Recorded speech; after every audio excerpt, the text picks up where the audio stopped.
Tantor Audio, a division of Recorded Books, presents Secrets We Hide by Stacy Claflin. Narrated by John Solo and Jennifer Walden. 1. The Watcher. Hiding in Safety. Last time I made too many mistakes. That much is clear. Now Shane and Fleur are living under the same roof. The exact opposite outcome from what I'd intended. Now, it's going to be that much harder to accomplish my goals. I need to break them apart in such a horrific way that they will never want to see each other again. I don't want to hurt anyone, but it may not be avoidable. What other choice do I have? They've backed me into a corner. This was not supposed to happen. Shane never should have come back into the picture, but here we are. And now I have my work cut out for me. It doesn't help that Alpha and Omega have me running errands for them. That, in addition to other new issues in my life, makes it even harder to find time to deal with Shane and Fleur. I'll make time. This can't be ignored. It drives me crazy how those two don't let anything get in their way. That stupid minivan still sits in the driveway with slashed tires, thanks to yours truly. Yet Fleur isn't stuck at home. She gets around by calling for a ride on one of those apps designed for people without cars. They did get rid of the paint. I'm not sure when, because it happened when I had my back turned. Probably when Alpha and Omega had me running one of their annoying errands. But what else can I do? If I want to take over the church one day, and I do, then I need to stay on their good side. I'm one of their favorites, and I need to change that to being their only favorite. All of this is spreading me thin. I thought Fleur would be at my side by this point. Shane? He needs to go down. That's going to be harder than it sounds because everyone is so intrigued by him now. The idiot has convinced the whole world he didn't kill his wife and had been tortured for the last 2 years. Granted, it's all true, but people shouldn't believe him. It's always the husband. Always. Apparently this time he's the hero.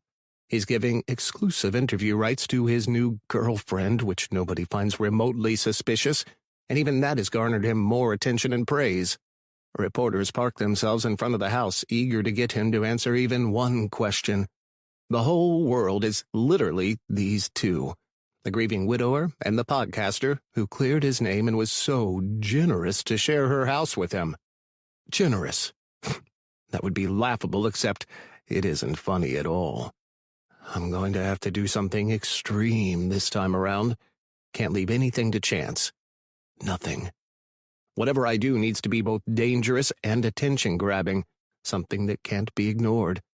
It might upset Alpha and Omega, but that's the risk I have to take.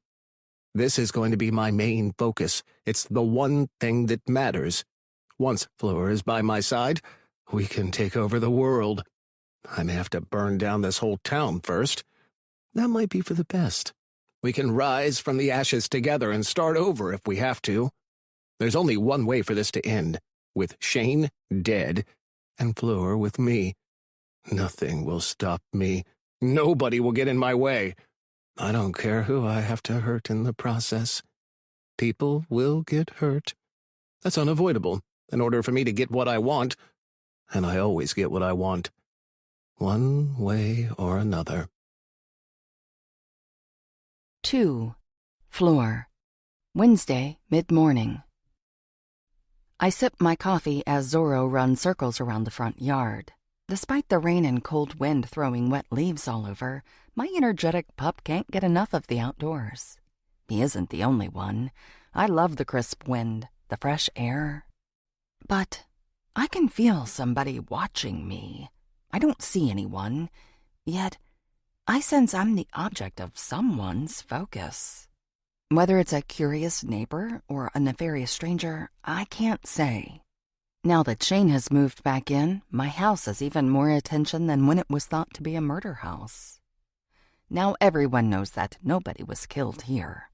Emmett Wycliffe took Caroline Porter's life at his own house, and then left her body here to frame Shane, who he was torturing in the same room where he killed Caroline. Emmett's on the run. It's been 4 days, and no one has seen him. Not a single sighting. It makes me think he could be the one watching me, but he wouldn't be so bold as to return, would he? Not with so much focus on this place. There aren't any reporters out front at the moment, but it's only a matter of time until one returns. I think they've gotten bored waiting for Shane to emerge. Hopefully they'll give up altogether. He spent a couple days in the hospital under observation while getting hydrated and fed.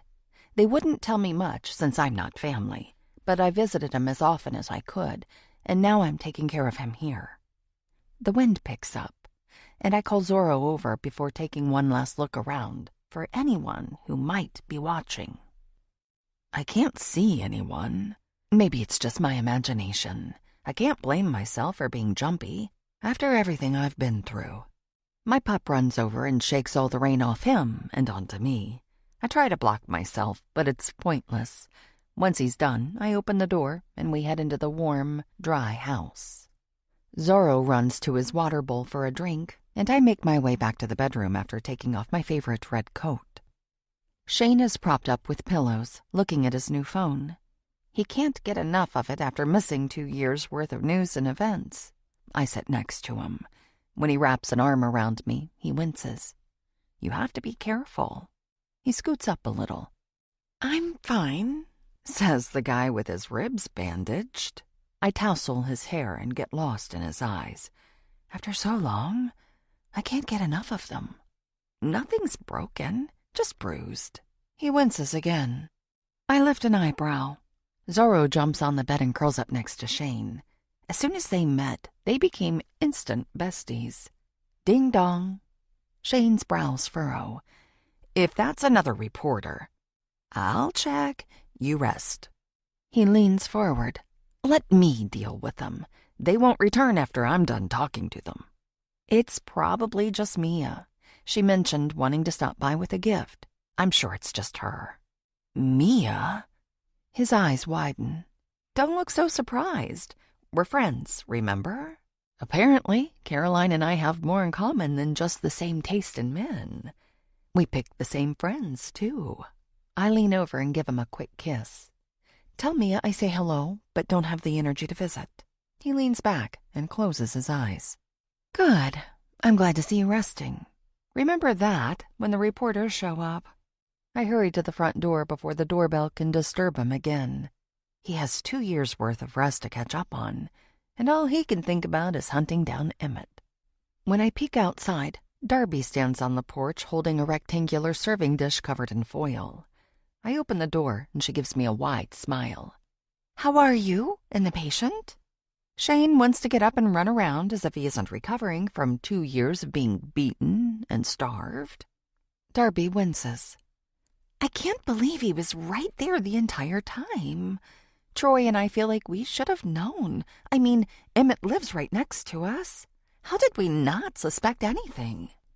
I take the toasty casserole and motion for her to follow me inside. Shane thinks the room is soundproof. You probably could have been inside the house and not known. She closes the door. Even so, there must have been signs we missed. You can't blame yourself. I went out to lunch with Emmett and had no clue. He didn't want anyone knowing, and he was careful. I set the food on the stove to cool. We've been watching the house and checking our doorbell camera. If he returns, we'll be the first to know. I have a feeling he's going to stay far away. He admitted to killing Caroline, so he'd know coming back is risky. He has to know people are looking for him. Darby steps closer and whispers, The police aren't. What? I exclaim. When they took my statement, they said it would be their top priority. You didn't hear it from me, but they lied.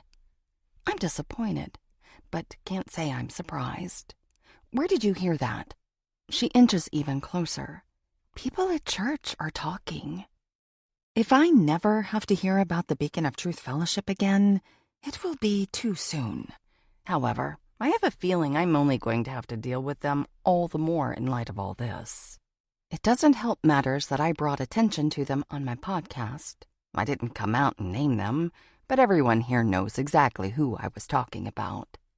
I can only hope their reach doesn't extend to cops at the state level or the FBI, should they get involved. In most cases, I wouldn't assume that to be even a possibility, but with this group, anything is possible. Darby is still looking at me, clearly expecting a response. There are other agencies that can take over. I'm not worried about it. Her mouth gapes. You really think so? Of course. This isn't the 1950s, or even the 90s, when it was so much easier for the good old boys club to run things the way they wanted and get away with it. Well, that's sure a relief. She glances at her fitness watch. I should get going. Troy can only take a short break from work to watch the girls. Do you or Shane need anything else? Other than new tires? I don't think so. Thanks so much for bringing over the casserole. We'll eat that up in no time. He's already starting to regain some weight. Darby smiles. That's great to hear. I can't imagine what he's been through. Right next to us. Her face turns a little green. I can't believe I never suspected Emmett of being up to something. He just always seemed like a normal guy. He uses his friendly smile to his advantage. That's for sure. I'm just glad I never took him up on his offer to watch the girls. I bristle. He wanted to babysit your daughters? He said he was there if we needed him, that he wanted to be a good neighbor. It didn't seem odd at the time, but now? She shudders. No kidding. He kept trying to get in here, but I wouldn't let him. That's a relief. She glances at the time again. I should get back, but we'd love to have you two over for dinner. Give me a call and tell me when Shane's up for it. We'll set up a date. I resist the urge to ask if Troy will be as off-putting with Shane as with me. Sounds like fun. We'll definitely take you up on that. Great. I'm so glad Shane's okay and it worked out for both of you to stay here. She squeezes my arm before heading to the door. We say goodbye, then I return to the bedroom to see how Shane's doing. He's digging through the closet. You're supposed to be resting. You know me, can't sit still. He steps back and gives me a sheepish expression. Why haven't you put your stuff in here? It's weird. Being in a room you shared with someone else? I couldn't even come in here until I replaced the bed. I noticed that was new. Why update that and nothing else? Before finding you, I'd only been here a week. He nods. Was that Mia at the door? Darby. She brought food and said they wanted to have us over for dinner when you're feeling up to it. With Troy? His expression is unreadable, though he seems off-kilter. Not that I blame him. Troy is an odd guy. I would assume, since they're married. Shane rubs aside. I'm sure we can work something out. My main concern is finding Emmett. Forget about him while you recover. His brows furrow. I can't do that. Not after everything he's done. I didn't say never think about him again. Just take some time for yourself. Not happening. He steps back into the closet. 3. Fleur. Wednesday, late morning. Zorro tugs on the leash as we make our way down the street. After it became clear Shane had no other interest than going through the bedroom closet, I decided to go for a walk through the neighborhood. Thankfully, there still weren't any reporters out front. Hopefully, they've all gotten bored enough to stay away. It's doubtful, but I can dream. I make my way to Darby Street, also Emmett Street. I stop in front of his house and stare. Shane was in there the whole time. I went out for lunch with Emmett, and he knew where Shane was, while acting like it was all a big mystery. He also killed Caroline. What else is he hiding? I'd expect police tape blocking his door, but the house looks untouched. That can't be. This is the real murder house, not mine. It's only where Emmett put her to frame Shane. So this place should be Crime Central. Except Darby told me the investigation had been shut down. Maybe never even started. If the local police won't look into this, there has to be a way to get another department to come in and take over. The state police. The FBI? Somebody? Emmett killed a woman, then held a man hostage for 2 years. There's no way a cult can cover up all that. It was one thing to claim Caroline's murder case had gone cold, but now it's practically in a furnace. We have a confession, for all that's worth, since it wasn't given under legal means, and I didn't get a recording of it. But I've told the police and talked about it on my podcast. People won't ignore this now. A confessed killer is on the loose. Zorro whines, obviously wanting to continue walking. I could stare at Emmett's house forever. Some authorities really should be in there tearing the place apart. I need to look into it. Nudge the higher-ups. They might not even be aware the local police aren't doing anything. It's likely they already offered their assistance and had been refused. Unfortunately, real life isn't like the movies. The FBI can't barge in and take over the case. They offer their resources and assist in the process. That would certainly move things along faster. Zorro paws at my leg, and I relent. Standing here isn't getting me anywhere. If I want to draw more attention to this, I need to put out another podcast episode and get people riled up. Some of my listeners are already talking about starting an online petition. I doubt that'll hold much weight, but it's hard to say what will catch the attention of someone who can't actually do something. I pull out my phone and snap a picture of the house with no police activity or tape. It just looks like a run-of-the-mill home. That should upset people. It needs to be swarming with uniforms. Zorro pulls ahead as soon as I give his leash slack. As we make our way back, I rack my brain for ideas. My social media posts have gone semi-viral, but not enough to pick up any attention from the large media outlets. At home, Shane has emptied out half the closet. Now you can move your things in there. You didn't have to do that. Of course I did, because you didn't. I draw a deep breath. Will you rest once I put my clothes in there? If I have to. You need to recover, Shane. Do you know how much time I spent doing absolutely nothing? He holds up 2 fingers. 2 years. That's how long I was locked in a single room. Exactly why you need to let your body heal. I can't sit still. Not when I finally have freedom. The last thing I need is someone else telling me what to do, okay?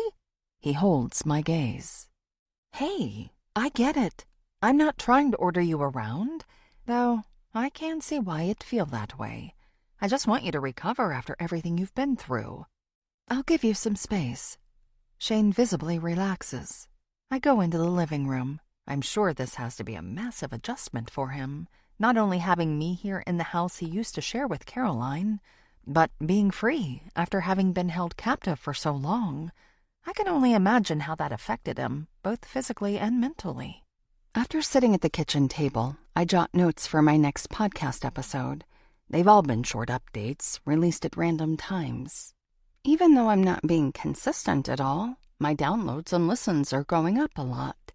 It's hard not to refresh the stats. It's a bit of a dopamine rush to grow in popularity like that. But I know it's not because of me. It's because of this case and how unique it is. My listenership grew when I moved into the murder house with the intention to solve a cold case. Now I've found a victim in the case, though some still think he's the killer, and have let him into my house. Granted, nobody knows about our previous relationship, not even people around here. Back in high school, everyone knew Shane and Lourdes were together. That was no secret. They were the it couple, and people loved them together. The problem was, they didn't love each other. Not even close. But Lourdes couldn't get enough of the social boost that being with him brought. So when she noticed the way her boyfriend and I looked at each other, she insisted we spend more time together. She was actually in love with some guy who was several levels down from her socially. I'm certain part of it was the challenge. Could she have a relationship with a cute and sweet kid who would kill her social standing and get away with it unnoticed? She wouldn't even tell me or Shane who he was. I'd never seen anything give her more of a thrill than holding a secret, and this one lit her eyes like nothing else.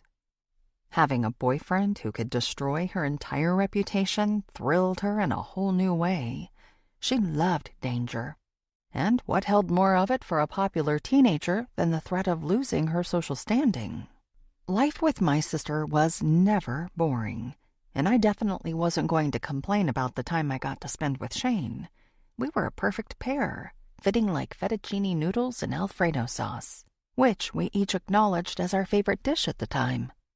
Looking back, I wish I'd gone to more effort to find out who the guy was. He might be the missing piece to her disappearance, but we'll never know. I pull my mind back to the current day, where my podcast notes stare back at me from my phone's screen. It's not surprising that spending time with Shane again is making me think of Lourdes. Oh, how she'd love that. She always wanted to be the center of attention, forefront in everyone's thoughts. I know it's terrible to think negatively of the dead, but she really would have loved being immortalized as she was. Every picture of her portrays flawless skin, no fine lines, no gray hairs to pluck, none of it. I'm 30 and already dealing with the beginnings of those things. At 2 years my senior, by now she would be too. Yet Lourdes found the only way to avoid the signs of aging, by not getting any older. Forever 17. Her favorite photo, in the strapless teal dress with her hair cascading in perfect curls, is how most of the world thinks of her. It's been posted and shown countless times. Forever young, forever beautiful. Footsteps sound, pulling me from my thoughts of my sister again. Shane gives me a remorseful glance. Sorry for snapping at you. You didn't deserve that. I take his hand and rub his palm. Don't worry about it. I shouldn't be ordering you around. You know your limits. I'm sure you'll rest when you need to. Maybe I could use a little ordering around. He sits next to me and intertwines his feet with mine, still holding my hand. I can't believe we're back together. Not to make assumptions. We are back together, right? Of course. I never thought I'd see this day. Especially after you moved across the country. He lifts a brow. You're the one who got married. What was I supposed to do? Pine after you until my dying day? That would have been nice, I tease. He gives me a little kick. Hey! We both laugh, then he leans back. I waited a long time, hoping you'd return. I thought you'd come after me. You wanted me to follow you to the East Coast? Or at least call? You didn't even do that. If I knew that was what you wanted, I would have. In a heartbeat. Regret pushes on me. All those years wasted with Ian, who didn't care about me in the slightest. We can't go back in time. What was up with Caroline? What do you mean? People acted like I was her ghost every time I stepped out of the house. Either you were trying to replace me, or you have a serious type. He chuckles. Don't know what to tell you. Seriously? I knew I'd never get to be with you, but I wasn't trying to replace you. At least, not consciously. You're the one trying to psychoanalyze me, you tell me. I'm only trying to make sense of everything. What about Ian?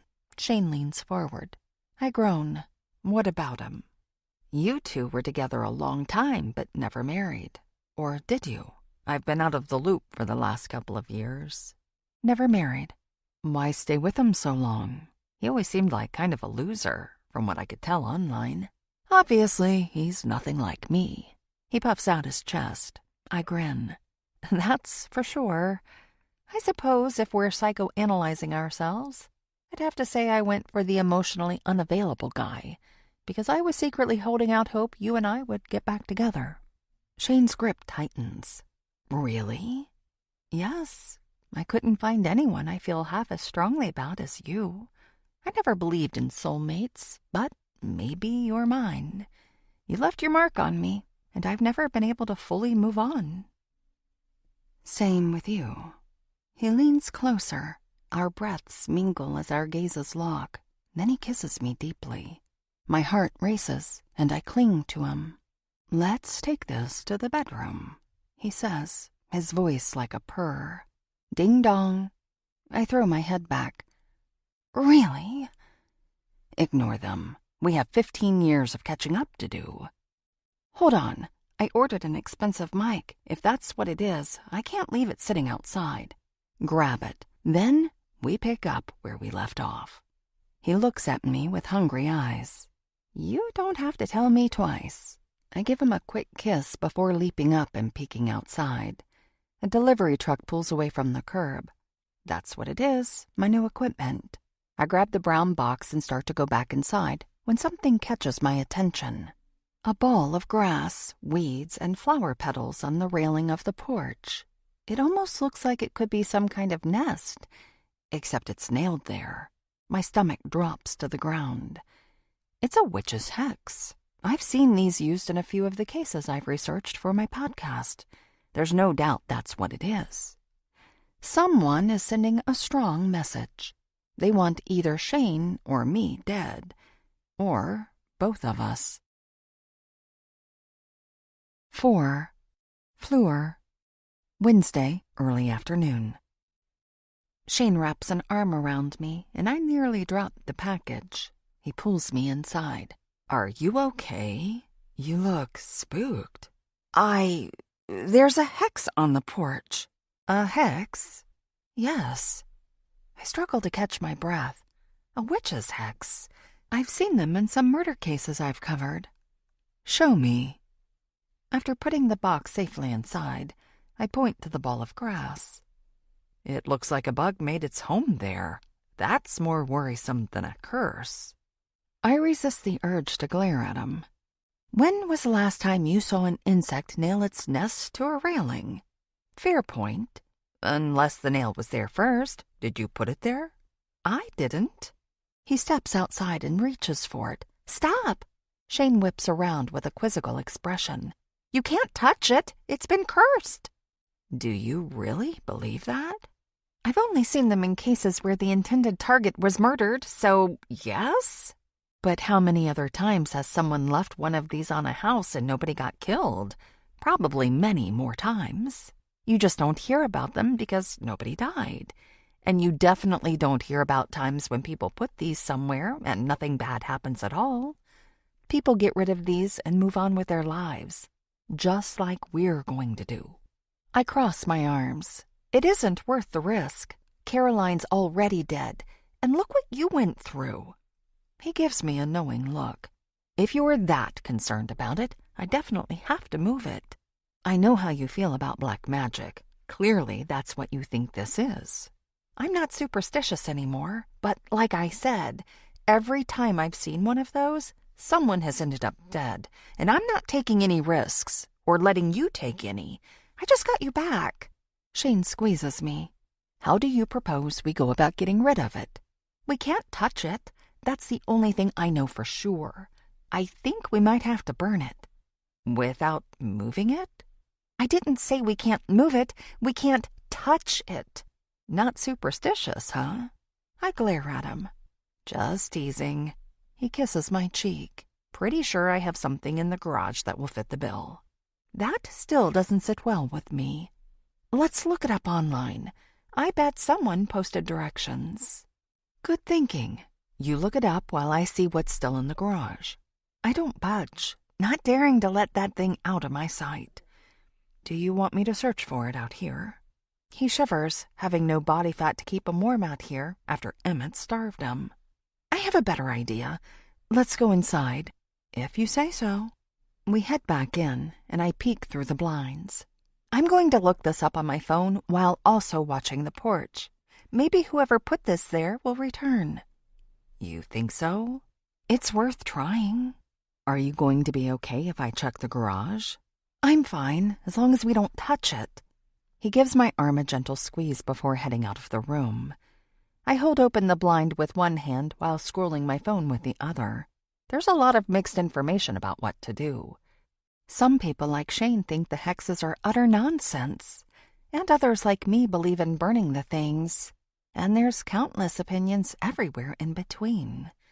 I'm going to stick with the fire. Can't be too careful when we already have someone who wants Shane dead. Emmett made that clear. Whether he's behind this or not is yet to be seen, but I'm not taking any chances. I'm also not mentioning this on my podcast. No way I'm letting whoever put that there think they're getting to me. Shane returns with a skinny metal rod with a claw-like grabber at the end. This should do the job. Where should we take it?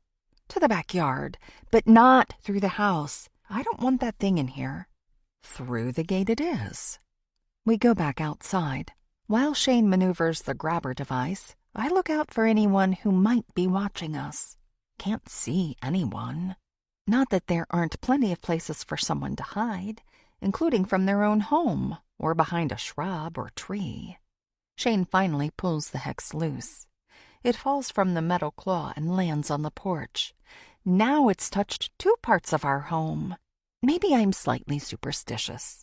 As long as we don't have to walk under a ladder to burn this, I'll be fine. He picks it up, again with the claw.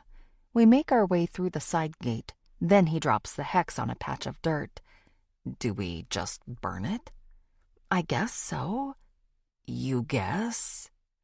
There are no fewer than 1,000,000 different opinions online. Let's hope this works. He pulls a lighter from his pocket. It's been sitting in the garage for 2 years. I cross my fingers. Shane gets it to light on the second try. Then he kneels down and runs the flame along the grassy hex. It takes a few moments, but finally catches. He wraps an arm around me, and we watch in silence until it's completely gone. Now only ashes remain. He kisses my cheek. Problem solved. We can only hope. I can't help worry this is only the beginning. 5. Fleur. Wednesday, early evening.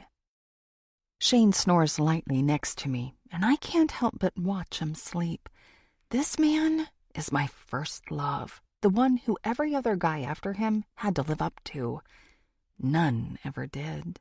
Looking back, I'm certain that's why I've had a long string of failed relationships and made a series of bad choices.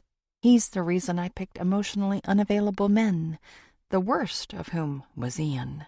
I never stopped hoping Shane and I would end up together. He didn't want me leaving the state, but at the same time wouldn't come with me. While I pleaded with him to join me, he tried to convince me to stay. He had an all-expenses-paid scholarship for college and didn't want to give that up. I couldn't stick around the town that only saw me as the dead girl's sister. He promised to consider following me after graduation, but then he got another scholarship for law school. His professor saw great potential in him, and that, combined with his being a former foster kid, helped him earn another free ride. We tried a long-distance relationship for a while, but found it harder than either of us expected, even with nightly video calls and constant texting. There's something to be said for physical proximity. I never stopped following him on social media, and unfortunately, it wasn't until he announced his engagement to Caroline that I realized how strong my feelings actually were. But it was too late. I couldn't break up his engagement. I had to accept my fate. He was getting married and looked happy, while I was with some aloof artist at the time and utterly miserable. At least I came to my senses and ended that relationship. We were incompatible on so many levels, including our schedules. He spent all day sleeping while I worked to pay our bills, and he stayed up all night painting in our tiny apartment while I tried to sleep. It probably wasn't fair to even categorize it as a relationship. After I met Ian, I convinced myself he was a good match because at least he made a lot of money and I wasn't supporting him while he did nothing all day. My phone vibrates with a text. Mia. Hey, let's meet up for drinks. We seriously need some time together. I hesitate. After finding out how much she kept from me while I was away, I'm not sure I want to spend time rebuilding our friendship. It isn't what she hid from me, but how deep it went. Obviously, I would expect her to make new friends while I was across the country, or even if I wasn't so far away. It's normal for friendships to fluctuate, but she went to so much effort to make it seem like we were still besties, when nothing could have been farther from the truth. It's her deception that bothers me. I can't trust someone who won't be truthful. Another text comes in. Mia. My treat. I'll pick you up in 20. I'd rather sit and soak in Shane's presence, but chances are good he's out for the night. That makes it harder to turn down Mia's offer. Plus, we really do need to talk if we're going to work things out. I tap a quick reply. Fleur, I'll be ready. Mia. Yay! This'll be so much fun. We just need some fun together. Fleur. I'll drink to that. That's the best I can do. I don't want to lie and act like I'm excited to hang out with her after everything she's revealed. But after all we've been through over the years, I do owe it to her to listen to her side and find out her reasoning. We talked a little before, but haven't come close to covering the details we need. May as well do that now while Shane's catching up on sleep. I stare at Shane for another few moments before going to the bathroom and getting ready quickly. After leaving a note for him in case he wakes up while I'm away, I pat Zorro, who snuggled next to Shane, then hurry to the front door. Mia's pulling up to the curb as I'm sliding on my favorite red jacket. Perfect timing. I step outside, lock the door behind me, then hurry to my friend's car. Some guy is already in the passenger seat. I open the back door and Lady Gaga blasts from inside. Mia turns down the music. You look great. So do you. I climb in and she hits the gas as I'm still buckling in. I didn't realize anyone was coming with us. This is Donovan. She gestures toward her boyfriend, then toward me. And that's Fleur. I thought it was high time you two meet. We exchange greetings, and I scroll through our texting thread to make sure I didn't misunderstand. She said we needed time together. Maybe I read too much into it, thinking it would be just us. Donovan is meeting his cousins at the bar, Mia says. It's too bad his sister won't be there to join us for some girl time. You'll love her. I'm sure. Mia spends the next 10 minutes talking about Cleo, only stopping when she pulls into a bar near the edge of town and parks. I thought getting away from all the prying eyes would be good. I appreciate that. We make our way inside. Donovan joins a group of guys without so much as a word. It's a classy establishment with fairy lights strung along the ceiling and pleasant music playing. So much better than the loud places Ian always dragged me to, with sticky floors and harsh songs blaring over the sounds of pool balls clanging together. Mia waves to the bartender before leading me to a table near the back. She hands me a menu. I bring a lot of clients here. It's the perfect place to talk, and Pete always gives me a discount. Perfect. I glance over the selections. How's it going with Shane? He's readjusting. To life? With you? She glances at me, arching a perfectly manicured eyebrow. My stomach drops. There's no way she suspects what's going on. Nobody ever knew about our relationship, except Lourdes, who she never met. I clear my throat. To life, after being tortured for 2 years. Oh. She turns her attention back to the road. We discuss my latest viral social media post and how many people are now talking about Caroline's murder. Turns out a true crime podcaster moving into a murder house is exactly what a little-known cold case needs for attention. The fact that she wasn't actually killed there doesn't matter now. The local police can't ignore this forever. We decide on a few appetizers before a waiter comes over to take our order. He thanks her by name before rushing off to another table. Mia sips her ice water. How's it going? Living with a suspected murderer? He didn't do it, Emmett confessed. There are still a lot of people who believe it was Shane. It's only a matter of time until all the truth comes out. With everything going on, I've barely had a chance to get any information on my podcast. Once Shane has a chance to tell his story, that'll change everything. At this point, it's your word against Emmett's without a recording of him admitting guilt. Why haven't you interviewed Shane yet? Did you miss the part about him recovering from 2 years of torture? You two are in the same house. Surely he has a few lucid moments to answer some questions. I'm not going to pressure him. She looks deep in thought for a moment. Not even if I have some information that could change everything?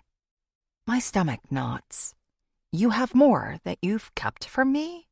It isn't like that. You've been gone for so long. Some things are better communicated in person. True. What secret information have you been holding on to? She leans forward and chews on her lower lip, her expression pensive. This makes me look bad. Shane, too. But given what's gone down between you and me lately, I think it looks worse for me. Spit it out. Mia starts to say something, but the waiter returns with steaming plates of nachos and a tower of something breaded. I already forgot what she ordered while I was busy deciding on a mixed drink. The waiter steps back. The rest will be ready in a few minutes. One of the bartenders called in sick, so Pete's on his own tonight. No worries. Mia flashes him a wide smile. He rushes off. I turn to my friend, who is already digging into the nachos. What is it that makes you look bad? She holds up a finger before making a big show of swallowing. Promise you won't hold it against me. I don't even know what it is. I reach for a piece of bread and dip it in garlic sauce. Mia draws in a deep breath. Let me preface this by saying I didn't know he was married. I nearly dropped my food. She isn't going to say what I think she is she? 6. Fleur. Wednesday evening. My heart hammers as I stare at my best friend, who is struggling with her words. What she's about to say is going to change everything. She doesn't know Shane and I were in love in high school, and that I'm still in love with him. She probably doesn't even realize he and Lourdes dated, because my sister had already disappeared before Mia came to town. This is all so complicated, and now I realize I've kept things from her, too. I'm no better than her, despite how upset I've been with her since finding out she hid her relationship with Caroline from me. Did she also hide a relationship with Shane? Worse, did Shane cheat on Caroline with Mia? If Mia was friends with Caroline, then how could she not know he was married? Relief washes through me. She isn't talking about Shane. Mia has to be about to tell me something about another guy, not Shane. They weren't together. She was friends with Caroline. Neither of them would betray her like that. I finally find my voice. You didn't know who was married? Shane, she says. The entire bar disappears around us. Only the two of us exist. My voice escapes me. Mia clears her throat. We met by accident. I was waiting for some clients who bailed on me, and we started talking. It got romantic fast. Everything spins around me. I grip the table to keep steady. You didn't? She played with a strand of her hair. My one saving grace was that I found out before things turned physical. We went out a few times, never going to either one of our places. It was almost like he was interviewing me, seeing if I was testing him. Maybe he thought Caroline had sent me. I just stare at her, trying to make sense of it all. Mia avoids looking at me.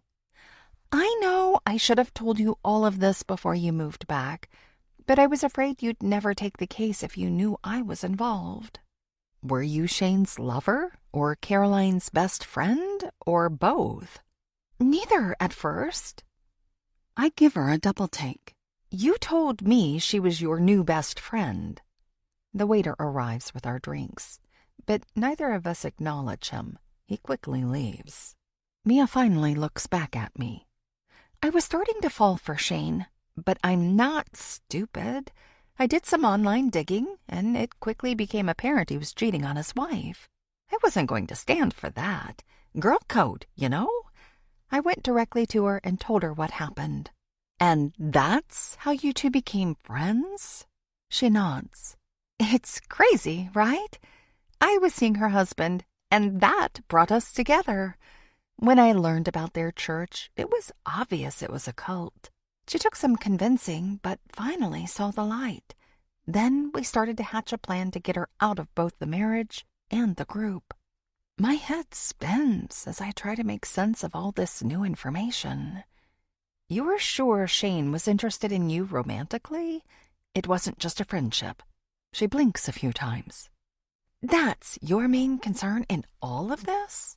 I close my eyes and try to pull myself together. It's now time for me to come clean with Mia. Or is it? If I tell anyone about my relationship with Shane, word could get out. Nobody will believe he's innocent. Everyone will say I'm only sticking my neck out for him because of our history. They wouldn't be wrong, but they also wouldn't be entirely correct. If Shane was a killer, I wouldn't stand behind him. My whole life is about getting justice for victims. If Shane was a killer, I'd have no choice but to turn him in. But he's innocent, so I don't have to worry about that. However, if he was willing to cheat on Caroline, would he also be capable of murder? No, he would not. That's an entirely different story. I open my eyes and look at my best friend. You say he didn't initiate a physical relationship with you? Technically. Technically? We hadn't been seeing each other long. I figured he was being a gentleman in waiting. Imagine my surprise when I found out he was married. I rub my temples. Let me get this straight. You didn't have a physical relationship with him, and yet you went to his wife? Wouldn't you? It was clear where it was leading. You're sure? I'm no idiot. Did he say anything to make you think things were going that direction? Mia sighs. You sure like giving this guy the benefit of the doubt, don't you? You were seeing Shane romantically? I'm not sure how many different ways I can say it. Yes, 100%, no doubt, clear as a bell. Does that help? Shane was seeing Mia behind Carolyn's back. Why would he do that? I study my friend, who is now back to eating nachos. Were they having marriage problems? They had some disagreements about the church, and they weren't on the same page about when to have a baby. Anything else? Why do I feel like all of this is going to end up on a podcast? It's not. You sure? Focus. That hardly seems like reason to have an affair. It never got that far. Mia corrects me. I stopped and reached out to Caroline. Did he tell you he was married? She reaches for bread and shakes her head. He left his phone on the table and she called. I didn't jump to conclusions when I saw her name with his last name, but as soon as I had the chance, I did some digging. It didn't take long to figure out he was married. He didn't do anything to keep his online profiles private. So it's possible something else was going on. Like what? I don't know, but the possibility is there. Maybe. Do you want more food? I've barely touched what we have. I can't believe Shane would cheat, even if things were bad, which it doesn't sound like they were. Sure, he and Caroline were having disagreements, but every couple has those. It couldn't have been that serious, unless they were really at odds about either of the topics. But even if they were, why not just break up? Shane isn't the cheating type. I should know. I've known him for half my life. Mia studies me. This feels deeper than just research for a podcast. I don't say anything. Almost like you might be hiding something from me. Once I tell her about my relationship with Shane, there's no going back. How strong were your feelings for him? Not very. Seems obvious since I went straight to his wife once I figured out what was going on. I wasn't going to do that to her, even though I didn't know her. I need to hear his side. There has to be more. If there is, I never heard about it. You should be careful. With Shane? She nods. What makes you say that? Caroline was afraid of him. Did she say that? Not outright. It might have been because of the church. They're controlling from everything I can tell. You said you were never involved? Not even close. I've known some members, but that's the extent of it. I tapped my nails on the table, trying to make sense of everything. If Shane was so involved with the church, why would he be looking to cheat on his wife? Maybe he was trying to get out. Have you heard about their contract? It's supposed to be hard to get out of. Mia nods. But it's a church. How hard could it be to leave? She looks around and leans closer, speaking quieter. There are rumors of people going missing when they try to leave. Are you saying the cult could be killing people who try to leave? It's a distinct possibility, and stranger things have happened. You, more than anyone, should know that. Believe me, I do. I reach for some bread, giving myself a moment to think about all of this. Now I have a million questions for Shane, who's home, resting. I also need to come clean about my relationship with him to Mia at some point, but it isn't like I intentionally kept that from her. I had no idea she was starting to date him. This can wait. Talking to Shane can't. 7. Fleur. Friday, late afternoon. Shane has been sleeping almost nonstop for the last 2 days.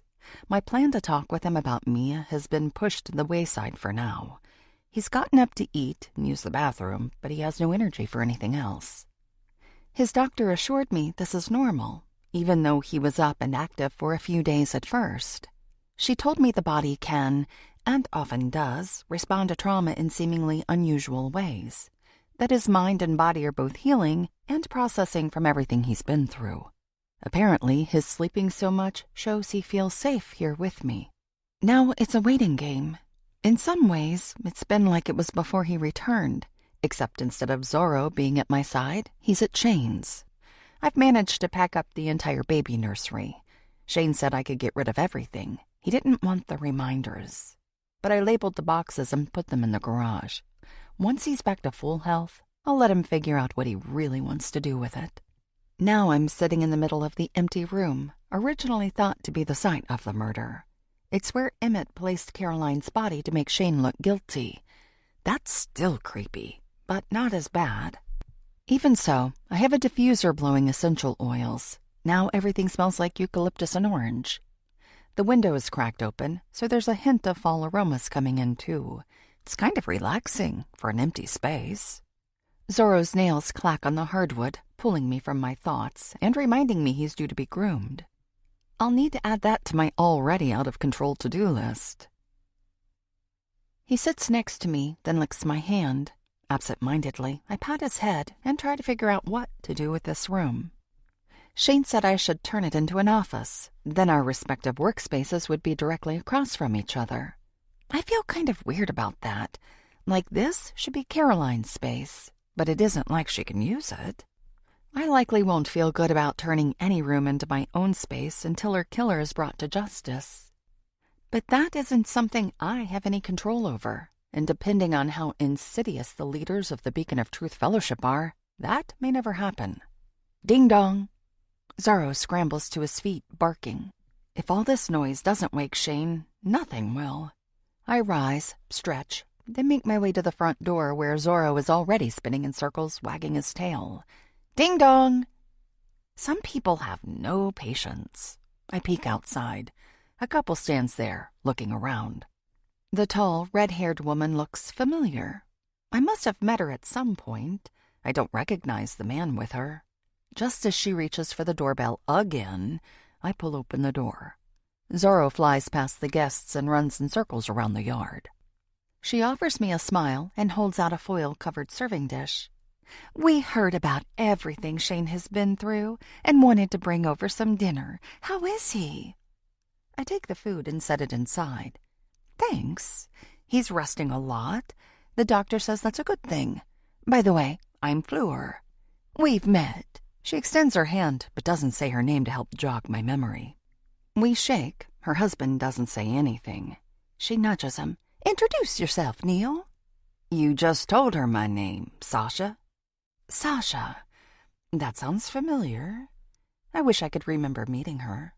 Maybe we knew each other in school? Most people around here are born and raised, and they either stay forever or leave and never return. I'm somewhat of an anomaly, having moved away for so long only to come back. She points down the street. We live down that way and have 2 teenagers and a preteen.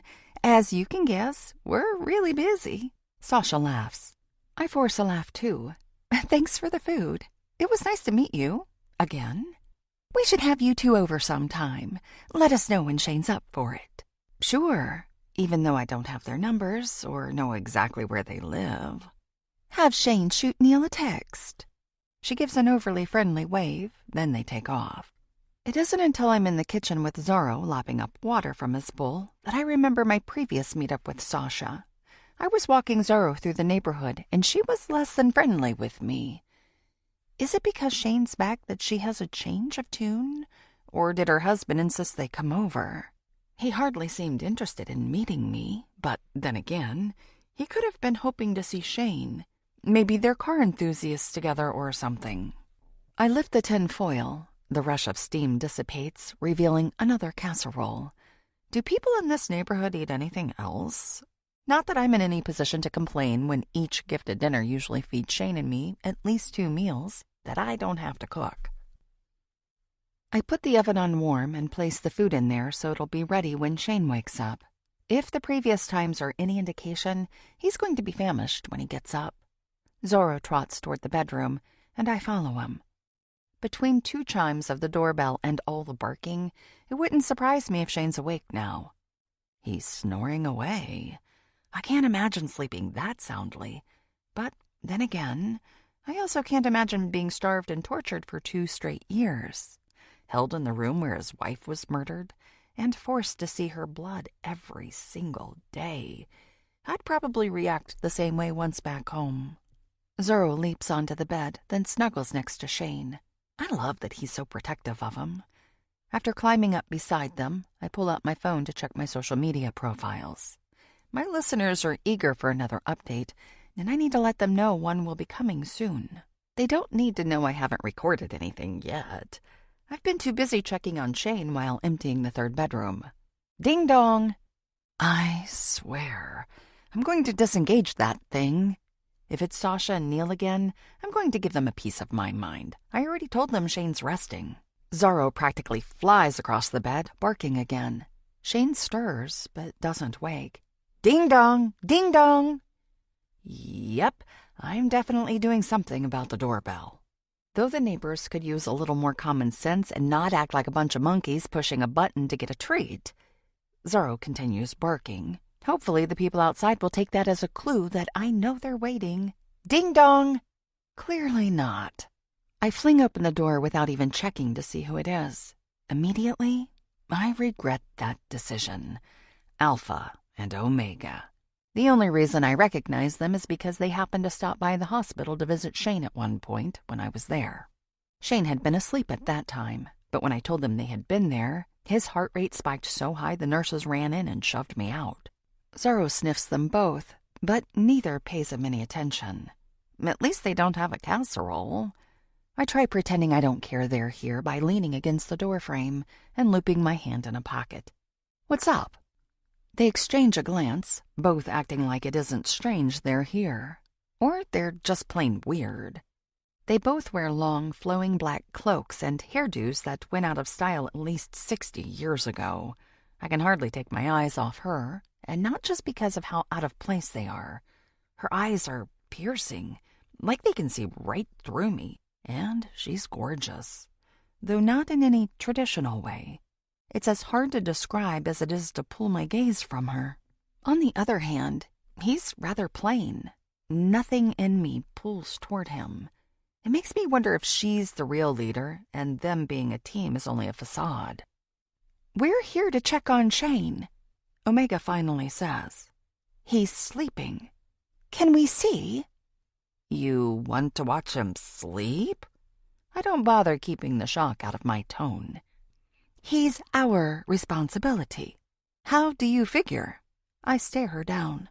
Her eyes narrow. Because he's one of our parishioners.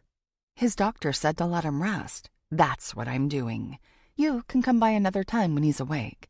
They exchange an annoyed glance. You won't let us in? It's my house now. and I don't know you. I will, however, come outside. I grab my jacket and slide it on before stepping outside. Omega stares at my coat. That's a bold shade of red. I thought you came to talk about Shane, not my clothing. Yes, we're in charge of your house guest, and we need to see him. I straighten my shoulders. He didn't mention anything about that to me, and I've been taking care of him just fine. Another exchanged glance. Omega turns back to me. You've let other people in. You've been watching me? I wouldn't say that. What would you say?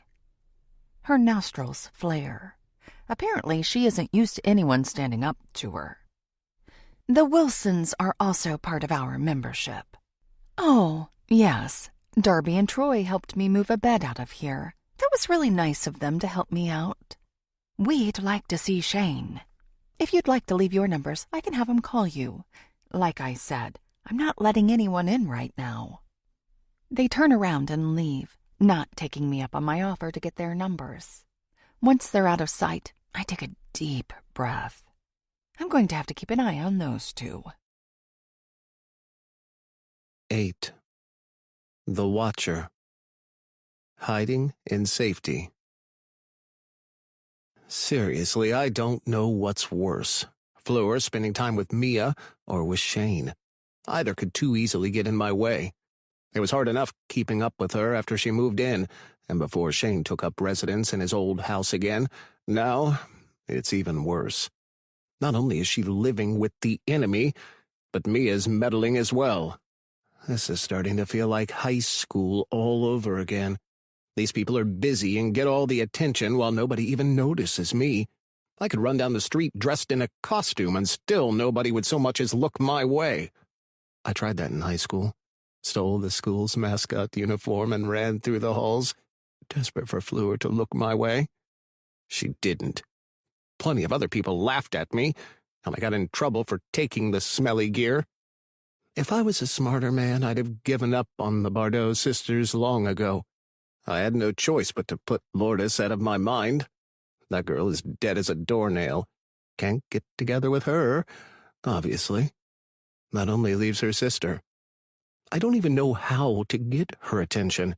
Even when we're near each other, she won't so much as glance my way. It's like I'm invisible, no matter what I do.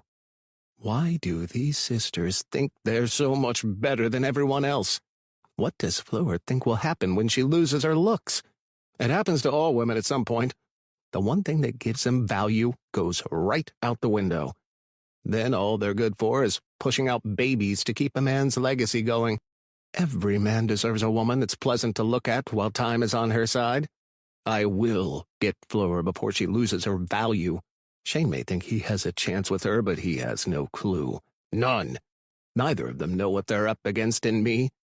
Not when I'm the one who convinced Alpha and Omega we need to not only accept the idea of multiple wives, but lift it up, elevate it.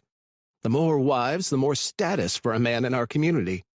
We're already taking over the town as it is, but with larger families and more children, we can have even more influence and better numbers than we do now.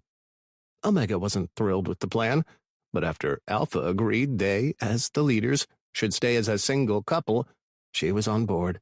Bigger families, more kids, more influence. People who refuse to join the Beacon of Truth Fellowship will soon flee, feeling like the disgraced outsiders they are. If they won't become one of us, they have no place here. I love that Alpha and Omega listen to me now. It took some time and doing, but at last I finally have some recognition.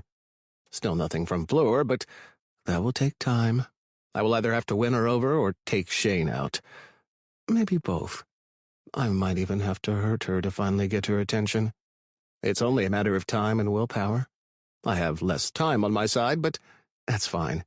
I don't need a lot. I only need to be convincing. Once Fleur realizes how much better off she is in my arms, she'll drop Shane like he's on fire and hurry to me. She'll see me as her rescuer and adore me. That woman will do anything for me. I'll have her eating out of my palm. She'll be so grateful she'll do whatever I command. just as it should be. I'm close, so very close. It's only a matter of staying patient and not losing sight of my goal. She'll be mine. She'll bear my children, and Shane will finally be completely out of the picture. He was a thorn in my side as a part of the church, but now, so much more so. I can't believe Emmett let him get away. That little sniveling weasel has never been good for anything. Nothing. I'm not sure how he even ended up in the Beacon of Truth Fellowship. Must have had something to do with those parents of his. Whatever happened to them? Oh, right. They're resting in my backyard. They were even worse than their pitiful son, except they did marry and managed to have one offspring, as terrible as he is. He can't even manage to get himself one wife, just one. And he was too terrified to kill Shane. Now look where that got him. Weasel Boy is on the run, and Shane is back in his own house with Fleur. Should Emmett dare to show his face around here again, he'd better watch out for me. The fact that he messed up my plans is unacceptable. He'll pay. Dearly. Even if he didn't mean to put me out, he should know by now. Intentions don't matter. Only results. And anyone who gets in my way will pay. Severely. 9. Fleur. Saturday morning. Mouth-watering aromas of bacon and maple wake me from a deep sleep. Is that coffee, too? I must still be dreaming. I sit up, tangled in the blankets. The other side of the bed is empty, which means Shane is up, and apparently cooking breakfast. Zorro must be at his side, as they seem to be best buddies now. After running a brush through my hair and swishing some mouthwash, I make my way to the kitchen. Shane turns to me with a wide smile. "You're up." "So are you. Did you know it's Saturday?" "Sorry, I've been sleeping so much. Hopefully, this will make it up to you." He flips over a pancake. I wrap my arms around him from behind. "You don't have to make anything up to me. Just rest and recover. That's what you need after your ordeal." With any luck, I've gotten enough rest because there are no less than 1,000 things I want to get done. Not all today, I hope. We need a lazy day. I've had enough of those already. He stirs scrambled eggs in one pan and sausage in another. Then it hits me. Where do you get all this food? I didn't buy anything other than eggs. I used that app on your phone to get a ride. I'll pay you back. I'm hardly worried about that. Did you know someone slashed your van tires? Unfortunately. We need to take care of that, and I need a new phone. I also need... Yes, I know. You have a to-do list with 1,000 things on it. We've already established that. I'm serious about the van. I'm surprised the rims aren't bent. They will be soon, so we need to get on that. Also, I want to figure out how many of my things are still around the house. I haven't called in to work. I'm sure everything has been cleared out. I've been gone for 2 years. He sighs. I squeeze his arm. We'll get everything figured out, but it probably won't be today. It's Saturday, remember? Let's relax and enjoy just being together. I don't really care about the van. I'm going to sell it anyway and get a cute sedan. A lazy day sounds heavenly. For you. How about we eat, then I get some things knocked off my list, and after that we can chill out together? You haven't changed a bit. Can't get you to pull your attention from a checklist. Never. Especially not now that it's been years since I've been able to check anything off. I'm surprised you weren't on the ground, twitching. I tease. I should be. He fills a plate with food, then hands it to me. It could feed an army. You trying to fatten me up? Too much. I'm trying to fatten me up. I was counting my ribs in the mirror this morning. I hand him the plate. You eat this. I'll have a little less. A lot less, actually. Once we sit, and he has triple the food as me, we make plans for the day. I'd forgotten what a go-getter he is. It would take a full week to get everything done that he thinks he can do today, but that won't stop him from trying. It's not surprising that he became an attorney despite aging out of the foster care system or getting help from any natural family. He probably found every scholarship available to him all on his own. I can see how Caroline felt lonely in their marriage. He was busy trying to succeed in his career and provide all the physical things they could want. But I'm sure she wanted the one thing he barely knows how to give: time. Them growing apart makes a lot of sense. It makes me wonder what kind of future Shane and I might have, since we're both so focused on our careers. But that's a worry for another day. I also want to ask him about Mia, but that's clearly going to have to wait. Not too long, because if he's turned into a cheater over the years we've been apart, I need to know sooner rather than later. But for now, though, I'm going to assume the best and enjoy being back together with him. Hopefully, things will work out between us. He's the reason I've settled for unavailable men since moving away. My heart never let go of him, and I never stopped hoping we'd somehow end up together. Not that I ever wanted it to go down like this. The last thing I'd have ever wanted was someone to die to bring us together. I hate that for Caroline.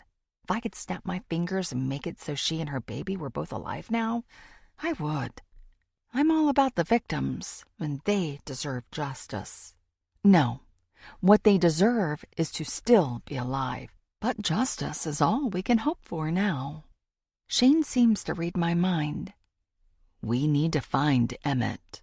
We will. I don't mean later. Right this second? I take a gulp of my coffee. It looks like I'm going to need extra energy. Today. You want to find him today? It's already been a week since he ran off. He could be anywhere. It'll only be harder to find him as more time goes by. That goes without saying, but let's focus on other things for now. Looking into your car situation, for example.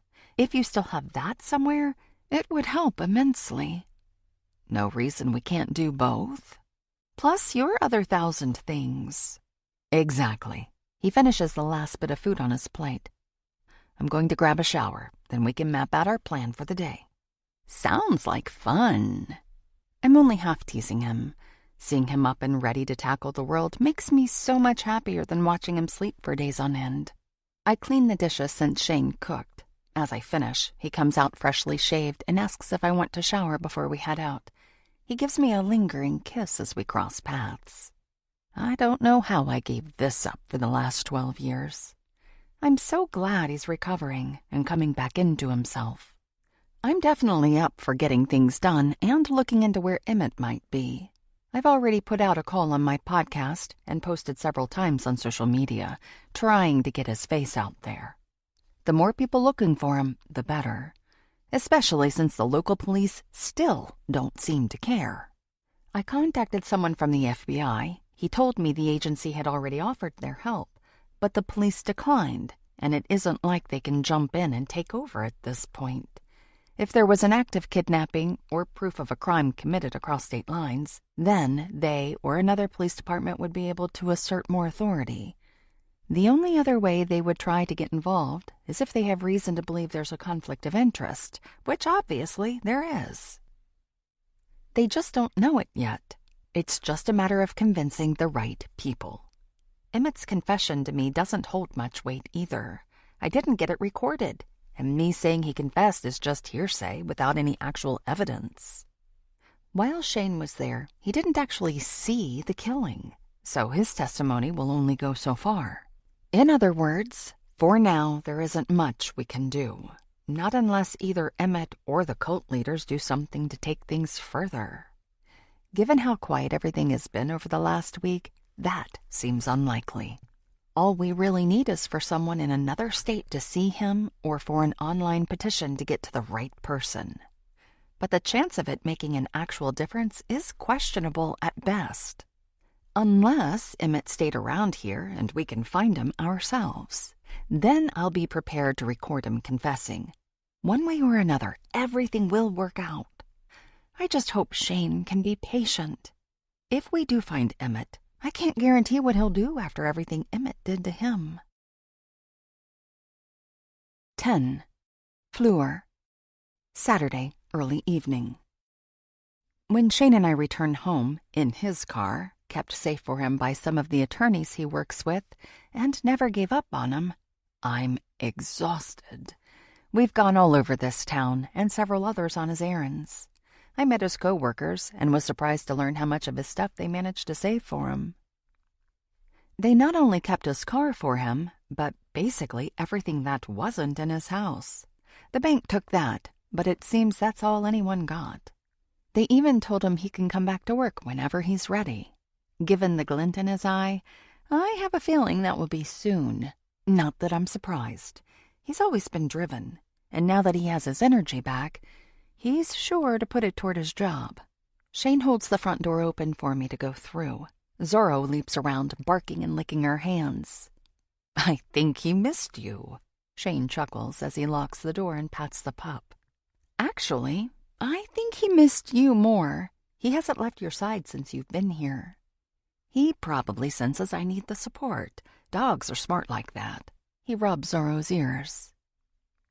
I collapse onto the couch, ready to fall asleep, even though it's not very late. After all our running around, I can barely remember what I wanted to talk with him about. Those will have to be conversations for tomorrow. I've already waited this long. What's another day? Ding dong! If that's another casserole, I might just tell the person to keep it. Shane throws me a questioning look before hurrying over to the door, almost as fast as Zorro. Apparently, sleeping for days on end gives him as much energy as my excitable dog. He throws open the door and gasps. I bolt upright and try to see out to the porch. Mia, what's she doing here? She and Donovan step inside, both holding bottles of wine. They're blocking my view of Shane, so I can't see his reaction. "We come bearing gifts." My best friend beams. I rise. "I didn't realize you two were coming over." "You didn't get my texts?" "No." Her eyebrows draw together. "But you told me you wanted us to come over." I glance over at Shane, who shrugs, who turns to them. "Well, whatever happened, you're here now. Come on in." He leads them into the kitchen. Soon the sound of a cork popping free from a bottle rings out. Even though I'm exhausted, this might be good. I haven't had a chance to ask Shane anything about Mia, but I'll be able to see them interact firsthand. If nothing else, that should be telling. I wonder if she told Donovan about her short relationship with Shane. He doesn't seem off-put being here. Does he think Shane and I are together? I still need to tell Mia. Though if Shane wraps an arm around me, that'll be a dead giveaway. Mia still doesn't know.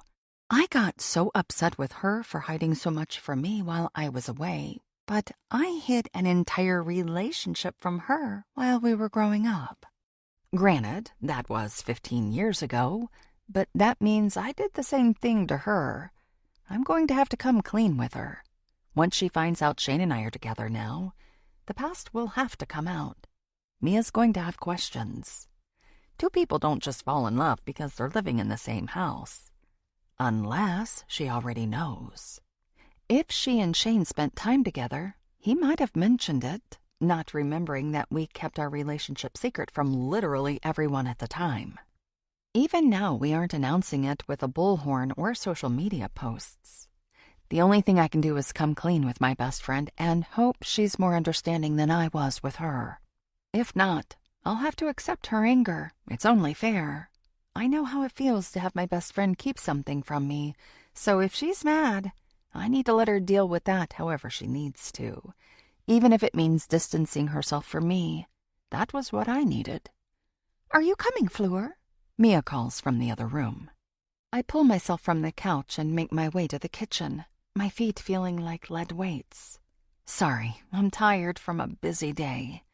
I saw the car out front. Nice. That's Shane's. She turns to him, eyes wide. "Someone saved it while you were missing?" My firm saved everything I had there. They said they weren't going to give up on me until they saw my cold, dead body with their own eyes. Mia smiles awkwardly. "That was nice." Then she turns to me. "At least you have something better to drive around in now other than that van." Again, the car is his, but I do look forward to trading in the minivan once it gets new tires. Shane gives me a knowing glance. It's on our to-do list for tomorrow. That and about 100 other things. You wouldn't believe all the things you have to do after being gone for 2 years. At least you still have your house, Donovan says. It worked out that nobody wanted to buy it. I reach for the one empty wine glass and start to fill it. Technically, someone did buy it.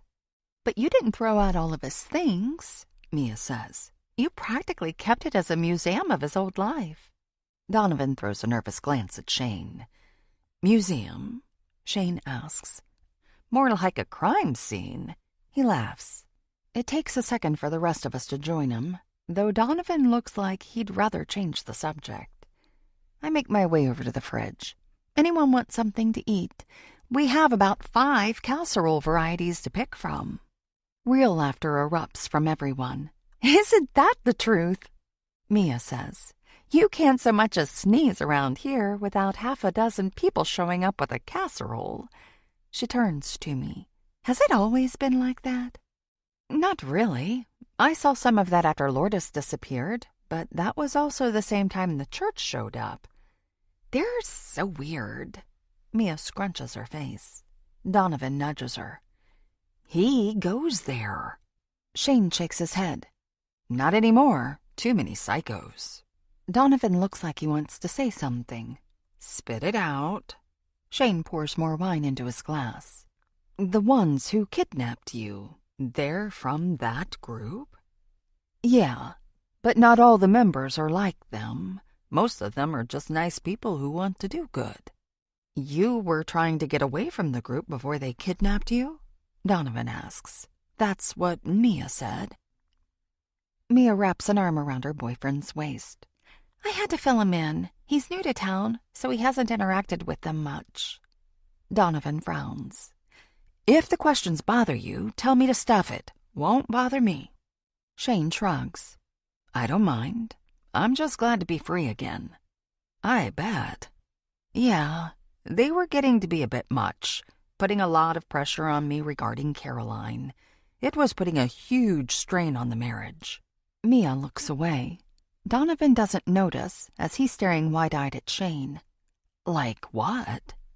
Shane pulls out a chair and sits. He motions for the rest of us to join him.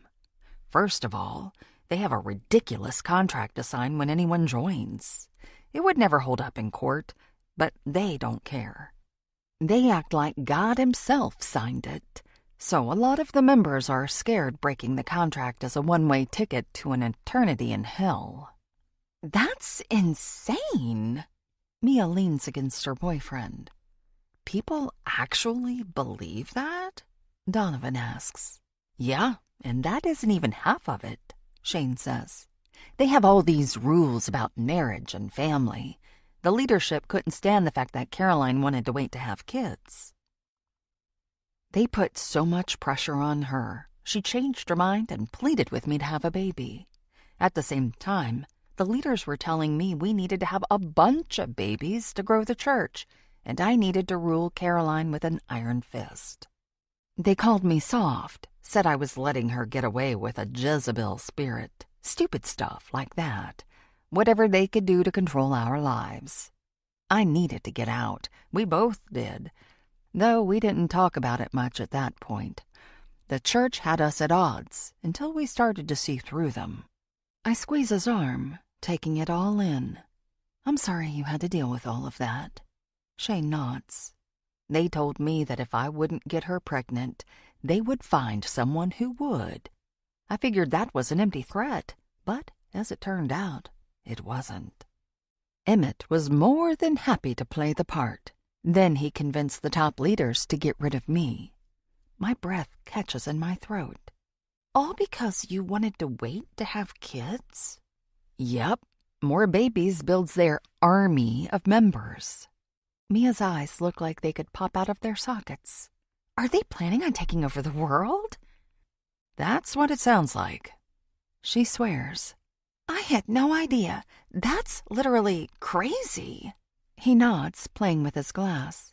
Shane practically leaps from his spot and turns to Donovan. Want to go outside for some air? He pushes out his chair. First, I need to use the bathroom. I didn't mean for the conversation to get so heavy. Once Donovan returns, they disappear into the backyard, followed by Zorro. Mia and I exchange a bewildered expression. It's time I tell her about my history with Shane. 11. Fleur. Saturday evening.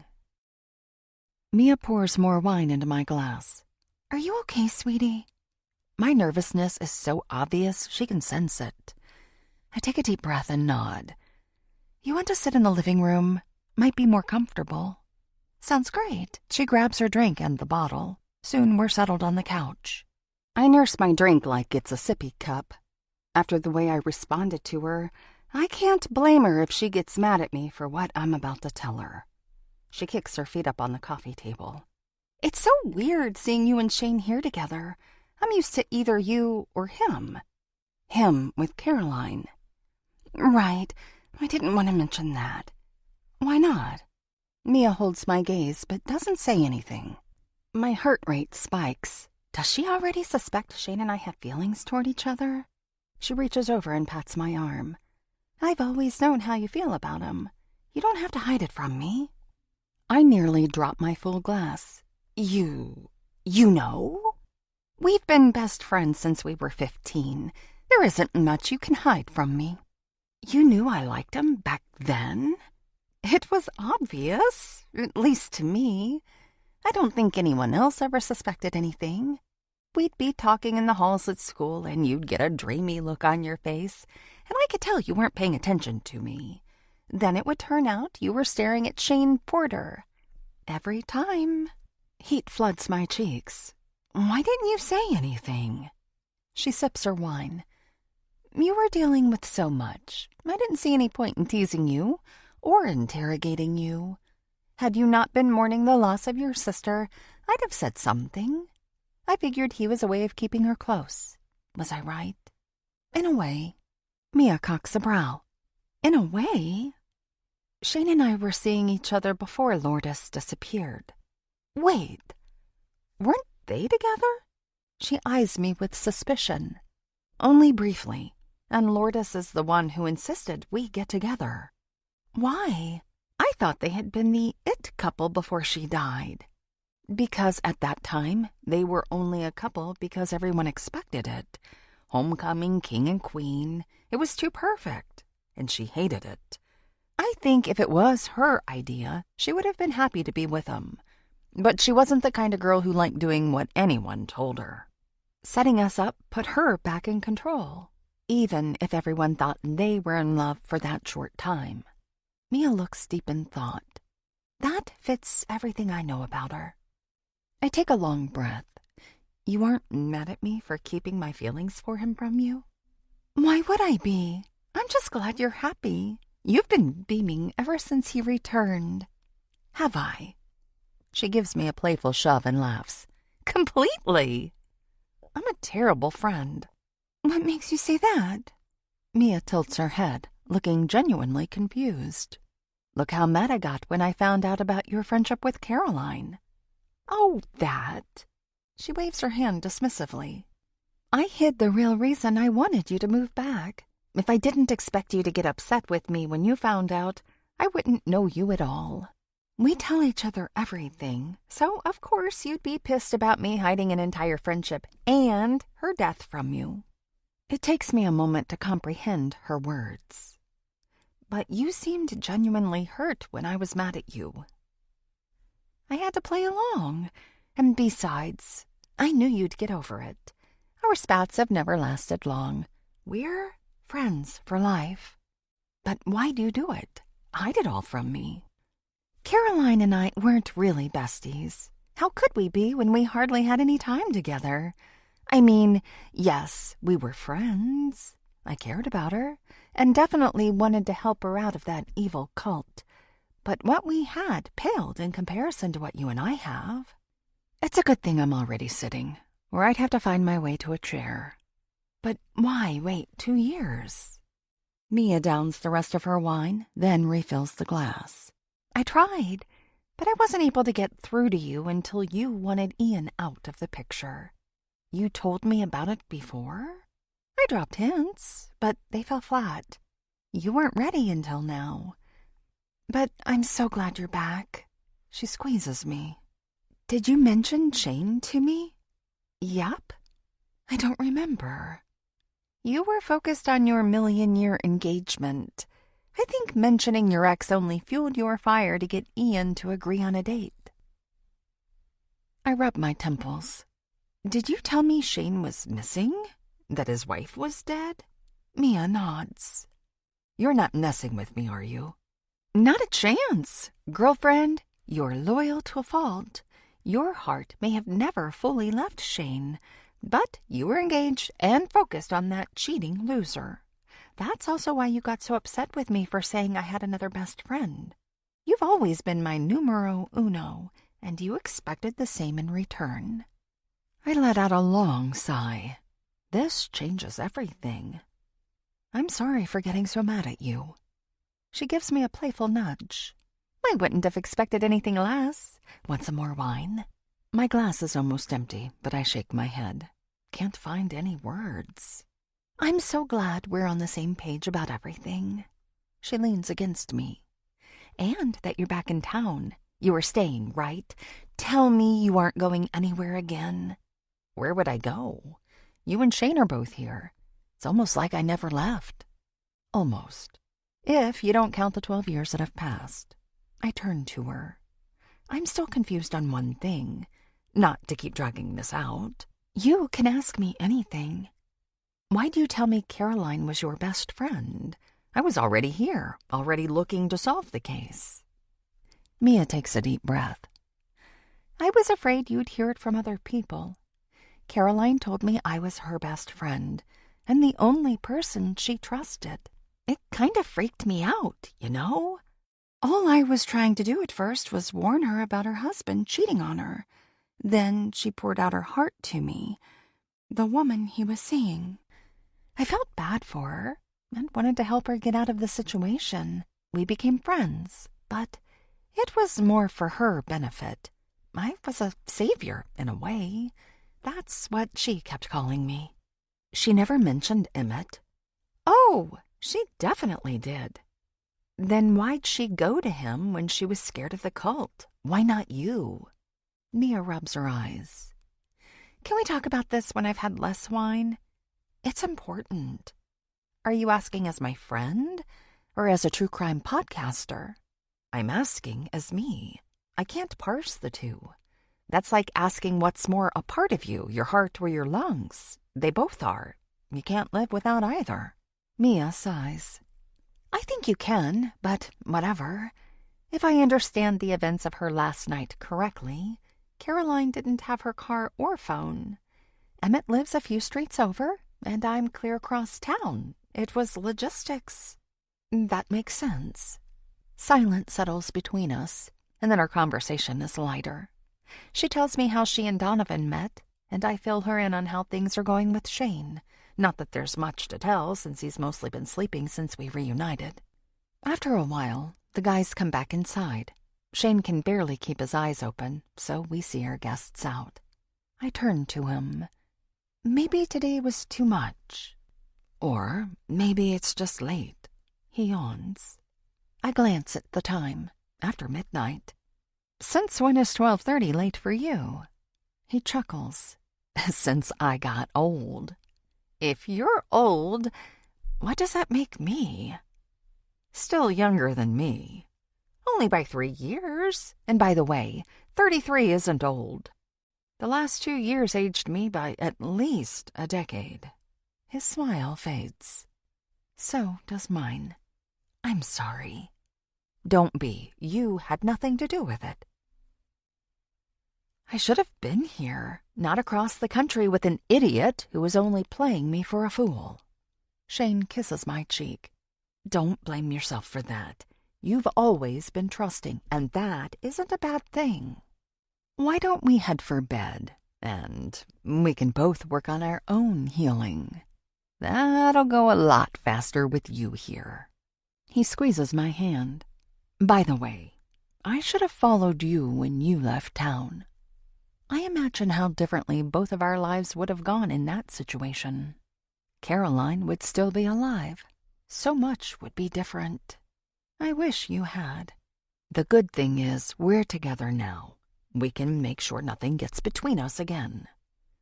That's a plan I can get behind. We make our way to the bedroom, both of us yawning repeatedly. At this point, we're like an old married couple, but I don't care. At least we're together. It only takes him a few minutes to get his teeth brushed and get into bed, whereas I have to take off my makeup and do my whole skincare routine. He's sound asleep by the time I'm done. Not that it matters. My scream makes him bolt upright, eyes wide with terror. 12. Fleur. Saturday, late evening. Shane looks around, grabbing at his nightstand for who knows what. All he has on there is law books. What's going on? Is there an intruder? I can barely believe my eyes. It takes me a moment to find my voice. I can't take my gaze off it. What is it? Shane stumbles out of bed. Another hex! Inside the house! My voice squeaks with each word. He takes a deep breath as he makes his way over to me. Another hex? I point to it under the bed. It looks exactly like the other one. Maybe it's something Zorro brought in. Look at it! I can't move! It's nailed to the frame! Shane kneels, shining his new phone's light on it. He turns to me, his face straining of color. How did this get in here? You're asking me? Are you messing with me? I can hardly register his words. You're trying to pin this on me? You were the queen of practical jokes. As a teenager, I'm 30 now. Give me some credit. He rubs his temples. Okay, you're right. It's obvious you're just as freaked out as I am. You think? What are we supposed to do with this one? Get it out of our house! He shines a light on it again. How did it get in here in the first place? Someone got into our house. I look around, now worried they're still in here. Unless we let them in.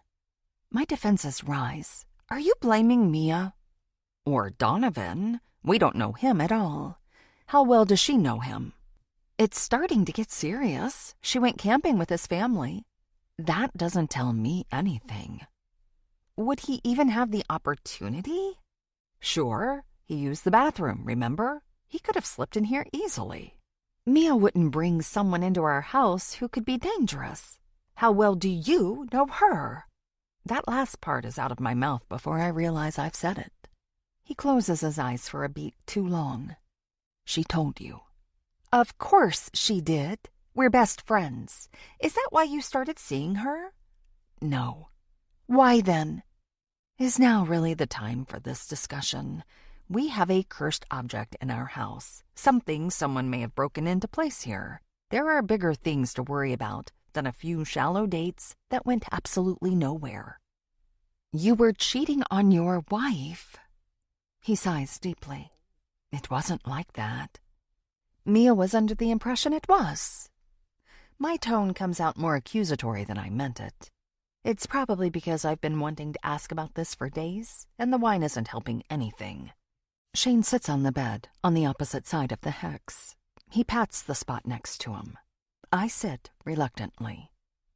He threads his fingers through mine. The church was putting a lot of pressure on the men in the congregation to have babies. For those of us who weren't having any luck, it was highly suggested we look into other means. And by highly suggested, I mean there was severe pressure. They started talking about multiple wives, which is obviously nuts. Leaders were calling multiple times a day. It was getting out of hand, and I was starting to lose my mind. Seriously, it was affecting my work. So I went on a few platonic dates with Mia to get those guys off my back. That's all it was. Did Mia mention nothing happened on our dates? I didn't so much as brush my hand against hers. The cult wanted you to get another wife. I stare at him in disbelief. I told you about that. It was crazy. My family size was none of their business. Then why pretend to go along with it? Explaining that dynamic is definitely a conversation for another time. Just know I never cheated on Caroline, and I will never cheat on you. I'm not that kind of guy. Never have been, and never will be. Is that why Carolyn hooked up with Emmett? Because she felt pressure from the church? He takes a deep breath. I've thought about that a lot over the last 2 years. I didn't realize Emmett was so close with the leaders. Alpha and Omega. Yeah. You came across them in your research, I assume. They actually stopped by to check on you. I wouldn't let them into the house. Good call. A thought strikes me, and it sends a cold chill down my spine. Could they be behind the Hexes? Would they have a key to the house? He looks deep in thought. It's possible. I never gave them a key, but that isn't to say they didn't find a way to get their hands on one.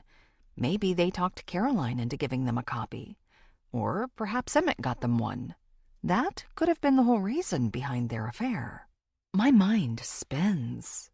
I thought church people were supposed to be nice and have high morals. That makes it the perfect cover for a predator, doesn't it? I can't argue that point. Silence settles between us. Plenty of people could have potentially come in our room and nailed the hex to our bed frame. Alpha, Omega, Emmett, Donovan.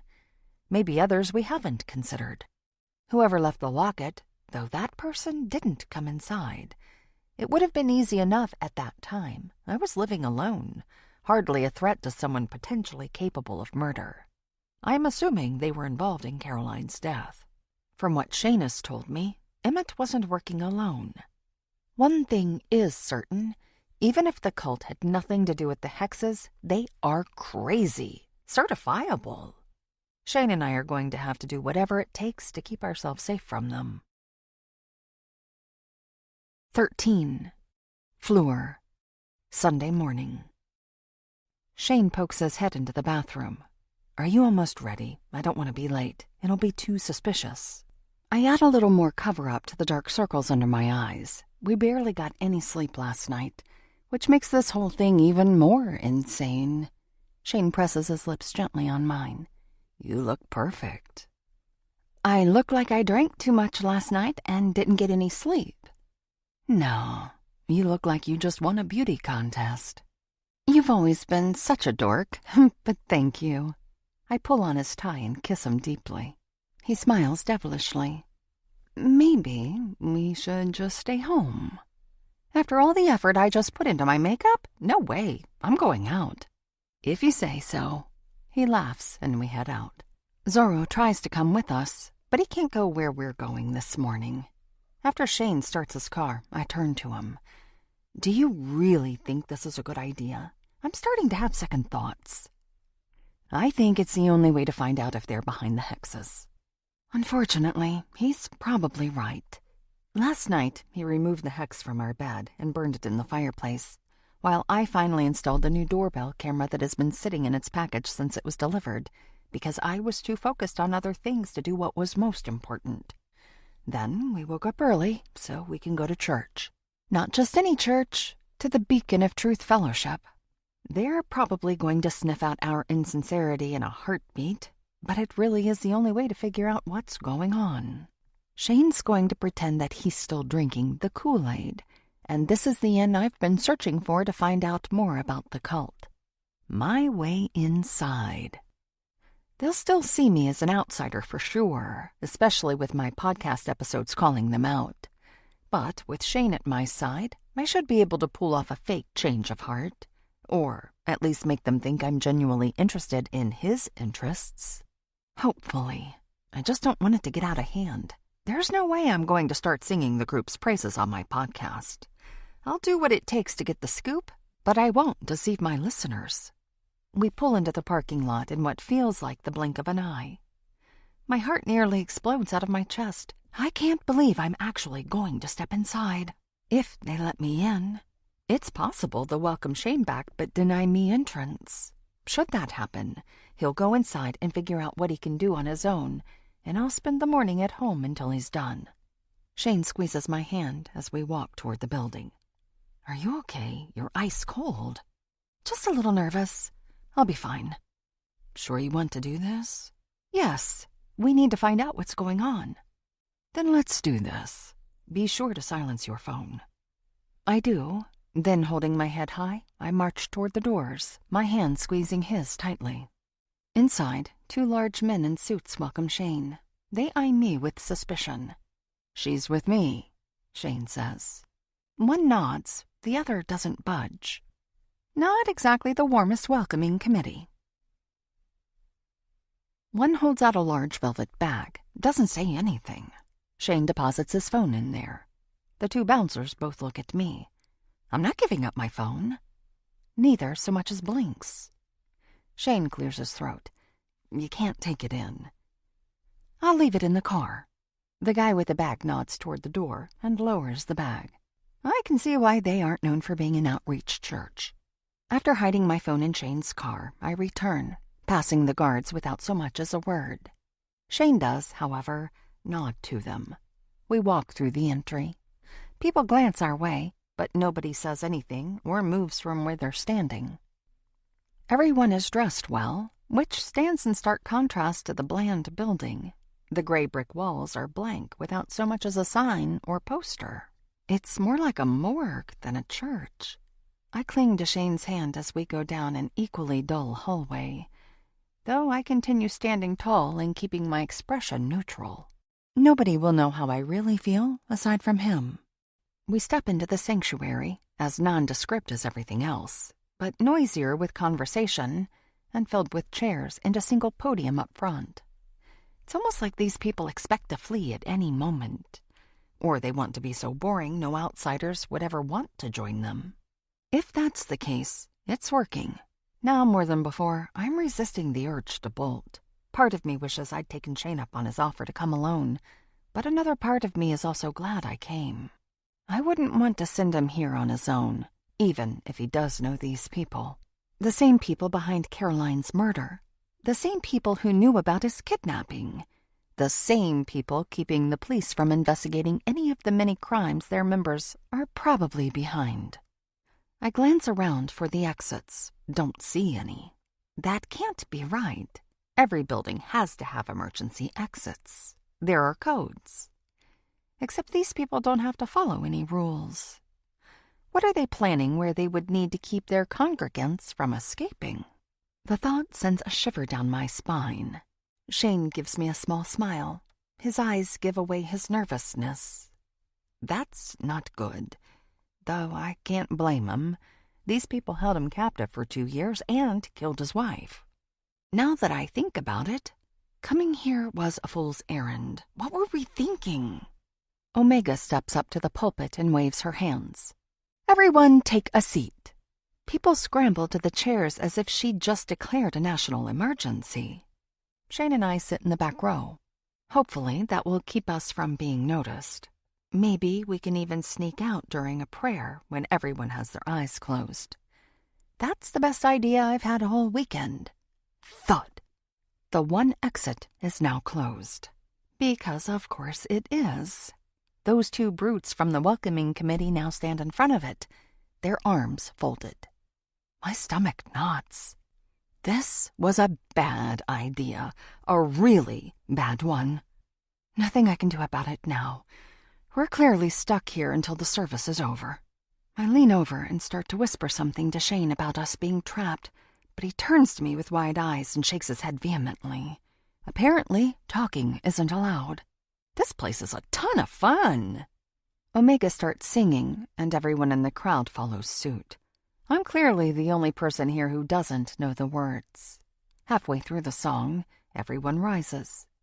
I start to as well, but Shane shakes his head at me again. Clearly, there are separate rules for outsiders. I hope this service ends soon, but I have a feeling it's going to drag on for hours. Everyone sings half a dozen songs, going up and down like they're on a roller coaster, before finally the singing stops and everyone is seated. Alpha gets up and drones on, and on, and on, and on. My eyelids grow heavier with every passing moment. It's a real struggle not to lean against Shane and sleep. I don't know how he's staying awake. He got as little sleep as I did. Alpha finally steps away from the pulpit and sits next to his wife. Thank God, this is over at last. Except another dude stands behind the pulpit. This has to be a joke. Except it's not. He starts droning on about some prophecy. This is never going to end. I'm going to die of boredom. Literally. They're going to have to drag my stone-cold body out of here and bury me next to this building. That's how I'm going out. Shane squeezes my hand, pulling me from my morbid thoughts. He mouths, "We're almost to the halfway point." Halfway? If those two linebackers weren't blocking the door, I'd make a run for it. I'm half tempted to fight them anyway. How on earth do these people sit through this every single week? I swear, we've already been here for 2 hours, maybe longer. I'm definitely going to die here. If not from boredom, then from hunger. Shane could have warned me to eat something first. Though maybe it's a good thing I didn't eat or drink anything before we left. I couldn't get to a bathroom even if I wanted to. And I definitely won out. What really gets me is the children in here. Not one of them has made a single peep this entire time. I'd be wailing my eyes out if I was a kid sitting through this. In fact, I'm tempted to start crying anyway. I don't know how much more of this I can take.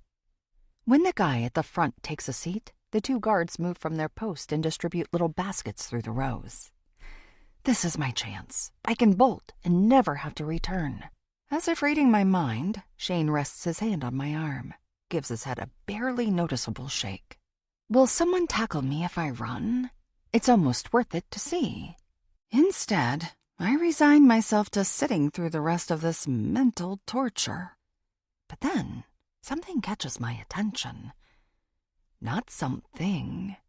Someone. Emmett. He's sitting on the far end of the room, next to a guy nearly the size of the 2 door guards who have been blocking my view of the murderer. 14. The Watcher. Hiding in plain sight at church. Shane actually brought her here, to the sacred space. When I'm here, it's the only time I can keep my mind free from thoughts of her. Otherwise, I'm obsessed. It doesn't matter what I'm doing, thoughts of her push through. I can't fight them. But this is my safe place. The one time a week where I can focus on what's important and not have Fleur force herself through. It's as if she wants me thinking about her. Of course she does. She just doesn't know it yet. She's actually here, and now I can't focus at all. It's worse that she's sitting next to Shane. You'd think they were married as close as they're sitting. I can't believe he has the audacity to hold her hand during sacred fellowship time. He's just throwing it in my face. No matter. I'll find a way to get him out of the picture. Should be simple. He was dumb enough to show up here, and with her, that means I can find a way to break between them. They aren't married. That's the key. She's up for grabs. Shane's a weasel, and she'll eventually see that. I don't know how she has any respect for him at all.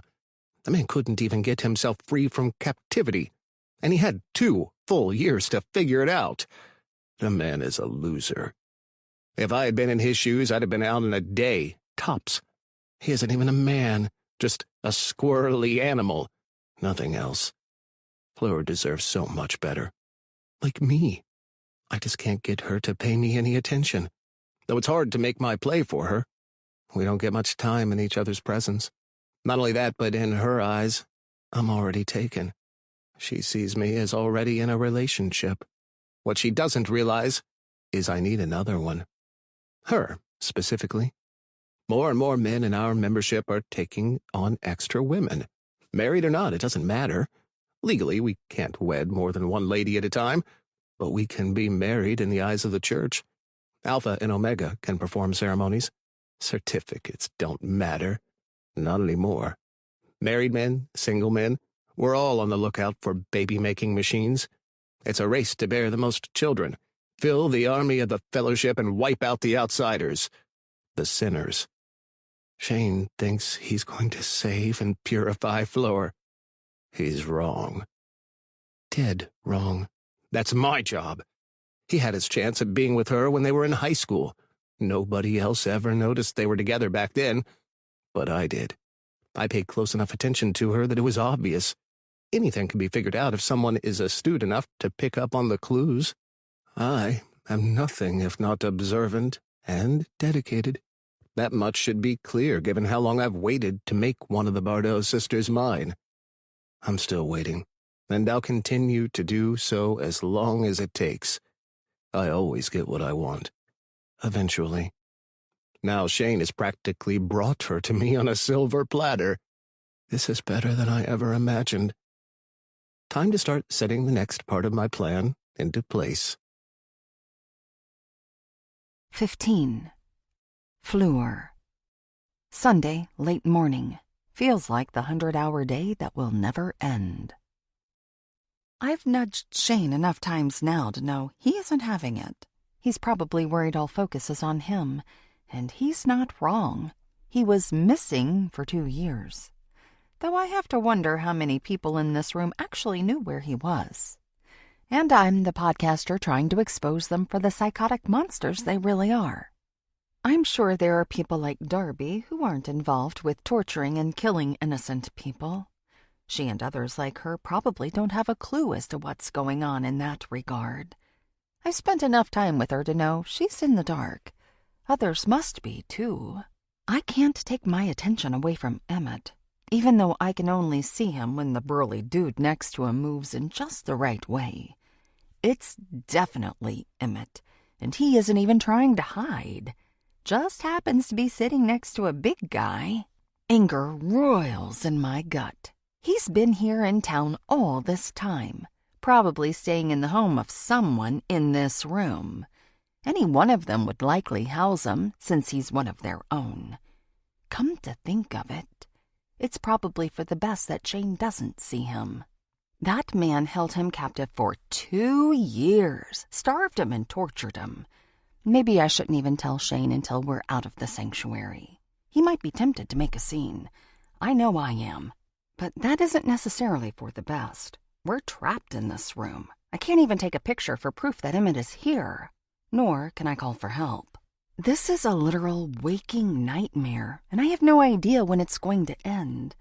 Between the endless preaching and ongoing singing, I don't know if they're going to let us out before dinner. My stomach may eat itself by then. It's already dangerously close to growling loudly during a silence. I really have no idea how all these people sit still for this ridiculously long service, especially the kids. My sister and I never would have made it 15 minutes in here as children. We always needed something to do. I'm barely holding myself together through this as an adult. If only I knew how much longer this would last. I'd ask Shane if that was an option, but clearly only people at the podium can speak. I look for an escape that I missed the previous 5,000 times I've glanced around. Nothing. I'm never coming back here again. Not even if it could lead me to the answers I'm looking for to share with my podcast. Not even Donovan. Mia's boyfriend is sitting 1 row over. How did I miss him before? That's definitely him. Does she know he's involved with these crazy people? The Hex. He was in our house last night. Now he's here. Would he have been able to place the first Hex? Someone could have told him where we live. Everyone in here likely knows where Shane lives. I reach for my phone to text my best friend. Until I remember I put it under the carpet beneath the passenger seat of Shane's car. I was tempted to keep it with me, and clearly I should have. But I imagined one of those burly guys frisking me. Too late to regret that decision now. All I can do is wait this out and hope it doesn't actually drag on forever. I try to focus on what Alpha is saying. He may as well be speaking another language for all I can take in. Wait, he actually is. I lean forward and concentrate as hard as I can. It's something I don't recognize. Actually, it sounds made up. I've heard a lot of foreign languages, and this gibberish doesn't sound remotely close to any of them. Is this man actually just making up different sounds? And everyone is going along with it? As crazy as that sounds, it isn't out of the realm of possibility. I turn to Shane and throw him a questioning glance. He gives a slight nod and rolls his eyes. Relief floods me. I'm not imagining this insanity. The guy is actually speaking a made-up language, and everyone else is just going along with it. I don't think anything else could possibly surprise me after this. Finally, Alpha stops. Omega takes his place up front and speaks in English. She wishes everyone a blessed day. Do my ears deceive me? Are we actually free? I resist the urge to leap up and run out of the building. Apparently, everyone else is just as eager to get the heck out of here because there's a mad dash to the door. My stomach roars, and thankfully, in the hustle escape, it can't be heard. Once Shane and I finally make it into the foyer, he gives me an apologetic glance. That was a little longer than normal. A little? How long do they usually last? I start to make a beeline for the one exit when someone touches my arm. Every muscle in my body tenses as I turn to see who it is. If it's Emmett or Donovan, I don't know what I'll do. It's Darby. She gives me a wide smile. I didn't expect to see you here. Would you two like to join us for lunch? I'm about to tell her no because I don't want anything to do with any of these people ever again. But Shane answers before me. We'd love to, thank you. Perfect, Darby says. Lunch has been simmering in my slow cooker. It should be ready to serve once we get there. I force a smile. That sounds great. Shane gives my shoulder a quick squeeze as we make our way out, weaving around the throng of people. Neither Emmett or Donovan is anywhere to be seen. Mia is never going to believe her boyfriend is here. As soon as Shane and I are inside his car and I have my phone in my hands, I turn to him. You could have warned me that would last for 25 million months. Like I said, it went longer than usual. He starts the engine, waves to someone, then backs out of the spot. What was up with the wackadoodle language? The what? Oh, that. He was speaking in tongues. Sounded like gibberish to me. I check my phone for notifications. Nothing. Pretty much. Supposedly, it's an angel speaking through him. I snort. People actually believe that? If they don't, they pretend to. He turns onto the main road. We're finally free of that place. What about you? For a while, I tried to convince myself I did. I wanted to move up through the ranks and was trying to impress the leaders. The same time you went out with Mia? A moment passes before he answers. Right. She actually helped me start to see how ridiculous all of this is. You know, it's funny. I always used to look down on people who were in cults. I thought they were so dumb falling for this stuff. Then it happened to me. Now I know not to judge others. I never know how I'll respond in any situation until I find myself there personally. It sounds like you're more enlightened now. I should have known not to feel so superior before that. Like when Lourdes disappeared. It really opened my eyes to a lot of things. Tell me about it. An invisible weight presses on me. When we turn into our neighborhood, the load lifts. I can't wait to get home and unwind. Shane turns down the Wilson Street. I forgot we're going to their place for lunch. This day truly will never end. 16. Fleur. Sunday afternoon. Inside the Wilson house is a stark contrast from the practically silent church building. Emma and Ashley are running through the house, chasing each other and screaming like banshees. Their parents don't seem to notice. I'm sure the kids need an outlet after sitting through that terrible religious service for what seemed like 10 eternities. In fact, I'm about ready to drop my purse and join the girls in their antics. It wouldn't be any crazier than standing in front of a room of people speaking gibberish and acting like it's the most normal thing in the world. Darby bustles around the kitchen getting everything ready for the meal. I feel bad she's doing everything on her own, but she refused my offer to help. Troy invites Shane to see something in his den, and they disappear. Darby stops what she's doing and turns to me. I'll take your help now. I glance in the direction the guys just left. Because Troy isn't in here.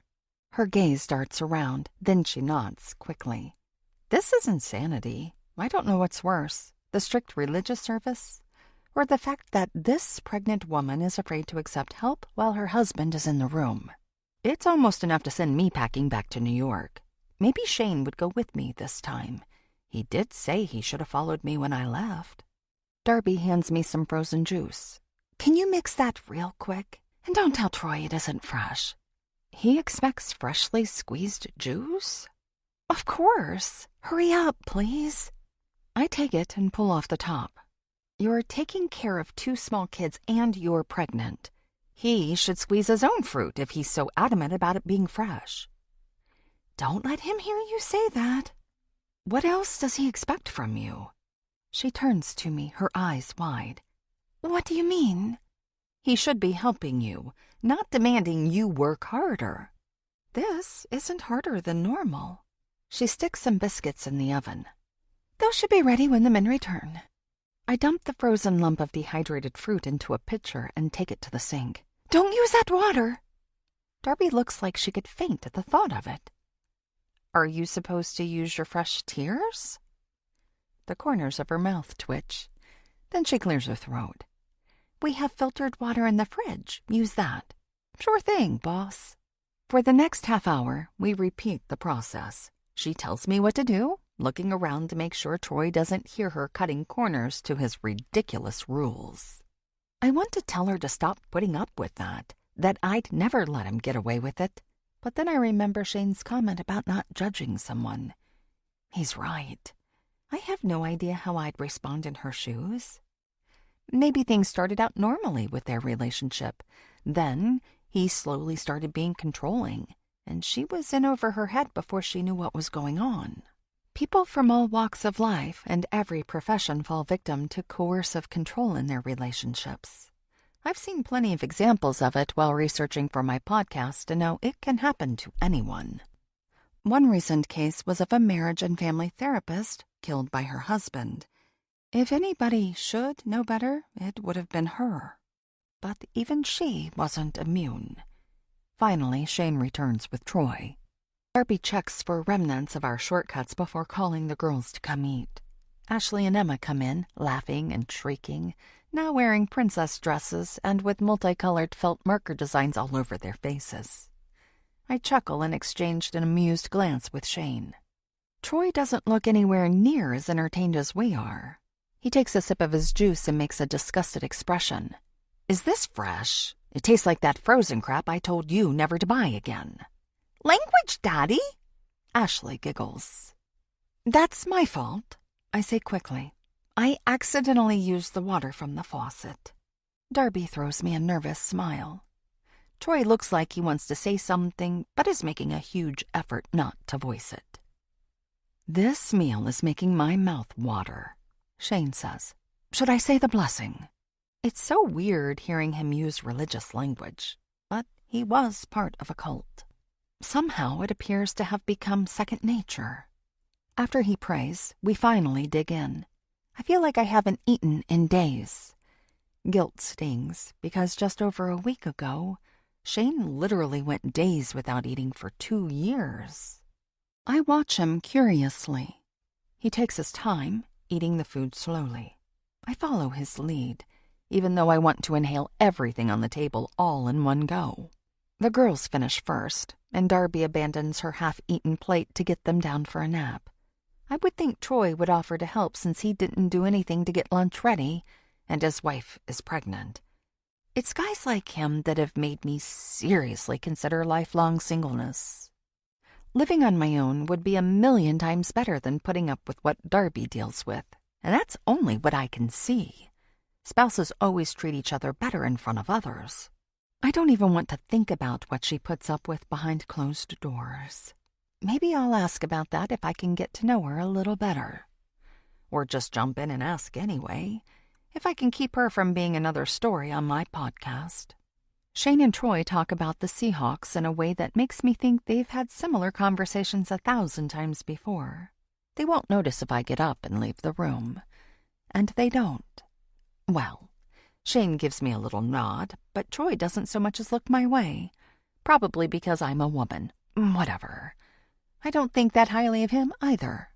I look around for Darby, but I'm barely out of the kitchen when my phone rings. Probably Mia. Unknown caller. Must be a telemarketer. Seems like those are the only ones who manage to find my number, because I go to great lengths to keep it private. When the podcast first started taking off, I got some really weird calls at even weirder hours of the day and night. I tap the button to send it to voicemail. If it's important, they'll leave a message. In the meantime, I need to find out what I can about Darby's safety. If she's typical, she won't say much. Controlled wives and girlfriends are scared, and for good reason. My phone indicates the caller left a message. Interesting. Marketers never do. Could the call actually be about something else? Did I give my number to someone and forget? Only one way to find out. I unlock my phone and listen to the message. A woman speaks in a place where the background is noisy, maybe a restaurant. I'm looking for Fleur Bardot. She managed to pronounce my name correctly. She could be legit.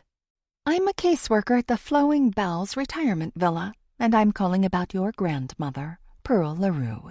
My mind immediately goes to the worst retirement home cases I've covered, and I nearly dropped the phone, my heart hammering.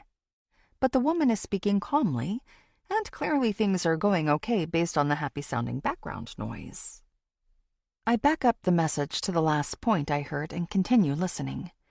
Your grandmother has, been getting herself into some trouble lately. She's upsetting other residents, and despite many warnings, she continues with her behavior. We need a relative to pick her up today, and that would be you. The woman leaves her name and the number of the facility. However, there's someone else I want to talk to first. I call Aunt Blaze. After only one ring, I get voicemail. She did that on purpose.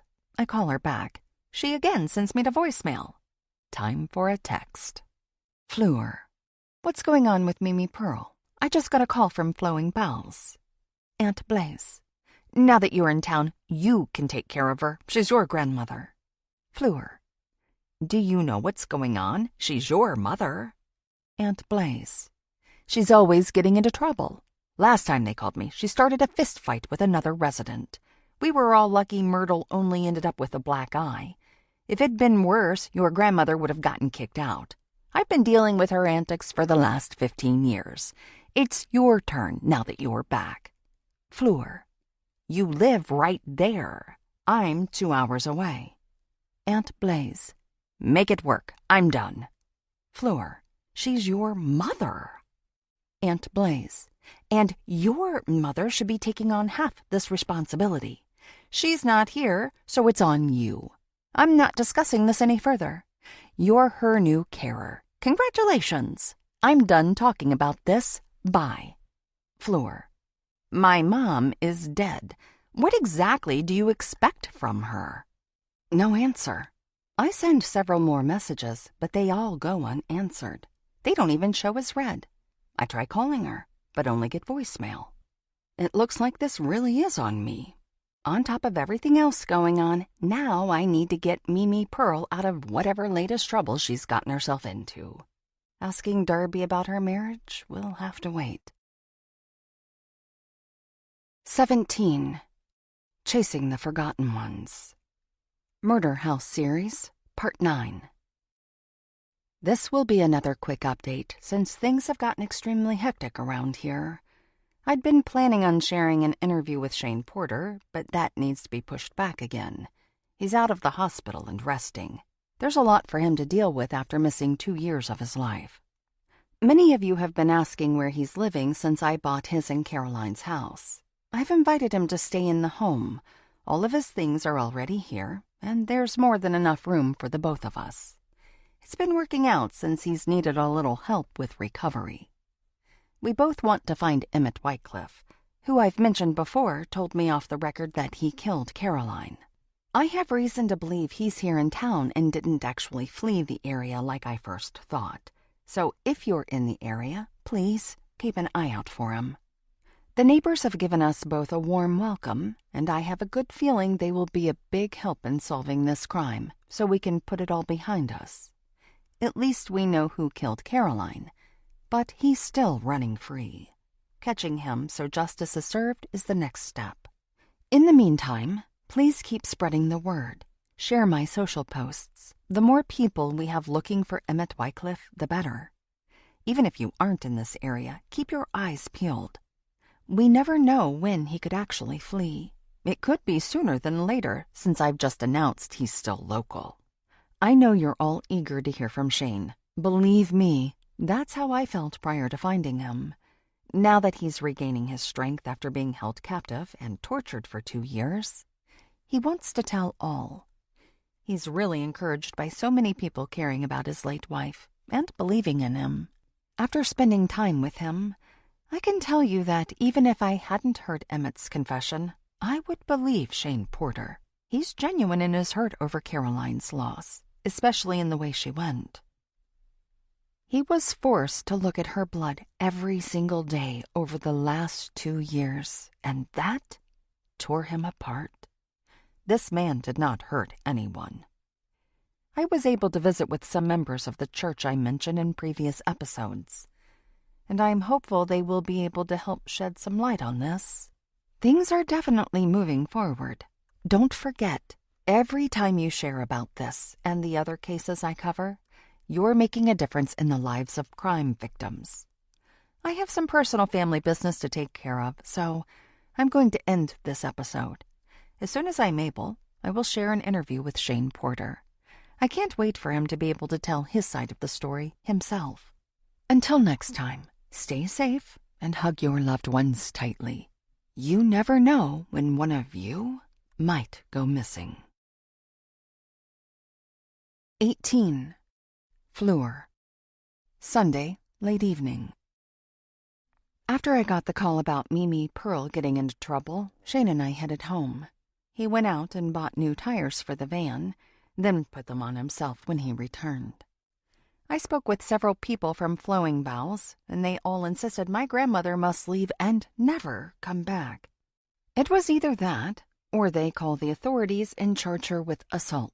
She threw a badminton racket at some guy and nearly took out his eye. Apparently, that was the last straw. The van stops smoothly as the sign for the Flowing Bowels retirement villa finally comes into view. This has turned into the day of time dragging on endlessly, and there's only more to come. The only good thing about the long drive is that Shane and I have been able to talk, unlike the silence forced on us during the church service. I can't believe that was today. It feels like a week ago. Shane and I knew her stuff would never fit into his little sports car, so he insisted on fixing the van. He even put up a for sale sign on the back window with a QR code to an online form interested people can fill out. He did all of that while I fielded the phone calls about my grandma, and then put out a quick podcast episode. Now we're about to pick up my grandmother.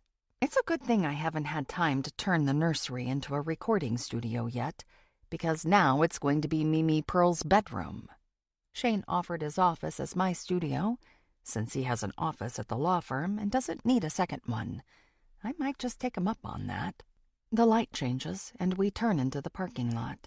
Once inside, the staff eagerly takes us to Mimi Pearl's room. I hear her before we get to the door. "It wasn't my fault," my grandmother says in her thick accent and easily recognizable voice. "Gertrude started it. She practically begged me to throw the pickleball at her, the way she insulted my swing." Shane and I exchange an amused glance. I don't know whether to throw my hands in the air or laugh. He leans toward me and whispers, "She sounds as feisty as ever." I wouldn't expect anything less. The staff has already packed her things. All we have to do is get the boxes, and her, into the van. Several of the workers help us move her belongings. They all wave excitedly as Shane pulls away. "You finally moved back home?" Mimi asks from the middle row behind us. I glance back. She's rubbing Zorro's head. "Yes, Mimi, from New York." "Nobody told me you married Shane." "That's because I didn't." "So, You're living in sin. Shane chortles. I cough to cover my laugh. I'm not judging. How do you think your mother was conceived? It sure wasn't under marital bliss. Mimi Pearl! You haven't heard that story? Of Mom's conception? No, and I don't need to. Shane covers his mouth, but I can still hear him laughing. Mimi Pearl leans back. It was a beautiful summer evening. My father had just kicked your grandfather off our property, and I snuck outside to find him before he left for good. He was embarrassed and heartbroken at the thought of losing me forever. Could you blame the guy? I was quite the catch. Still have it, too. Bernard and Stanley are going to be devastated to learn of me moving out. I'm sure they will be. I turn back toward the front, glad to have changed the subject from my mother's conception story. Shane looks like he's going to give himself a hernia from trying not to burst out laughing. But your grandfather was not about to resign himself to loss. Mimi Pearl continues her story. He took me out to a fancy restaurant that night while my father thought I was in my bedroom sobbing my eyes out. Then we went to the beach. The sun was coming down, and your grandfather was coming up, if you catch my drift. Mimi! This time Shane does laugh out loud. Fine, my grandma grumbles. I'll stop being so crass. Anyway, with the colorful sunset as for a backdrop, he kissed me like a Casanova, though he only had eyes for me. We conceived your mother right there on the beach. It took me weeks to get rid of all that sand. You wouldn't believe the places it got stuck. TMI, Mimi, TMI. I cover my face. How is this woman related to me? Mimi continues her story, apparently not done yet. I'm not sure how many people saw, but the police made us leave after someone complained. Not that it mattered, because his swimmers were already fast at work. I really don't need to hear this. 9 months later, your mother was born. Beautiful little thing. She looked just like me. Shane glances back. Was she as humble? Mimi Pearl ignores him. Once I had my figure back, my father gave me the wedding of my dreams. Then, as you know, your grandfather and I lived a long and happy life together. Did all of your kids have such glorious conception stories? Shane asks, his eyes twinkling. I resist the urge to throw my purse at him, only because he's driving. Yes, would you like to hear them? No, I say quickly. We don't. Are you hungry? Maybe we should stop off somewhere for dinner. What about Zorro? This van has climate control, I say. He'll be fine. That sounds great. I could not even recognize the slaps they gave us in the cafeteria tonight. I'm certain it was leftovers from the horse ranch next door. I'm sure it wasn't, Shane says, but we can still stop off at a restaurant. Perfect. Then you two can catch me up on everything you are not saying on that podcast of yours. I can tell by looking at you two. You are more than just roommates brought together by a Madame Mystery. I turn back to her. You listen to my podcast? Of course I do. I gather all my friends every time an episode drops. Do you want to hear our theories? We have ideas you have never brought up. Good ones. Well, Gertrude's are pretty dumb, but the other ones are worth listening to. Yeah, tell me your theories. Later. She leans forward. Tell me, did you two lock it in? Does that mean you found the locket I gave to Lourdes? My mouth falls open. Nothing gets past my grandma. 19. Fleur. Tuesday, late morning. Mimi and I sit at the covered outdoor table, sipping tea and watching Zorro run around the backyard. We spent all day yesterday getting her new room set up. She's thrilled to be staying in the murder room, even though we all know now it's misnamed. Mimi even wants me to announce it on the podcast and give a shout-out to her friends at Flowing Bells. And yes, she used the term shout-out. I'm in way over my head with her, but at least I haven't heard the stories of how my mom's siblings were conceived. She did, however, get the entire bar and grill to sing a peppy round of 99 bottles of beer when Shane and I took her for dinner after picking her up the other night. We won't make that mistake again. "When's your next episode coming out?" she asks. "You're slacking." "I've been a little busy moving a crazy old woman into my house." She sips her tea. "How old is the stuff? It tastes like a armpit swamp." I stare at her. "It does. You do realize your mouth is what got you kicked out of the retirement home?" "Maybe that is what I was aiming for. If you met Gertrude, you'd understand my plight." She glances at her mug. "You really do need a better tea." I'm pretty sure Caroline picked it out, so it's not exactly fresh. "If you need me to go shopping, I will." "No, I can add tea to the list." She pushes her mug away. "I'm bored." "Are you kidding?" "I have not gone anywhere since Tuesday." "You could do some housework." "Oh, funny. I need people my own age to interact with. Not that there's anything wrong with you or Shane." "I can see what kind of things there are around here, but you have to promise to be on good behavior." Mimi Pearl glares at me. "You don't exactly have a great track record." "Nobody here knows that. Flowing Bells is 2 hours away. 3, the way Shane drives. He's worse than an old lady. Gertrude could drive faster than him in her sleep." "Maybe you should tell him that to his face." "Already did." Why am I not surprised? She continues. "He said he'd take me for a drive in his sports car, and that afterward I'll change my tune. I'll believe that when I see it."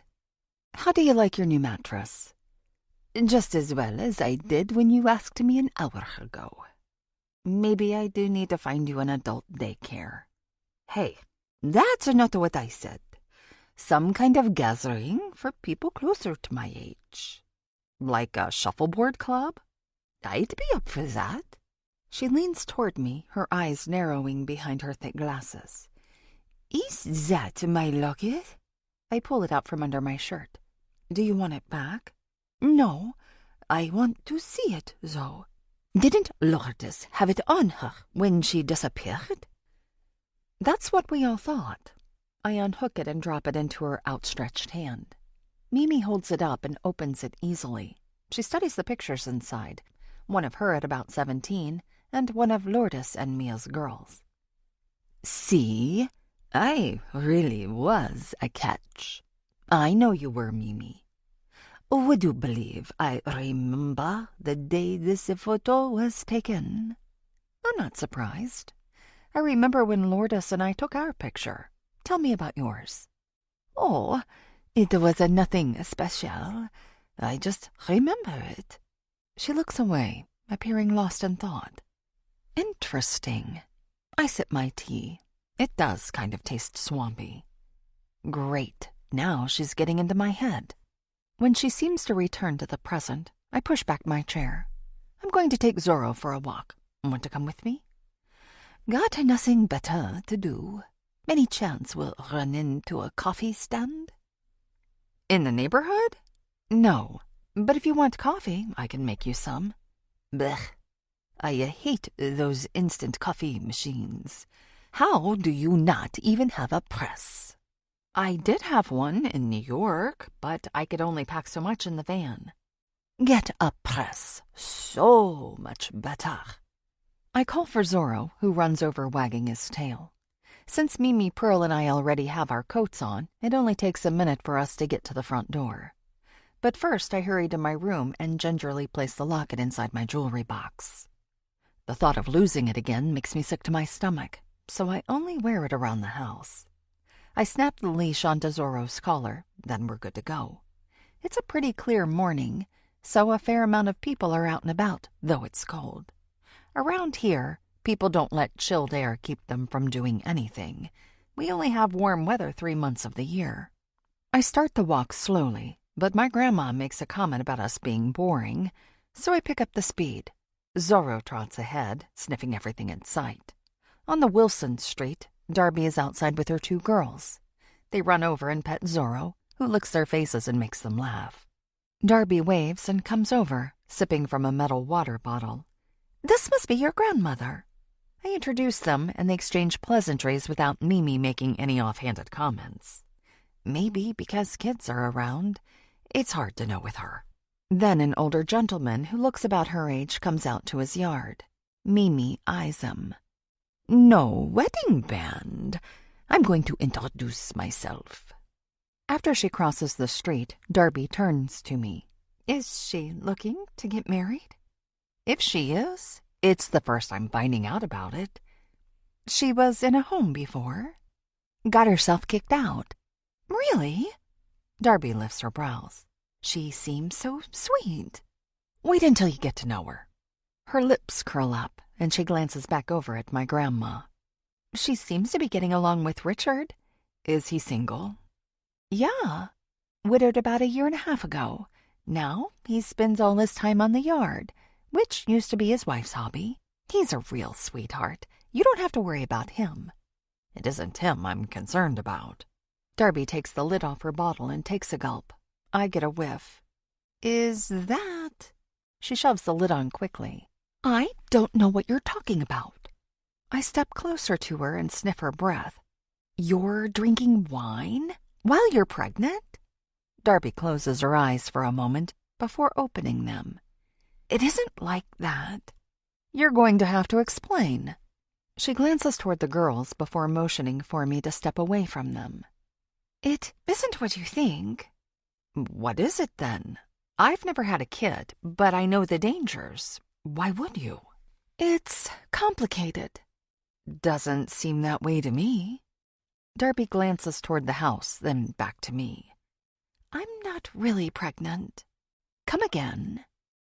She lets out a loud sigh. The church puts so much pressure on us, and Troy has been on my case about it. I don't know why it isn't happening, but it's not. In a moment of weakness, I accidentally blurted out that I was pregnant just to get everyone off my back. What are you going to do when they figure out the truth? Say I lost it. She takes another swig of her wine. And that, I glance at her water bottle, is a miracle? Funny. No, it helps me to relax. Troy is always talking about how he can feel that it's a boy this time, and all the women at church are already crocheting blankets. Then I've got the girls running around making messes all the time. It's enough to make anyone lose their mind. Plus, both of them have birthdays coming up, so I'm planning 2 birthday parties. All of that would drive anyone to drink. I'm just glad you brought over those bottles the other day, and that Troy doesn't pay them any attention. He thinks real men only drink the hard stuff. I can bring over more next time, if that would help. Her eyes light up. That would be amazing. But maybe you should think about telling him the truth. And face his wrath? No way. The perfect opportunity to ask her about her marriage. Are you scared of him? She chews on her lower lip. No. That's not convincing. You don't know what it's like. Someday you might. What does that mean? I see the way you and Shane look at each other, but I'm not afraid of him. Once you join the church, you will be. She takes another drink. Who said I'm joining? He's a member, and you were allowed inside for a service. You're already on the path. That thought turns my stomach. You don't have to worry about me, though I'm concerned about you. I'm fine.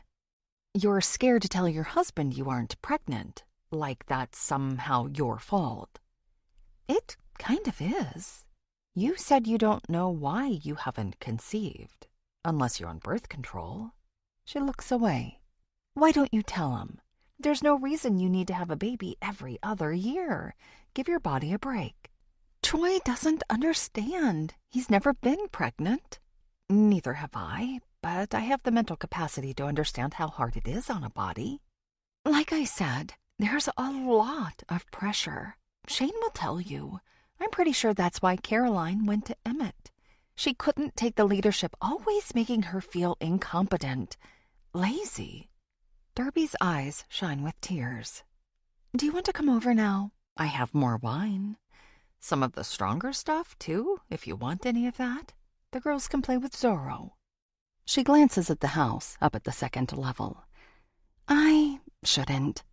Why not? Shane might tell one of the leaders. He's at the office today.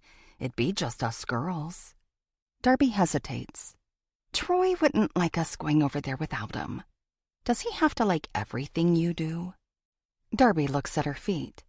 Maybe we can plan something another day, when he has to go into the office. When will that happen next? I'm not sure. He doesn't usually give me any notice. Sounds like a charmer. She glances back to the house and stiffens. I better get inside. He's looking out now. We've been out here too long. You do know you can call 911 if you feel controlled. He can't force you to stay in the house. Almost everyone on the police department is part of the church. Calling the cops would just get me into more trouble. I have to get inside. She calls to the girls, takes another swig from her water bottle, then hurries inside. I may have moved back here to solve Caroline's murder and Shane's disappearance. But the real mystery is how to dismantle the Beacon of Truth Fellowship and give people like Darby their lives back. 20. Fleur. Tuesday, late afternoon. Mia sits across from me and sips from her paper coffee cup. It's cute that your grandma's on a date. We'll see. I glance across the cafe to where Mimi, Pearl, and Richard are sitting at their own table. She seems to be on good behavior, which means she took me seriously when I told her if she acted out, we'd leave immediately. Though it's only been 10 minutes. She still has plenty of time to make a ruckus. Did you have something in particular you wanted to talk about? You had that tone you get when something's bothering you. Mia glances at her watch. Unfortunately, I don't have a lot of time. I have a showing in less than an hour. I'm tempted to blurt my news, seeing her boyfriend at the church service, but I need to feel out what she knows first. How well do you know Donovan? She arches a brow. We've gotten close. Why? Do you know something I don't? Is he involved with the Beacon of Truth Fellowship? May as well just get it out there. Mia chokes on her mocha. The cult that's taking over the town? No, definitely not. He's never expressed interest in visiting. What are you getting at? Stop beating around the bush. I take a deep breath. It doesn't help calm me in the slightest. Shane and I went there on Sunday, and Donovan was there. Her mouth falls open. He couldn't have been. It was him. No, he... She pauses, then laughs. What's so funny? I demand. Mia only laughs harder. You find the fact that your boyfriend is in a misogynistic cult funny? She straightens her back and wipes at her eyes. Donovan has a twin. You must have seen him. Your boyfriend has a twin? Yeah. And you never thought to mention him? I always forget because I never met the guy. I give her a double take. Your boyfriend has a twin, and you've never met him? He lives here in town? Right. Donovan is much closer to his sister, so I've spent a lot of time with her. I met the rest of his family when we went camping the other weekend, but Jonathan wouldn't go because it would keep him from church on Sunday. Donovan and Jonathan? Cute, huh? She rolls her eyes. Apparently they're not identical, but look super similar. They used to get taken for identical all the time as kids. Now they hardly ever spend any time together. Why's that? I think it has to do with the church. Donovan doesn't like talking about their rift, so I don't ask. It really seems to bother him that they aren't close. So it wasn't Donovan at the church service? Nope. We were together, and he loathes the cult. She perks up. I still have to introduce you to Cleo. You'll love her. Yeah, sure. Let's set that up. We talk about lighter topics for a few minutes before she has to leave to show a house. Mimi, Pearl, and Richard are both smiling as they chat, so I keep sipping my coffee.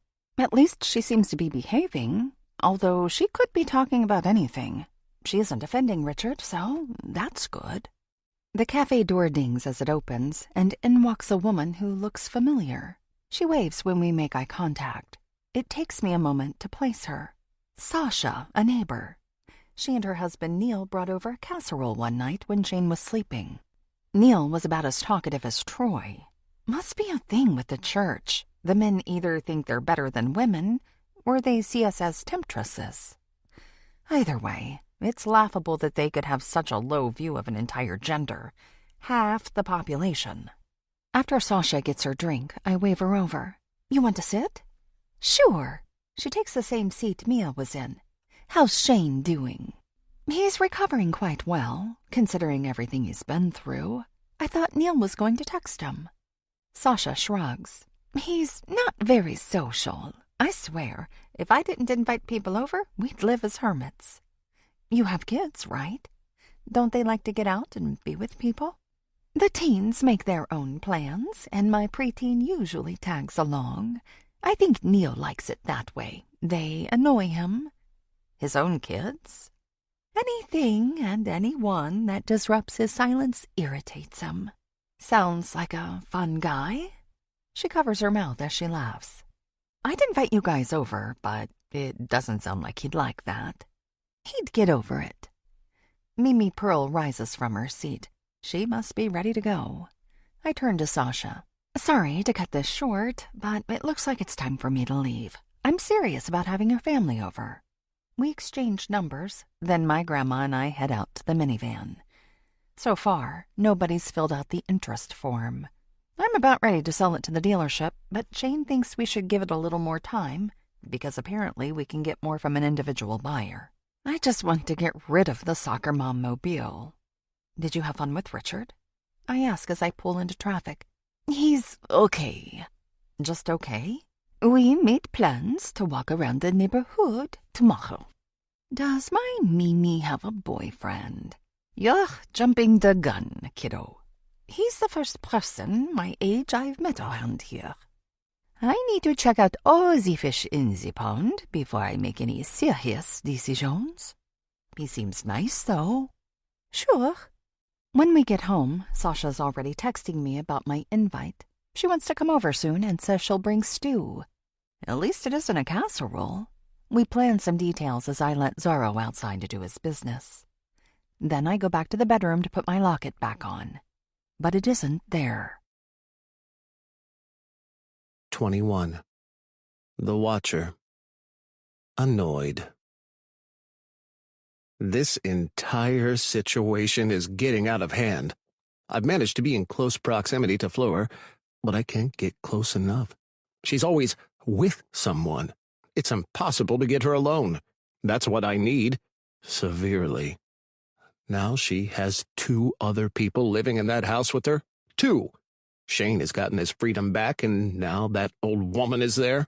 Fleur doesn't seem to part from her at all. Those 2 are attached at the hip. They kind of look alike, making me think they must be related. That's really irritating. I thought I had a handle on all Fleur's relatives. I also thought they were all dead. If I was wrong about this, what else have I been wrong about? I don't even want to think about it. An elderly person shouldn't be hard to get rid of, so that isn't my concern. She might even be useful alive. I'll have to play my cards and see how that goes. If the old bat is easily manipulated, I can use that to my advantage. I'll definitely need a plan, but that shouldn't be hard. She should be the least of my concerns. Shane is the real thorn in my side. The guy is smart and savvy. He didn't become one of the county's best lawyers on his looks alone. He knows what he's doing. But he obviously has his weak points, considering he was held captive for 2 full years. That means I can figure something out. There has to be something I can do with him to get this situation to my advantage. The question is, what? I don't know. The problem is how flustered I've been getting lately, and worse, the show I have to put on to keep anyone from suspecting me. I'm pretty sure Fleur has no idea what I'm capable of. She sure doesn't seem to have any interest in me when we've been in close proximity. It's getting harder to keep my composure. Those around me are starting to suspect something is going on with me. I can't let them know what I'm planning.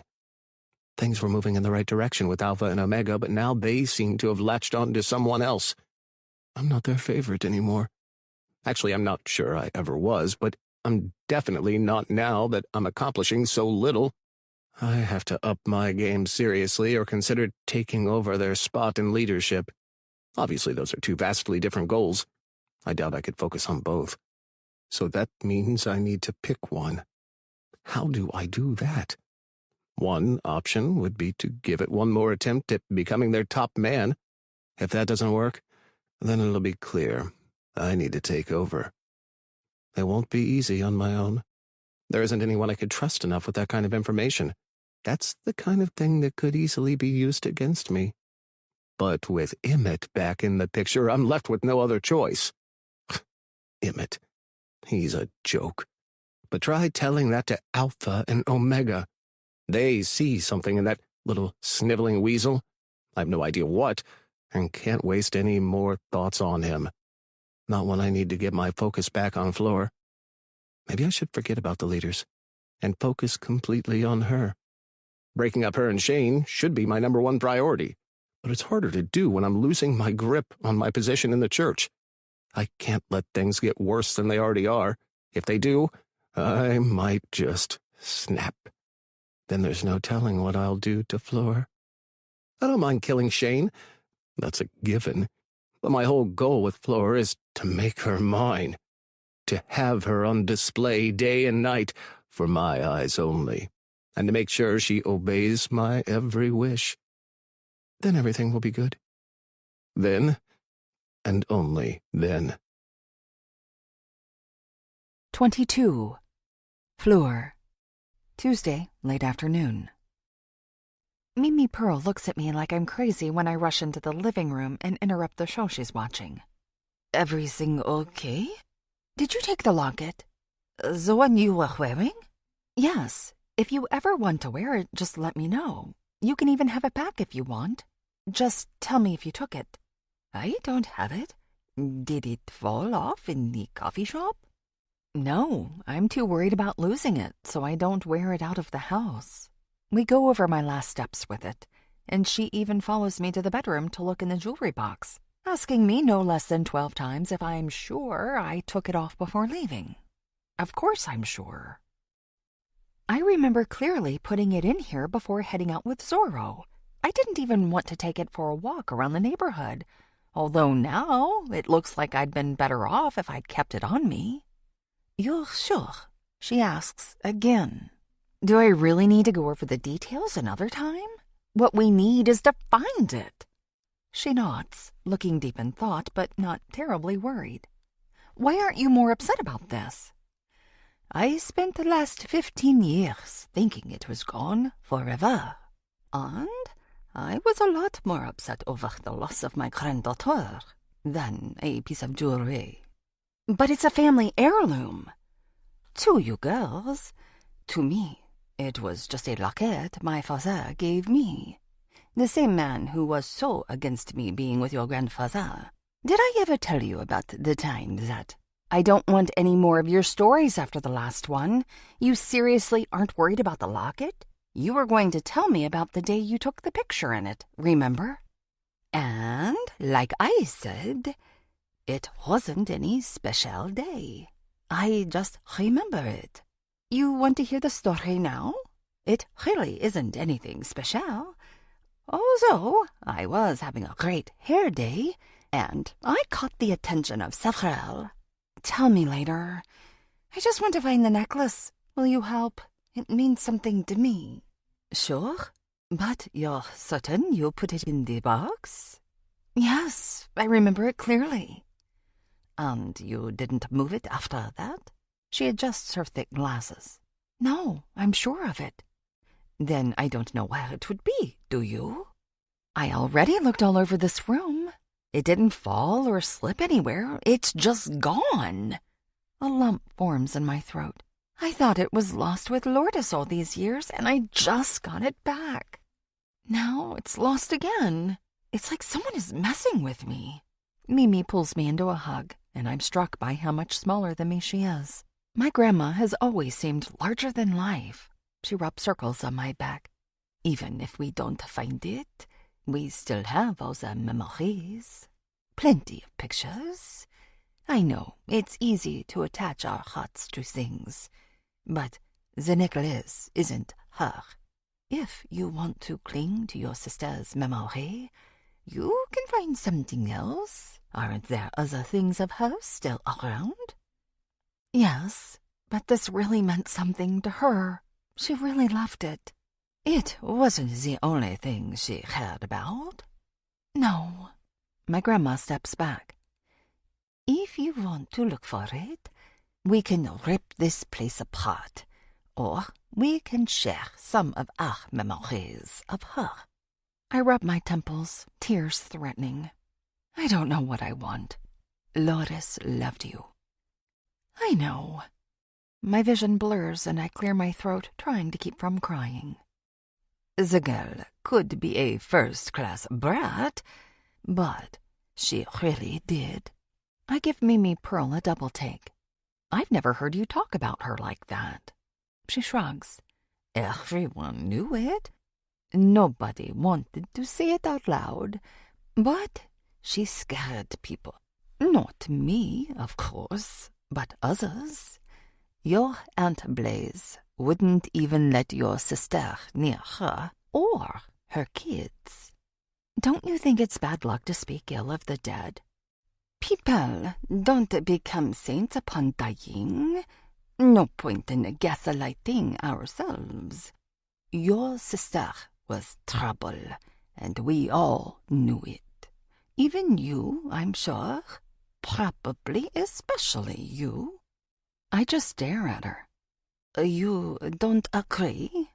I've never heard someone so close to 80 use the phrase gaslighting. Who are you calling close to 80? I have 3 full years before that happens. You trying to send me to my grave before my time? That's what I call bad luck. She makes a harumping sound. I didn't mean it like that. The movie that phrase came from is older than me. Your generation thinks you came up with everything. She mutters something under her breath. Okay. I take a deep breath. I'm going to keep looking for the locket. You can go watch your show. I was thinking of taking Zorro for a walk. On your own? Yes, it's not like I'm E.T. I hold back an eye roll. I just mean he's a ball of energy. Sometimes he can be a bit much for me. Fine. That was an excuse, so I can walk by Richard's house. I don't need to take the dog. You just saw him at the cafe. Does that mean I cannot see him again? Maybe play a little hard to get. You just met him. Who has time to play games? I'm almost 80. Practically have 1 foot in the grave, according to my granddaughter. Go visit him. I'm not going to stop you. But don't blame me if he feels accosted. Trust me, dear. He won't. Have fun. But if you're going to start dating, we should get you a cell phone. Wouldn't be a bad idea. But I'm not even leaving the neighborhood. I'll be fine. I don't doubt that. I squat to look under the dresser and the bed. Nothing. I don't know what to expect. The person who broke in and left the hex under the bed probably also took the necklace. I've gone through all the doorbell camera footage and didn't see anything. Maybe they really are using magic. It seems to be the only explanation, except I don't believe in hocus pocus. That means someone was in here, and they got in some other way. Donovan is a likely candidate for the hex. He was in here with Mia and has a connection to the cult, even if he isn't in it himself. It's his non-identical twin who looks just like him. Likely story. Not that I doubt Mia. I'm sure he told her that, and she believes him. Doesn't mean I have to. He's still on my suspect list. But how would he have gotten in this time? I'm going to have to dig into that further. But first I need to make sure the necklace isn't somewhere in the house. Before I start throwing around accusations, I have to be certain it isn't here. Even though I already am. Someone took it from my jewelry box between this morning and now. I intend to find out who. 23. Fleur. Tuesday evening. Shane's voice behind me nearly sends me through the roof. I'm digging through the closet in his office, the last place I've searched for the locket. I climb out and throw him an apologetic glance. He pulls me into a warm embrace. "Are you okay? You look like you've seen a ghost." "The locket is missing. Again?" "Unfortunately." I tell him the whole story about how clearly I remember putting it in the jewelry box and it being gone now. "You don't think your grandma took it?" "Why would she? It used to be hers, then it belonged to her missing granddaughter. She told me she doesn't even care about it." He steps back and scratches his chin. "Isn't it a family heirloom?" "That's how Lourdes and I always saw it, but apparently Mimi Pearl gave it to her not because it was special, but because she didn't care about it. It has a picture of her and a picture of you and Lourdes, and she doesn't care about it?" He cocks a brow. "When you put it like that, it does seem weird. But then again, we were talking about the same woman who got an entire restaurant to sing 99 bottles of beer the same night she got kicked out of her retirement home. She's hardly what anyone would call traditional." "Speaking of her, where is she?" Shane looks around. "I didn't see her or Zorro when I got here." My stomach drops. "What time is it?" I look around for a clock, but there isn't one in this entire house. About 5:30. I'm going to be sick. "What happened?" He puts an arm around me to steady me. "She wanted to take Zorro for a walk so she could see Richard." "Richard? You mean Richard and Lucinda over by the Wilsons?" "It's just Richard now, sorry to tell you. And Mimi hasn't been able to get enough of him all day." "She moves fast." "We need to find them." I step back, my shoulders tensing. She shouldn't have been gone this long. "I'm sure they're fine. Richard is a talker. He once spent an hour telling me about what was wrong with his carburetor. If he's with your grandma, then I'm sure they're both talking each other's ears off and lost track of time." My muscles relax. You're probably right. She was mad at me because she thought I called her old, so she's probably staying out longer to make me pay. That sounds like her. He rubs my shoulders. "See, everything's fine." I need to go look. It's going to be dark soon. We'll go together. Shane gives me a quick kiss. "Sorry, I didn't even ask how your first day back at work went." It was okay.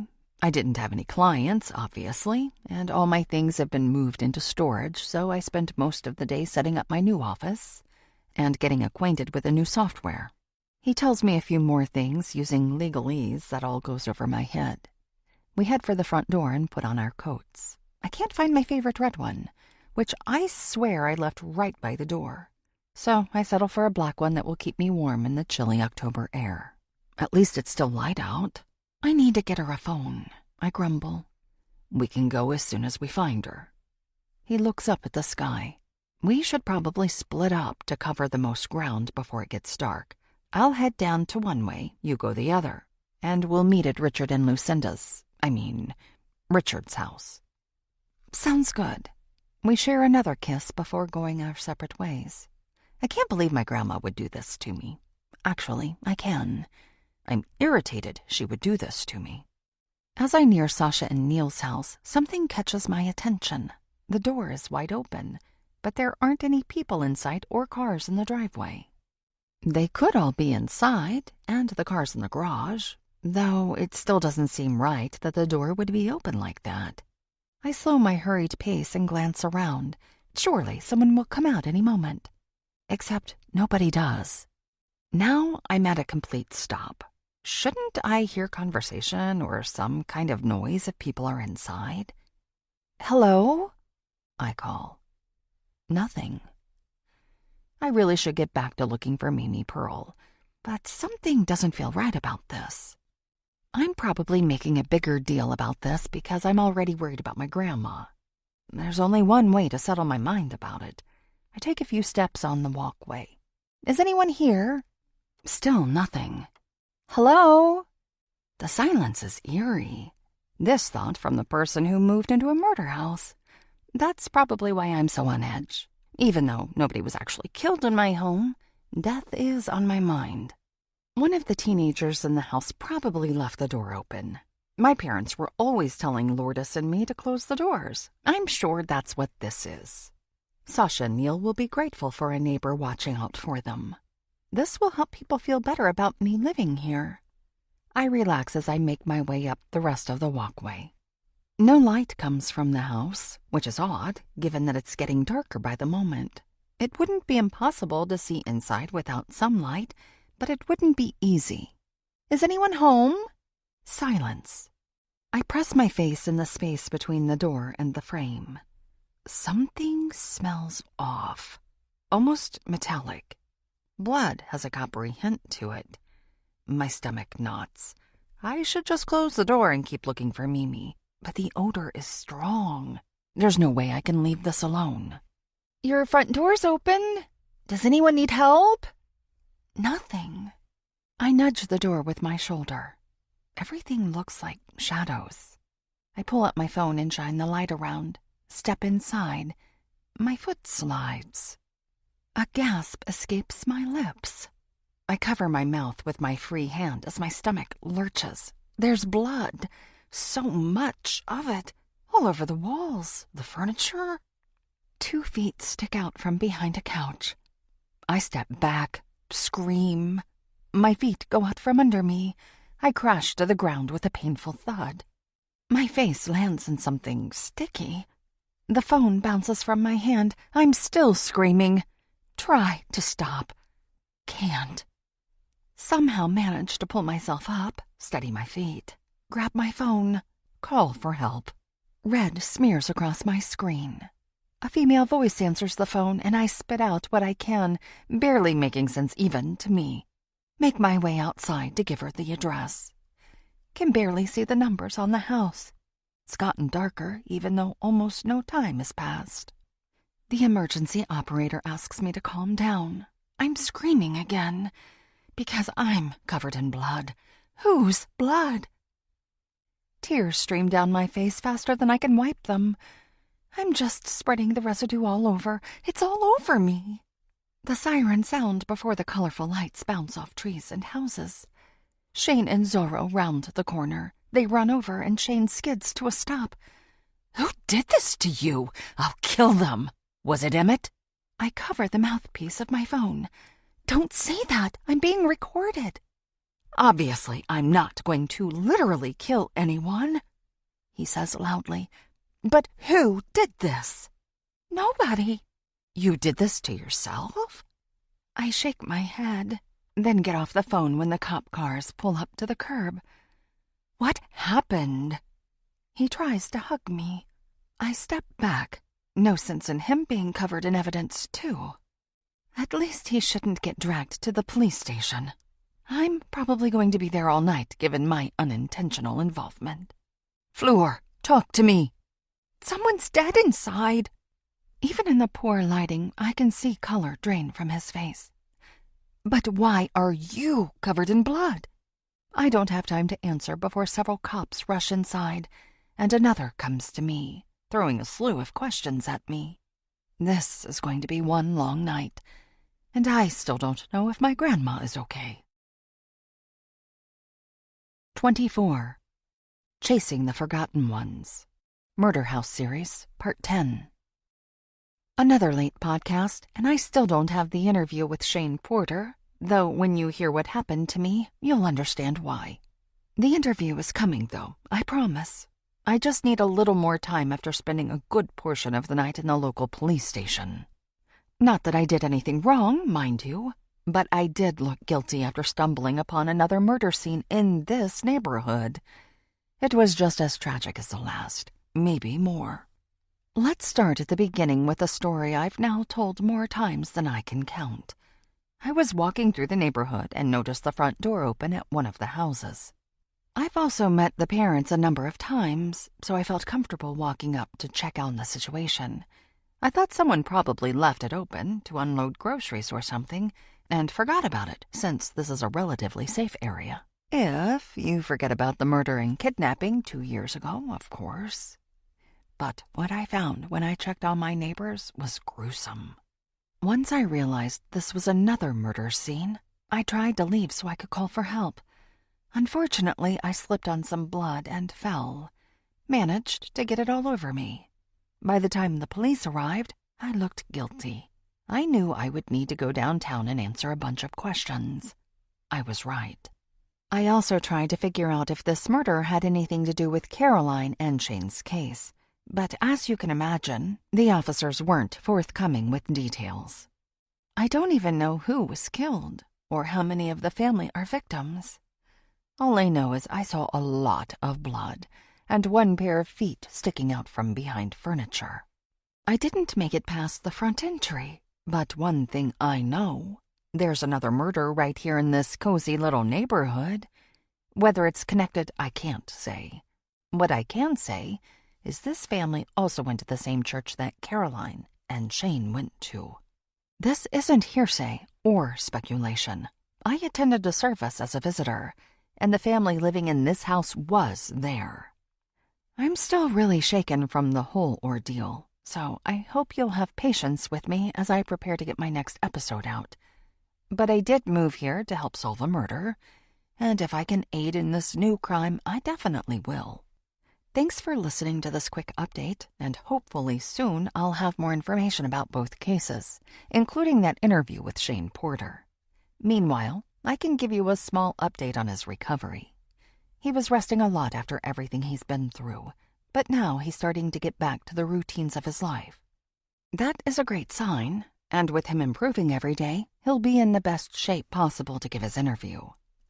This podcast is still the only place you'll be able to hear from him in his own words. He told me he has no intention to give a public interview anywhere else anytime soon. I can't promise the next episode will be his exclusive interview, but if it's not, it won't be far behind. I can't wait to let him share his story with all of you, once we're both ready. Hopefully next time I'll have updates on the new case, too. I'm not sure if the local police will be any more open about this one than they have been about the Porter case. Some of you have asked about pulling the FBI in to help with this. Obviously, there isn't much I can do as a podcaster, and the agency has guidelines as to what they can and will help with. Regarding the Porter case, the police have not reached out for help, nor has the case crossed state lines, or gone into the jurisdiction of multiple agencies. If you remember the Sarah Jones case I covered a few months ago, 3 agencies were fighting that it wasn't up to them to take the case.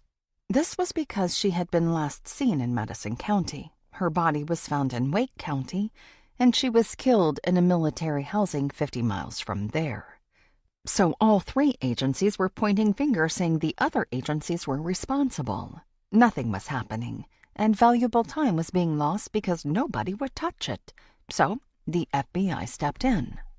Nothing like that is happening here. The local police are taking charge, they're not asking for help, and there are no other jurisdictions involved. As it's believed, Emmett Wycliffe, who confessed to killing Caroline to me, is still in the area. Unless this new case draws in the feds, it isn't likely they'll get involved. Local authorities believe they have what they need to handle all of this. There are other reasons the agency will or won't get involved, but from what I understand, none of those apply here. I hope this clears that up, and if not, you can always ask questions on my socials. Until next time, stay safe and hug your loved ones tightly. You never know when one of you might go missing. 25. Fleur. Wednesday, early afternoon. Every inch of my body aches, not only from exhaustion, but from crashing to the ground after slipping on the blood. I should have shown my light around before stepping inside, but I can't beat myself up for the choice. I'm a podcaster, not a police investigator. I was just trying to be a helpful neighbor, And even the cops, who are already prejudiced against me, had to finally admit that. It helped that Shane was there in full lawyer mode. He isn't a criminal attorney, but he knew enough to rattle the cops who were questioning me. I half expected Alpha and Omega to walk in and start ordering everyone around, but they aren't that obviously in charge of everything. The police chief was probably calling them behind closed doors, just as Shane was getting advice from an actual criminal attorney he knew. It all feels like a game of chess, but with very real consequences. I'm also supposed to stay close in case the cops have more questions for me. At least we all know they don't have enough to hold me, or worse, arrest me. The murderer dismantled Sasha and Neil's doorbell camera, but there were several other houses that showed me walking up when I did, with not a drop of blood on me. If it weren't for those, I'd likely still be down in the station. I gave the police my soiled clothes and changed into the ones Shane brought me from home, where Mimi and Zorro were waiting for my return. Shane found my grandma at Richard's as expected. They were playing board games, and she'd lost track of time. Shane took her back home and then left for the station to help me out. She's the only one of us to get a decent night's sleep. I could sleep for a week after everything that's happened. I'm not even sure how I managed to get another podcast episode out, but somehow I did. It's kind of ironic. Now that Shane's ready for the interview, I'm not. But the interest in the upcoming interview seems to be bringing in new listeners, as I've been getting more subscribers than usual over the last week or so. After a hot shower to calm my muscles, I make my way to the living room where Mimi Pearl is playing with the smartphone. Is that Shane's? Mine. She doesn't look up. He picked it up this morning. Where does he get the energy? He was up as late as I was. Don't know. He's outside now, talking with someone who's interested in buying the van. That's good news. I can finally get a cute sedan. Mimi nods, but still doesn't look up from her screen. What are you doing there? Hunched over her screen, she grunts an unintelligible reply. Maybe I'll get a pet monster, too. What do you think? My grandma nods, tapping away on the phone. Have fun with that. I go into the kitchen and warm up a helping of one of our random casseroles. I'm too tired to deal with anything more complicated. Once full, I make my way outside where Shane is pointing to something under the hood of the van next to some other guy. He comes over and gives me a hug and a kiss. The stranger glances over at me. You're the one who drove this across the country? Yeah. How did it handle? Did it make any strange noises? It was great. Why are you selling it then? I only needed it for the one trip, so I could bring all of my things here.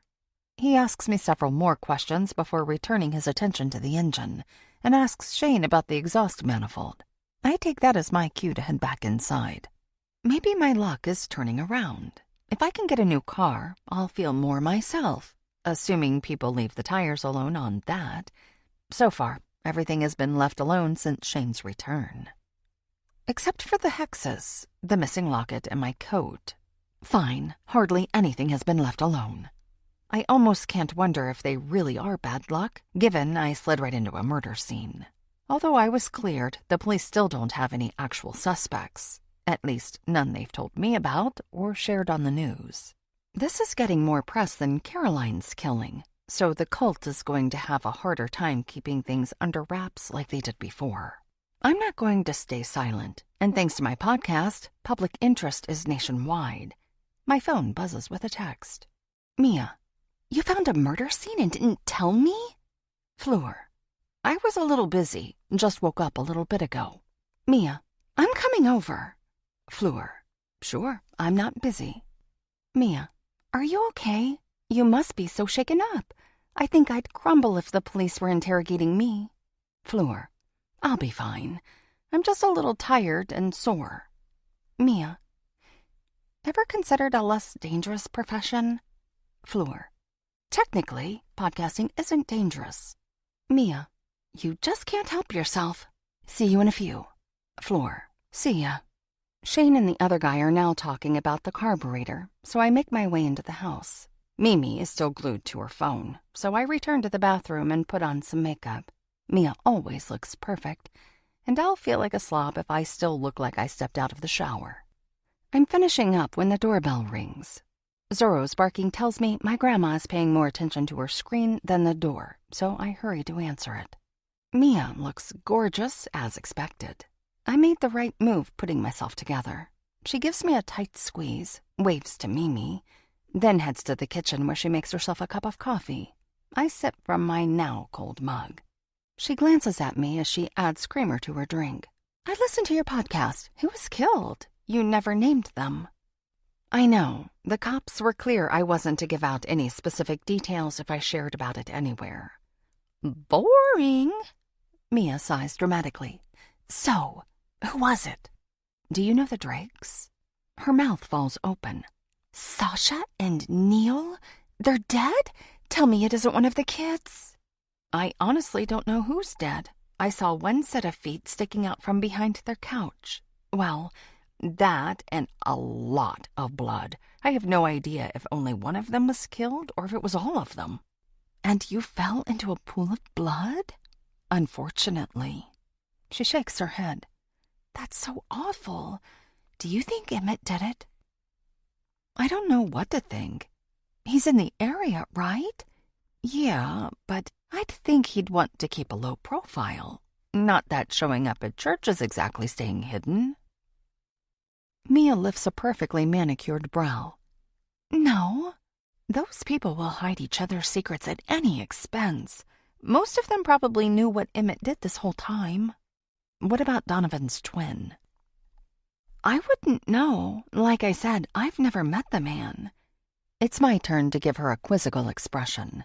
Don't you find that odd? Did you know all of Ian's relatives? His parents and siblings. How have you not met the twin when you went camping with his family? We already went over this. He didn't want to miss church. You don't find that strange? Not really. I only went camping to spend time with Donovan. Do I look like someone who enjoys getting dirt caked under my nails? She shudders as if nothing could be worse. Donovan claims they're fraternal. They are. His parents told me. But they look a lot alike, so they get taken for identical twins a lot. He was at the cult meeting last weekend. That's what you mentioned. And the person I saw looked exactly like Donovan. His twin. Right. I think you need to dig into this. My boyfriend's twin? His alleged twin, I correct. Have you seen pictures?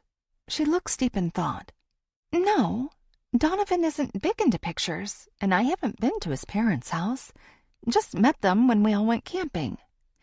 In other words, you haven't seen any actual proof of your boyfriend having a twin. Where was he Sunday morning? We were both sleeping after a late night. You're sure he was sleeping? Technically, if you were sleeping, you don't know where he was. He could have gotten up to go to a church service, even though it lasted 20 eternities. Maybe. What time did you wake up? She looks up and taps her fingers together. It was pretty late, at least 1. Could have been later. I don't remember looking at the time. I was focused on getting my caffeine fix. It sounds like a definite possibility that I saw Donovan at that service. If you say so. She finishes off her drink, then sets the mug in the sink. He did come in from the outside while I was looking around for some food to make. He was outside? Can you check the doorbell camera footage to see if he left? Not from his place. Ask him. What am I supposed to say? That I don't trust him? You can come up with something believable. Tell him you thought you heard something strange. So I'm asking about it days later? She shakes her head. You aren't going to look into this? I didn't say that. Like you said, I'll think of something. Hopefully she does. We need answers, and we aren't going to get any from the people on the inside. 26. Fleur. Wednesday, late afternoon. Zorro and I are walking through the neighborhood on our own. My grandma is still glued to her phone. Mia agreed to look into her boyfriend and his supposed twin. Shane went to file some paperwork for the title transfer, since that guy decided he wanted the van. And all I had to do was sign something online. I'm glad he's taking care of it, because I don't have the attention to give to it with everything else going on. I'm purposefully avoiding Sasha and Neil Street. I've been checking for news updates. but they haven't released who was killed. I still don't know whose blood I got all over me. Earlier, I found their casserole pan in the dishwasher. I nearly puked after seeing that. How is it they brought over food the other day, and now one or more of them are dead? Zorro tugs on the leash, and I glance up. We're almost to Darby's house, and he adores the little girls. The kids aren't out front. Only Troy is. Chances are he'll ignore me. He's busy with something in the yard anyway. I'm all for that today. The last thing I want to do is field questions about having found a dead body in the Drake's house. Troy waves me over. Wonderful. We made eye contact, so I can't even pretend to have not seen him. I fake smile and trudge over, Zorro practically yanking the leash from my hand. Troy sets down a pair of shears and makes his way to the sidewalk, where we meet. He probably wants to ask me about the murder. Not that I know anything. Worst case, Emmett is hiding somewhere, ready to ambush me, but his house still appears abandoned. Appearances can be deceiving. "What's up?" I ask, keeping my tone light. He pats Zorro, who's busy sniffing his feet. "Can I ask you something?" I resist the urge to tell him he just did, and I give him a non-committal nod. Troy glances around. "Has Darby talked to you about anything going on with her?" That wasn't the question I was expecting. My conversation with her about the fake pregnancy pops into my mind. I'd forgotten all about that with everything else going on. "What about?" "That's what I'm trying to figure out." He looks genuinely perplexed. Not that I've spent enough time with him to read him well. "She hasn't been herself lately, and I know you two talk. I thought she might have said something to you." I'm definitely not telling this guy about her faking the pregnancy. "She mentioned being tired, but I guess that comes with the territory." "Yeah, but that's not what I mean." "What do you mean?" I study him. "She seems closed off. It's hard to explain. She hasn't told you anything?" I pretend to think hard. "We talked about getting together for some tea, so maybe I can try to find out what's going on then, if she'll even tell me anything. I'd think she'd tell you over me." "Of course, but if you do find out anything, please let me know. I can't help her if I don't know what's going on." "If anything is." My guess is it's just pregnancy hormones. I wouldn't know from experience, but I do remember being a teenager, and hormones are no joke. That's what I've heard. Maybe I should give you my number. That way, if you find anything out, you can tell me right away." "Great idea." I pull out my phone and tap in his digits before hurrying away. He's crazy if he thinks I'm going to tell him anything about Darby. Especially after that conversation. It's the most he said to me since we met. Unfortunately, now my only way back home is to pass the Drake house, unless I want to take the long route, which at this point I really don't. When I reach their street, the first thing I notice is the crowd of cars and people with cameras. Reporters. Looks like I'm taking the long way after all. At least one of them is bound to recognize me, and that's the last thing I feel like dealing with right now. I glance at the house. It's blocked off with yellow tape, which means nobody is living in there now. If anyone survived that massacre, they're not home. It makes me even more curious to find out what's going on. I can't believe the police haven't at least said how many people are dead. That much wouldn't hinder the investigation. But those people are tight-lipped about everything. Probably at Alpha and Omega's request. I'm not sure how this group managed to overtake my hometown in the time I was gone. Sure, a lot can happen in 12 years, but this is excessive. Mia told me they were here before I left, but small and off everyone's radar. Yet, somehow, they've now taken over everything. As much as I'd like to go back in time and prevent them from even gaining a foothold, it doesn't do any good to think about. The past can't be changed, only the future. By the time I make it home, I'm gasping for air and even sorer than before. Even Zorro is panting, his tongue practically reaching the ground. I almost didn't even notice the empty place in the driveway where the minivan used to be. The spot my new sedan will call home as soon as I pick it out. Mimi Pearl actually looks up from her phone when we come inside. Did you run a marathon or something? Basically, I had to go the long way around to avoid the media circus. She frowns. That's really too bad about that family. Did you find out more about the murder? There's nothing new yet. My phone alerts me of a new text. Mia, I found something interesting. Fleur, what is it? Mia, let's talk in person. Fleur, you're killing me. Mia, it has to be in person. You free this evening? Fleur, after dinner. Here? Mia, I'd rather not. Too many eyes. Better yet, somewhere out of town. Suggestions? Fleur, sounds serious. You know the area better than I do at this point, but I can look for something. Mia, perfect. Let me know the time and place. See you then. Fleur, sounds good. Mimi Pearl gives me a knowing look. Planning a hot date? Hardly, but I am hungry, so I'm going to make some dinner. Then I'm going to meet Mia after that. She mumbles something, already entranced with her screen again, and her generation complains about mine being addicted to phones. Speaking of hot dates, I'm surprised you aren't at Richard's house. He's spending a few days with his son's family. I'm glad you've made a friend. He seems nice. She waves me off, still looking at the screen. I thought you were going to make dinner. After I ice my shoulder. My entire right side hurts from falling so hard on the wood floor. While I'm taking care of my arm, Shane comes back home. He chuckles at the sight of us, both hunched over our phones. I picked up takeout, he says. I hope everyone likes Thai food, because that's what I have. Mimi actually looks up. Do you have curry? Yes, they had pumpkin curry special, and I couldn't turn that down. Perfect. Mimi sets her device on the coffee table. Let's dig in. We sit at the table and scoop servings from each of the dishes onto our own plates. My eyes water at the spiciness of the curry, but Mimi shovels it in like she can't get enough. Shane squeezes my knee. The minivan is all taken care of, and everyone is happy. He says it's perfect for his family, and we got exactly the asking price. Now it's time to start car shopping. Thank you for taking care of that for me. I've been putting it off. I noticed. He scoops some rice noodles onto his plate.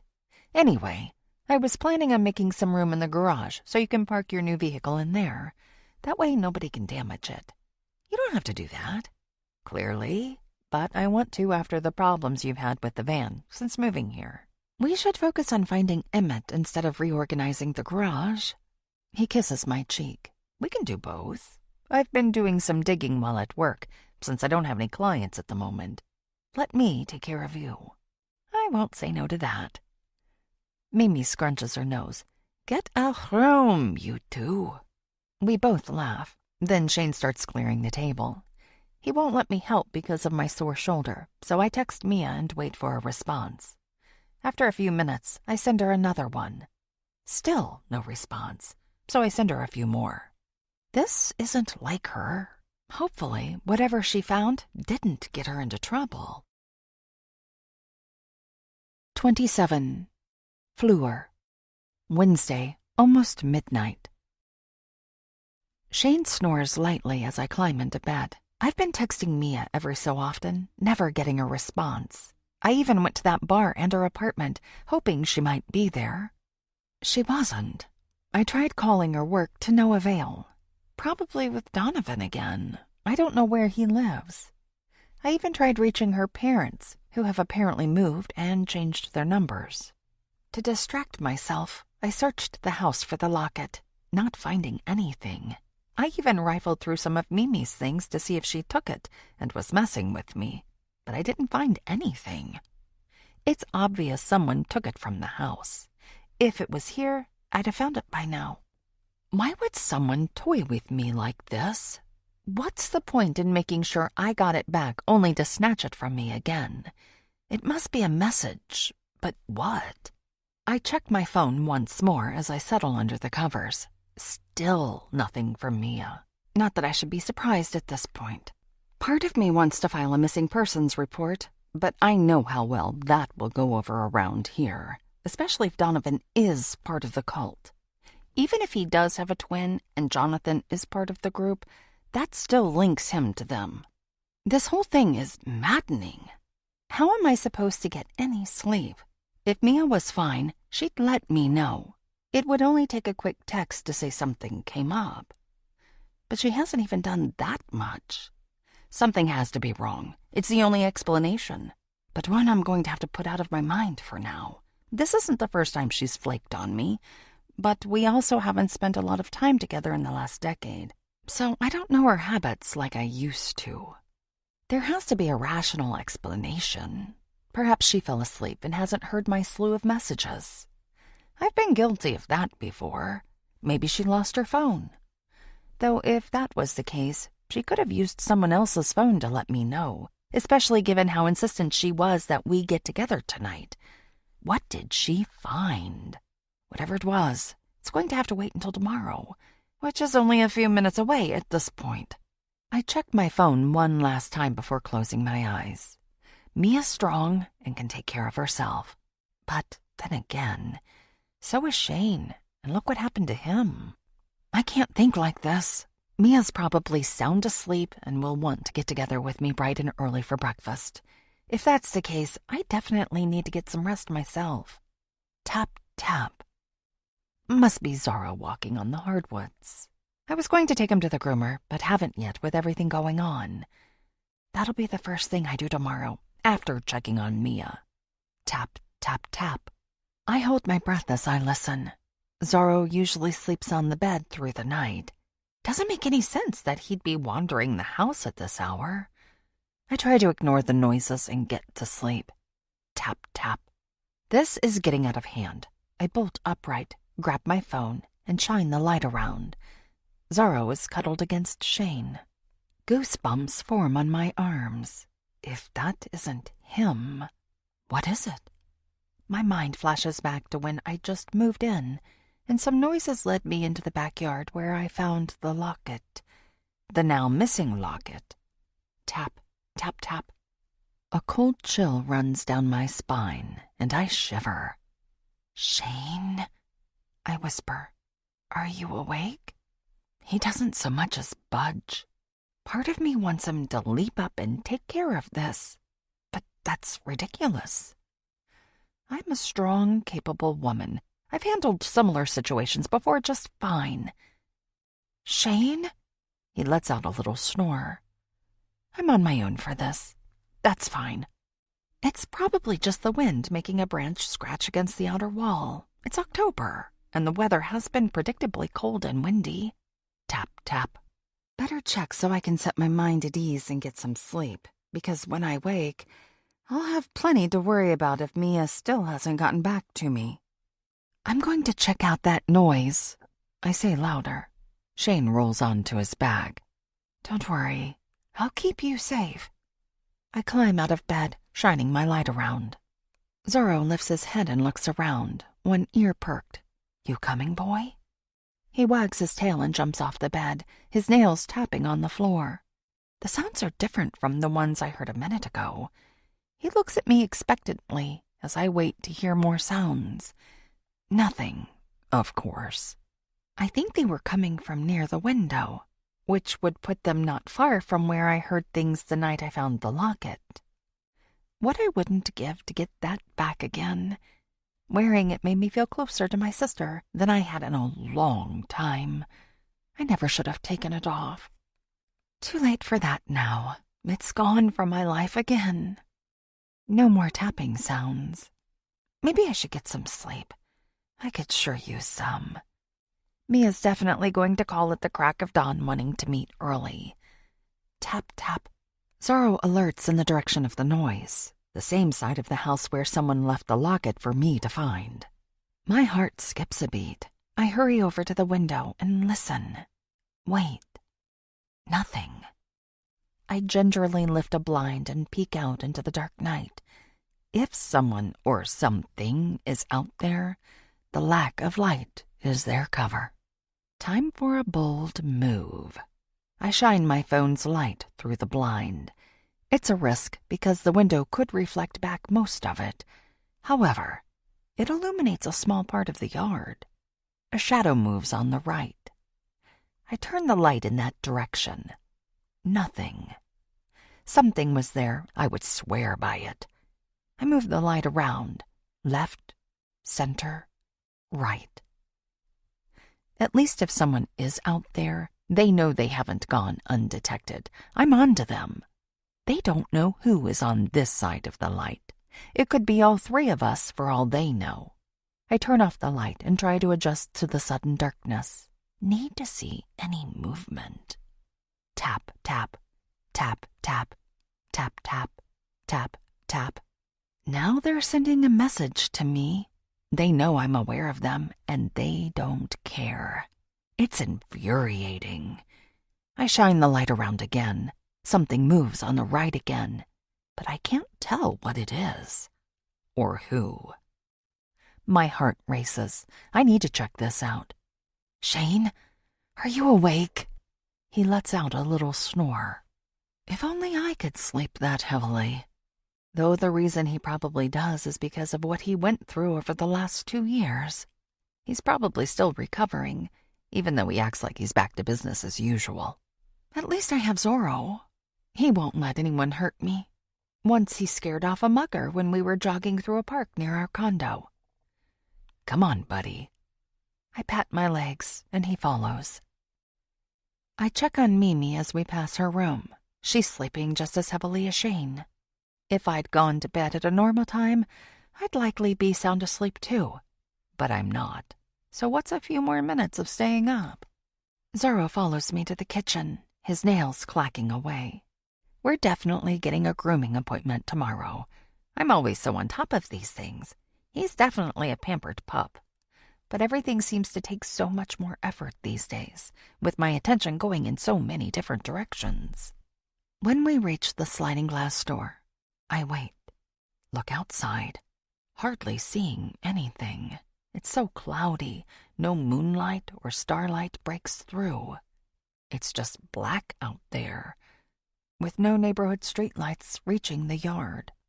I glance around for anything that can be used as a weapon. Grab a butcher knife from the block. That'll do nicely.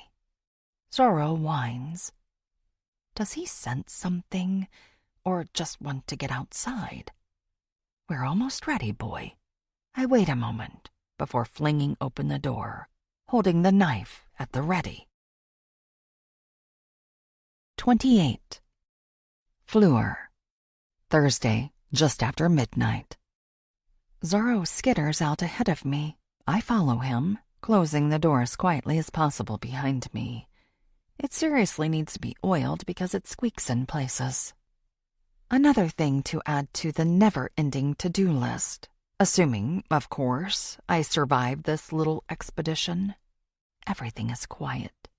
Not so much as a single tapping noise. There's a slight breeze, but it isn't strong enough to even make the leaves rustle, just enough to make me shiver. My pup whines again, this time quieter. Even he knows we need to be careful. Maybe I should have grabbed the fire poker I had last time. The handle is much longer, meaning I wouldn't have to get as close to an intruder to protect myself. Too late now. I keep the knife close as I inch along, allowing my eyes to adjust to the dark. Not that I can see much more as my vision adapts. Dark is still dark, especially with the lack of any light. Zorro sticks close to me as we creep along. Part of me wants to turn on the light and barrel toward the other side of the house. The smart part of me sticks to this plan, not alerting anyone of my presence. Tap, tap, tap. I freeze in place. That came from the same direction as the noises I heard in the bedroom. Whatever it is, isn't from the barely noticeable breeze. Someone, or something, is over there, no question. My mouth dries. I force my feet to move. It could be an animal. Didn't I see something the same night I found the locket? I swear I did. But once I saw the necklace, All other thoughts dissipated. That has to be what's going on now. I'm overreacting and staying up even later for no good reason. And that's fine with me, as long as I can prove to myself that nobody is out here. My breath hitches as I come to the corner of the house. I'm about to find out what's making the noise. I wait a moment, and then take a quick step around the building. Footsteps sound, fast and hard. Those are human, no doubt. My heart sinks. Zorro barks. I race toward the noise. The person already knows they aren't alone. No point in trying to remain hidden. Scuttles and crunches sound. Stop! I hold out the knife. Click, squeak. The gate. They're leaving through the fence.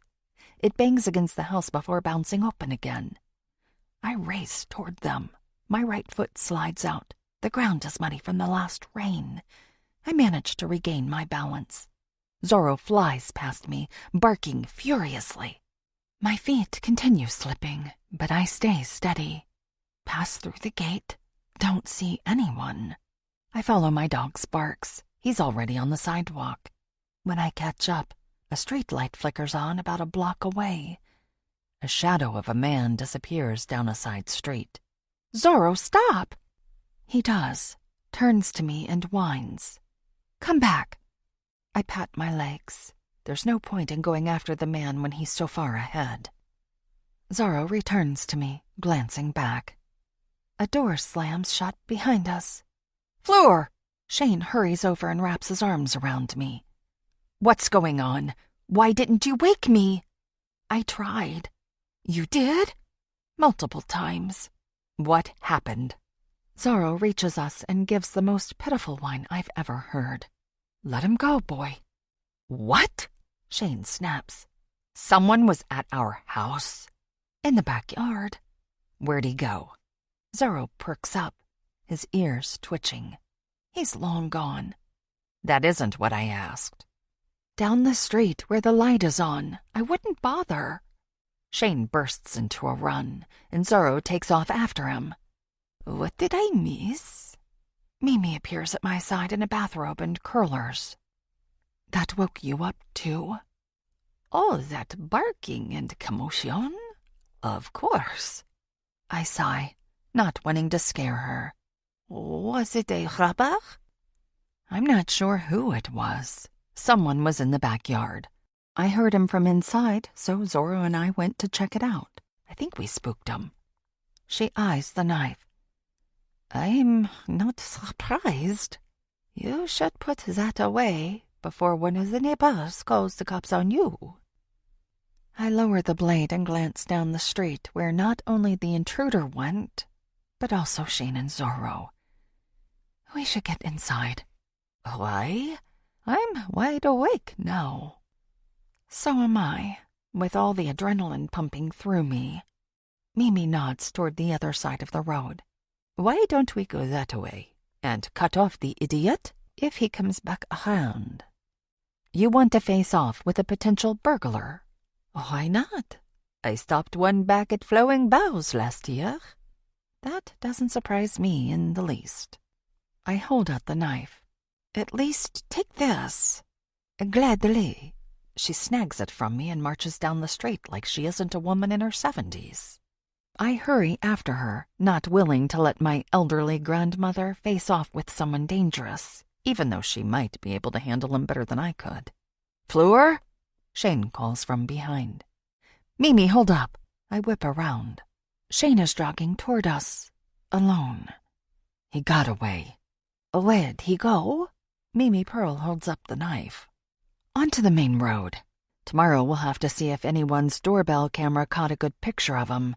Ours didn't. I give him a double take. You already checked? He nods. After he got away, on my way to you two. Anyone up for a midnight snack? Mimi asks, her tone hopeful. I turn to her. How can you think of food at a time like this? How can you not? I'm starving. Fair point. Shane yawns. I can warm up leftovers for you. Mimi scowls. I was thinking more along the lines of greasy fast food.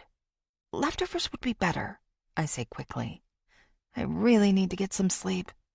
Because you've been up all night. How do you know? You're hardly quiet. Fine. I'll eat leftovers. At least it's better than the slop they fed me at Flowing Bowels. She marches toward the house, still holding the weapon. Shane takes my hand. I'm surprised you handed her the knife. She insisted on chasing an intruder. I don't know why that surprises me. The good news is he's gone. For now. Do you think it was Emmett? I didn't get a good look at him. Neither did I. His build was similar, so it could have been him. It's too hard to say between how dark it is and his hood covering his face. He also seemed to have on several layers of clothes, making it hard to tell. Mimi sets a steaming plate on the table and takes a big bite of her food. Anyone up for a movie? Shane and I exchange an exhausted glance. He puts an arm around me. We're going back to bed. You should too. With an intruder on the loose? He's long gone. I hope Shane is right, or none of us will get any sleep tonight. 29. Watcher. Trying to recover from the narrow escape. That was too close. I hadn't expected Fleur to be awake, though I should have been ready for anything. She dang near saw me. Even with my hood in the cover of darkness, it wasn't enough. Next time I need to be more careful. What if one of the neighbors' doorbell cameras caught me? I can only hope they're part of the fellowship, because if they aren't, they'll surely hand over their footage.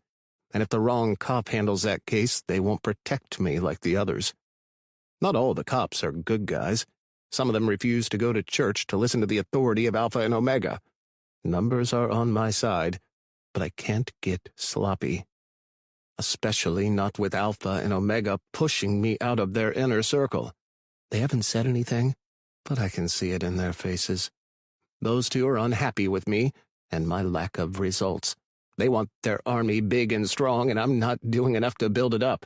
That's why I need to get Fleur Bardot. She looks fertile. I can tell. She has all the right features. There's a reason all the males in this town have fallen over themselves for her and Lourdes. Anger surges through me at the thought of one of those men killing Lourdes. How dare he? She should still be alive. She would be even more glorious than her little sister if she were still here. Lourdes was always the prettier one, even though both were drop-dead gorgeous. Fleur has let herself go somewhat, but I suppose I can't blame her for that. She's always had a boyfriend. It's never been a struggle for her. Not like us normal people. I never could get the attention of either of those sisters, or any of their friends. To them, I'm invisible, even when talking directly to them. They think they're better than everyone else, but they're not. Fleur needs to learn that. Once she's mine, she will. I'll teach her all about obedience and respect. She'll learn to understand what life is like for us normies, the people she doesn't even see, the peasants of the modern world, those who are common-looking. It will be so good to make her understand the plight of people who don't have life easy. She's going to find out that life isn't all sunshine and rainbows like she thinks it is, like her current partner in sin learned over the last 2 years. I've noticed the donkey is more humble now than he used to be. Good. He should be. He's been knocked down a peg or 5 and understands how life is for the rest of us. He never quite was on the same level as the Bardot sisters, but he was close enough. Obviously, since he managed to get the attention of both sisters, a man so lucky needs to go down. Emmett wasn't able to accomplish that, so I will need to finish the job he was supposed to complete. That's me, the guy nobody sees, but who gets things done. Eventually, Alpha and Omega will figure that out and see me the way they once did. But it will be too late by then. I don't want their approval. It means nothing to me. What I do want, other than possessing Fleur, of course, to make Shane pay for being Mr. Suave and taking advantage of his good looks instead of spreading his wealth and helping out the little guys. He's only ever thought of himself. That much has been clear over the years. The man deserves to die. I bet he won't even take the clue he was meant to from the murders down the street from his house. I can't believe Fleur walked right into that. It couldn't have gone better if I'd planned it. Of course, if I'd tried to lure her there and tried to make her look guilty of my handiwork, it never would have happened. Ever. But it did, and that shows me luck is on my side. I'm moving in the right direction, making the right plans, killing the right people. I get things done. Me. Not Emmett. Not Alpha. Not Omega. Me. I'm the one who deserves recognition and praise. Instead, nobody has a clue I was even involved. That's both good and bad. If the cops suspected me, then the ones from the fellowship would let me know and tell me what they're doing to cover it up for the good of the church. Instead, nobody has even glanced my way. I've covered my tracks so well, the professionals don't even have a clue. I was worried that the others I brought in to do the dirty work would be potential problems, but they haven't been. But I want recognition. I need it. I deserve it. Nobody ever notices what I get done. It isn't fair. That's why the Drakes had to pay. Alpha and Omega were giving them too much attention. I couldn't have that. But even they didn't seem to get the message. I haven't gotten any more attention from them since the deaths. It's ridiculous. How's a man supposed to survive without the honor and praise he deserves? That's the thing women don't understand. We are glorious, powerful. We get things done. They need to honor us. What's so difficult to understand about that? Just tell us how amazing we are. It isn't hard. They don't grasp how far those tiny words will go and how much it will help them. If we feel the glory we're due, then we'll treat them right. Help them out when they're bearing our children and raising them. It's no wonder men need so many wives. Only about 1 in 10, if even that many, understand we're superior and deserve their servitude. That's why they were created. For us. To make our lives easier and better. I'm going to keep trying until I find my 1 in 10. And if Fleur doesn't come by it naturally, I will make her. Or kill her in trying. Either way is fine by me. I just have to get Shane out of the picture first. Now I'm more determined than ever. Things are about to get real. 30. Fleur. Thursday, early afternoon. Acid churns in my stomach as I send another unread text to Mia. I've already spent time on the phone with an officer this morning trying to file a missing persons report, but that went about as well as expected. She's a grown woman who doesn't have to answer her phone or her door.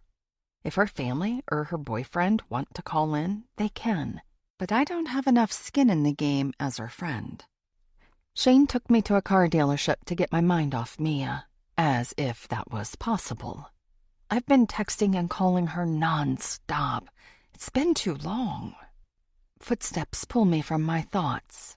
I've been sitting on the porch swing staring at my beautiful new sedan long enough that I'm now shivering. Even Zorro begged to go inside at least a half hour ago. He's clearly the smart one. But I'm not about to let anything happen to my vehicle. If people were willing to destroy a rugged minivan's tires, what would they do to a shiny, sporty Audi fresh off the dealer's lot? I don't even want to imagine it, which is why I'm sitting here shivering in the cold. Shane and another lawyer from his firm are in the garage, moving some heavy stuff around, so we can fit both cars inside. I tried helping, but he wouldn't hear anything of it. Darby makes her way up the driveway. Looks like someone got a new car. I love it. I stand and stretch. Thanks. I'm really excited to have a non-minivan.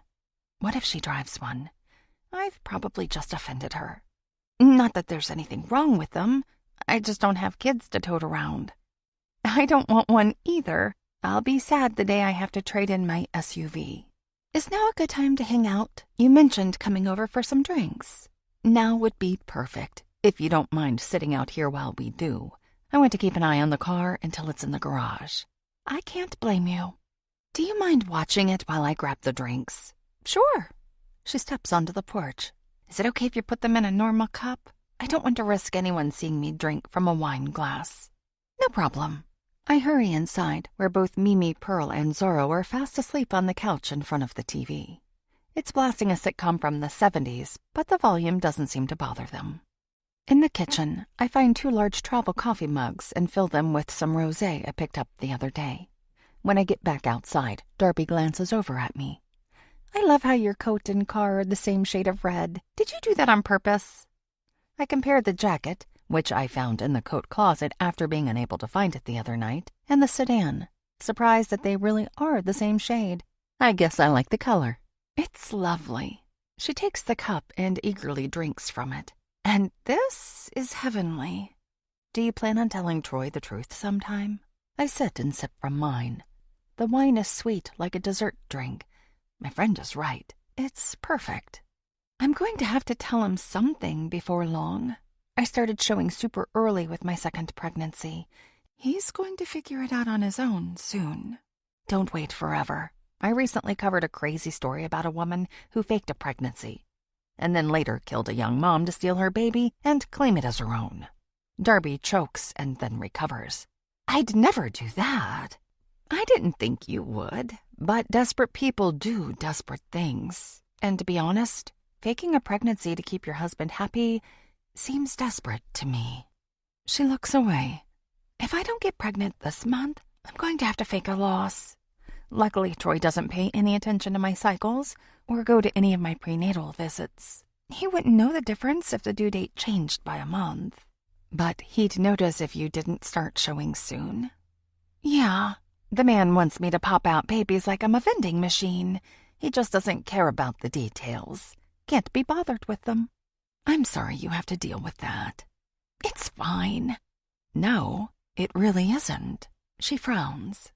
It isn't like he's dangerous. I give her a knowing look. He's not. I can't risk him looking bad in front of the leadership. For you not getting pregnant? Right. It's my job to uphold his image.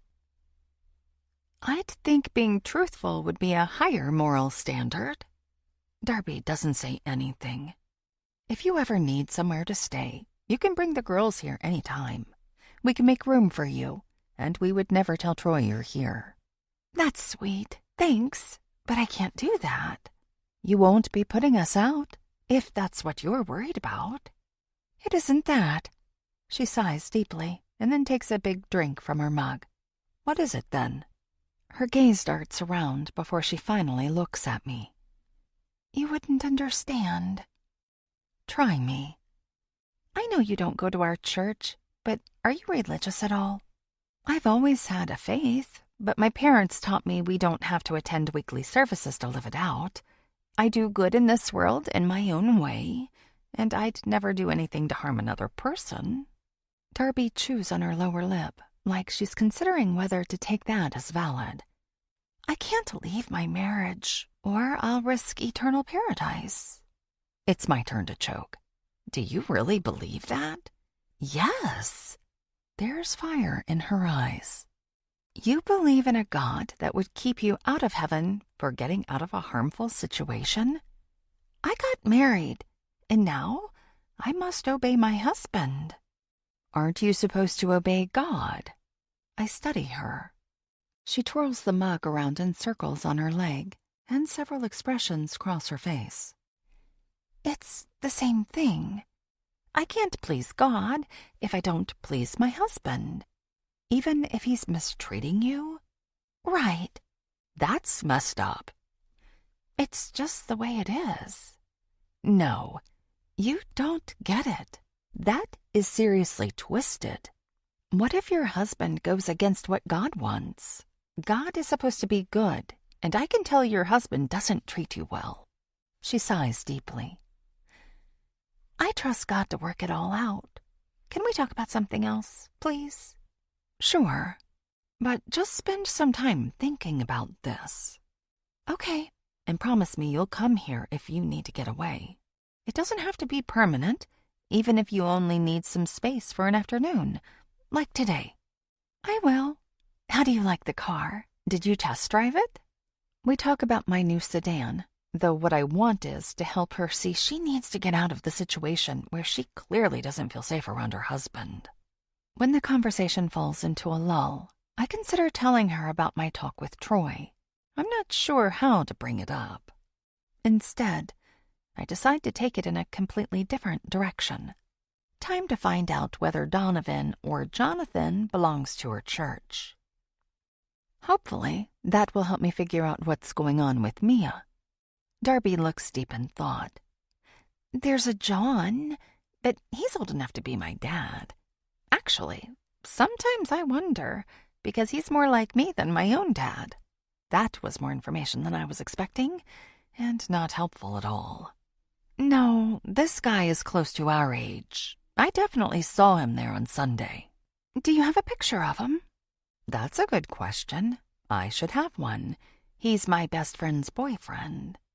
I scroll through my text messages to see if Mia ever sent me anything. Surely she did, especially when I was across the country. Nothing comes up. Did I really have no clue what he looked like before meeting him? It's possible, since I was so focused on getting away from Ian and finding a way back here on my own. Plus, I had no idea he would come up in my investigation. And now Mia is missing, and there's another murder house in the neighborhood. Darby sips from her mug. Nothing? I'm sure I can find a photo of him. I move to a social media app and find Mia's profile. Bingo. Her profile picture is one of the two of them. This guy. I turn my phone so Darby can see it. Oh yeah, him. He's part of the fellowship. What's his name? Donovan or Jonathan?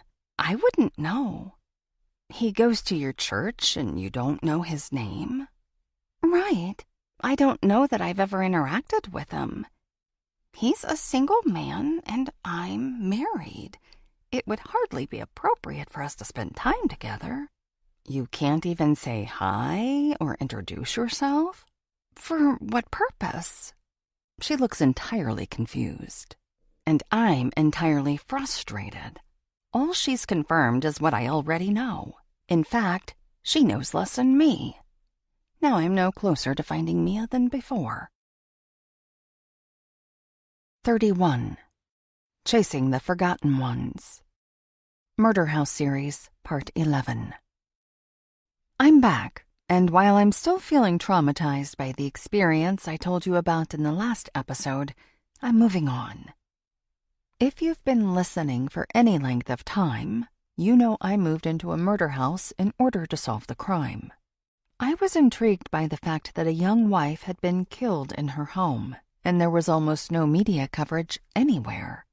I could scarcely find anything beyond Caroline Porter's online obituary, which felt impersonal and didn't give many details. Also, her husband Shane had been missing since the day of her death. As you can imagine, what little I found out about him blamed him for her death. Why else would he run? But I had another theory, one that turned out to be true.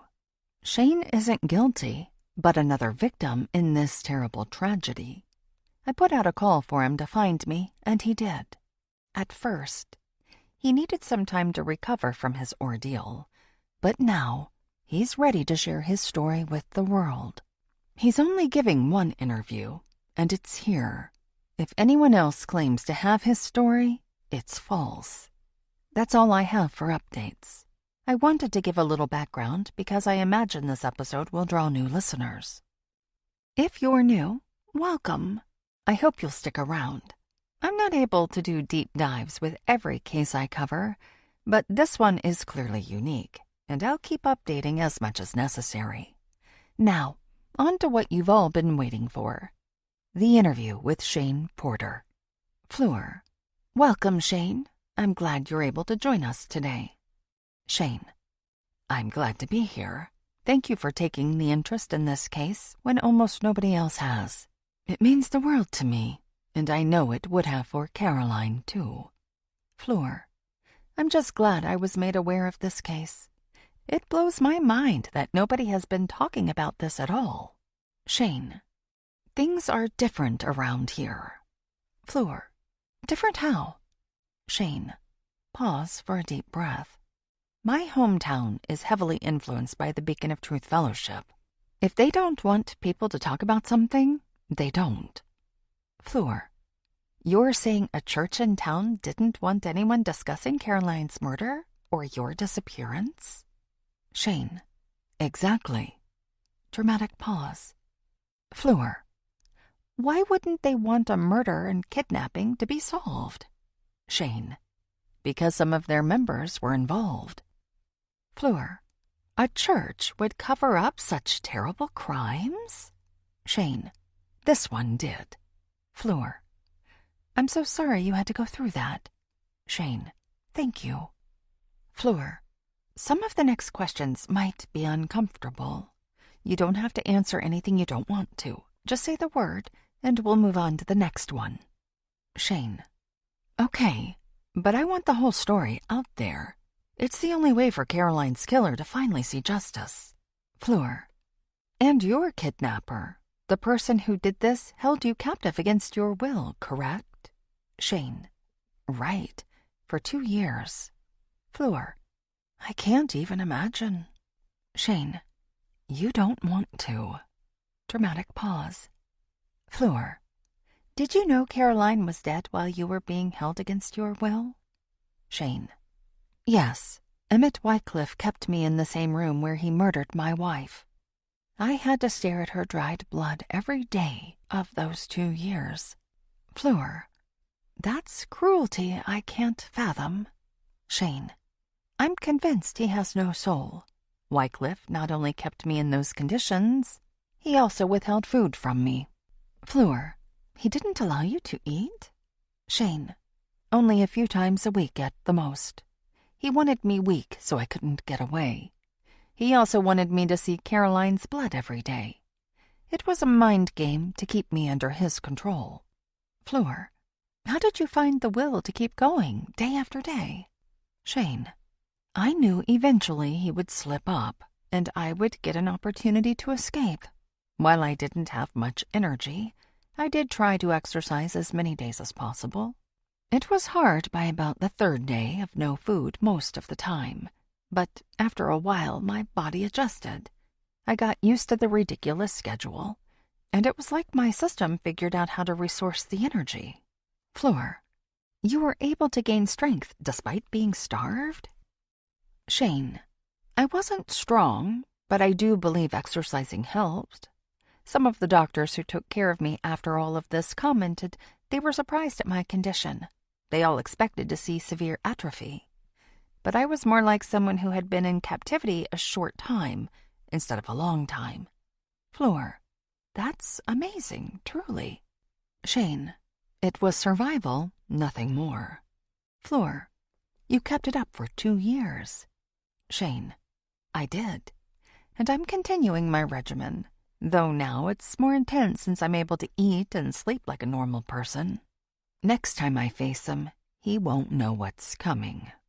Fleur, unless he listens to this podcast. Shane, I'm counting on that. Fleur, you are? Shane, I am. He listened while holding me against my will, and I have no doubt he still is. You're the only person talking about him. He loves hearing about himself. Fleur, others are talking now. My posts have gone viral, and other podcasts are covering the case. Shane, but you're the only one going into detail like you are. He's obsessed. And that isn't all. Fleur, what? Shane, we're both in danger. He may love the attention, but he doesn't want to get caught. Fleur, he's on the run. For all we know, he could be several states away. Shane, he isn't. Fleur, you don't think so? Shane, I've seen him. He's here, and people in the Beacon of Truth Fellowship know exactly where he is. None of them are happy about us bringing this to light. Fleur, that's a lot to take in. This seems like a good place to take a break. Are you willing to do another interview? Shane, gladly. I hope somebody finds him and stops him before he hurts anyone else. Fleur, me too. What did you all think of the interview with Shane Porter? Head over to my socials and let me know. I want to hear from you. Do you have questions you want me to ask Shane? Post those, too. If we all work together, we might be able to bring justice to Caroline and save someone else from becoming Emmett Wycliffe's next victim. Until next time, stay safe and hug your loved ones tightly. You never know when one of you might go missing. 32. Fleur. Thursday evening. If I had a landline phone, I'd slam it down as hard as I could. The police absolutely will not listen to me about Mia. I still can't reach her, nor can I contact her parents or any of Donovan's relatives. It's like they're all scared of the internet. I even tried posting on her wall and tagging her, but her settings require her approval to be published. She can't approve anything when she's missing and clearly nowhere near her phone. I've even direct messaged some of her other friends online, but so far nobody has responded. Probably because our lives have been so separate for so long, and since I'm not friends with her other friends, they won't get any notifications about my messages. This is so frustrating. A hand rests on my shoulder and I nearly jump out of my skin. Shane sits next to me at the kitchen table. Still looking for Mia? I don't know what else to do. The first 24 hours are the most important, and those have been lost. Something is definitely wrong. There's no way she would skip meeting me last night, and no way she'd ignore all my calls and texts. What did the cops say? She's an adult and allowed to answer who or if she wants to.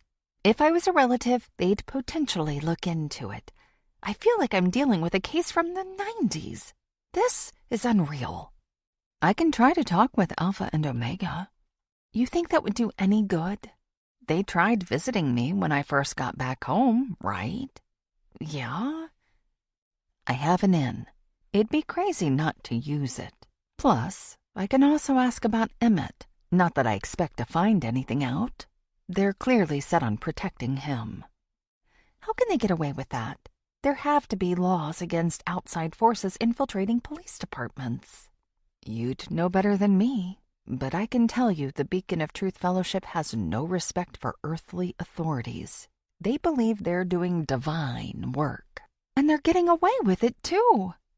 He squeezes my hand. I'm going to text Alpha and set up a time to meet. Okay. I check my messages, but don't have anything new. All of this is a perfect storm, and I hate it. I can't sit still. Shane's brows furrow as he taps his text messages. I'm sure Alpha is being annoying. I pace the living room, waiting for Shane to update me. He doesn't, so I wander to our bedroom. Maybe if I wash my face, it'll help clear my mind. Something has to. I go straight to the bathroom and turn on the faucet, waiting for the water to warm up. Just as I'm about to splash my face, Shane says something in the bedroom. I turn off the water and join him.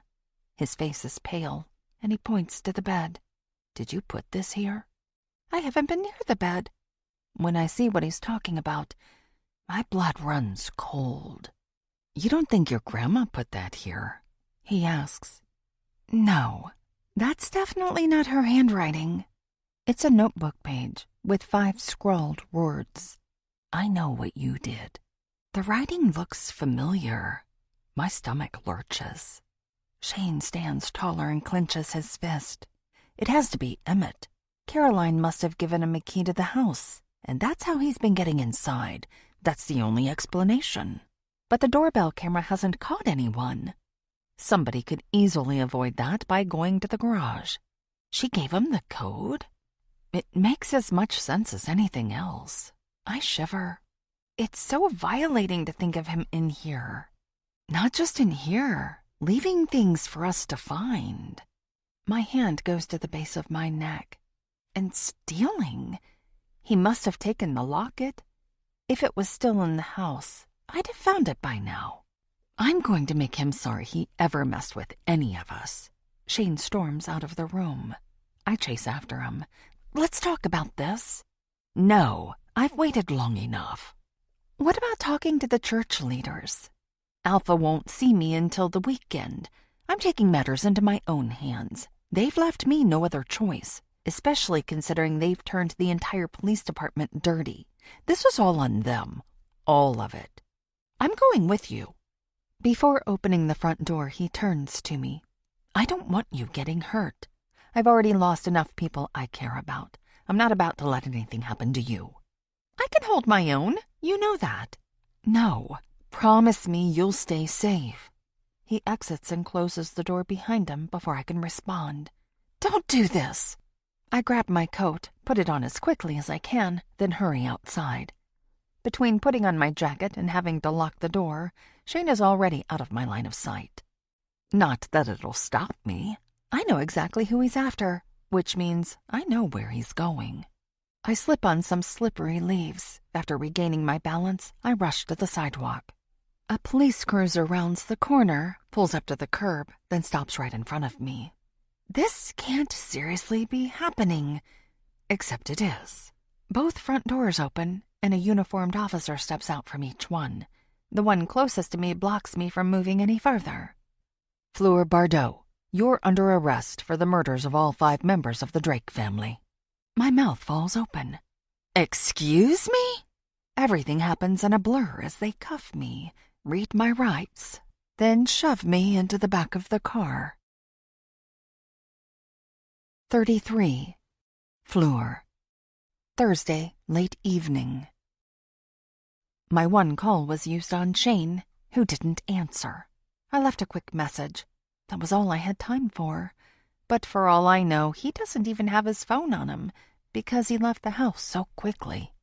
I've been sitting in this interrogation room for what feels like hours, but is probably less.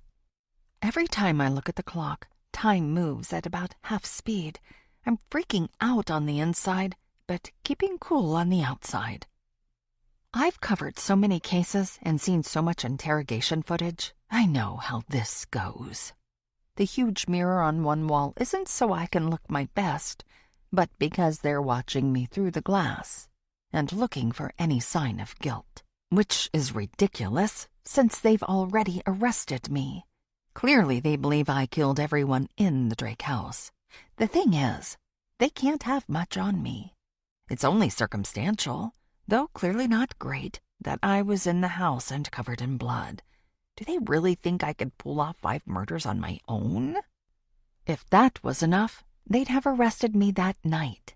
Now I'm going to have to go about proving my alibi.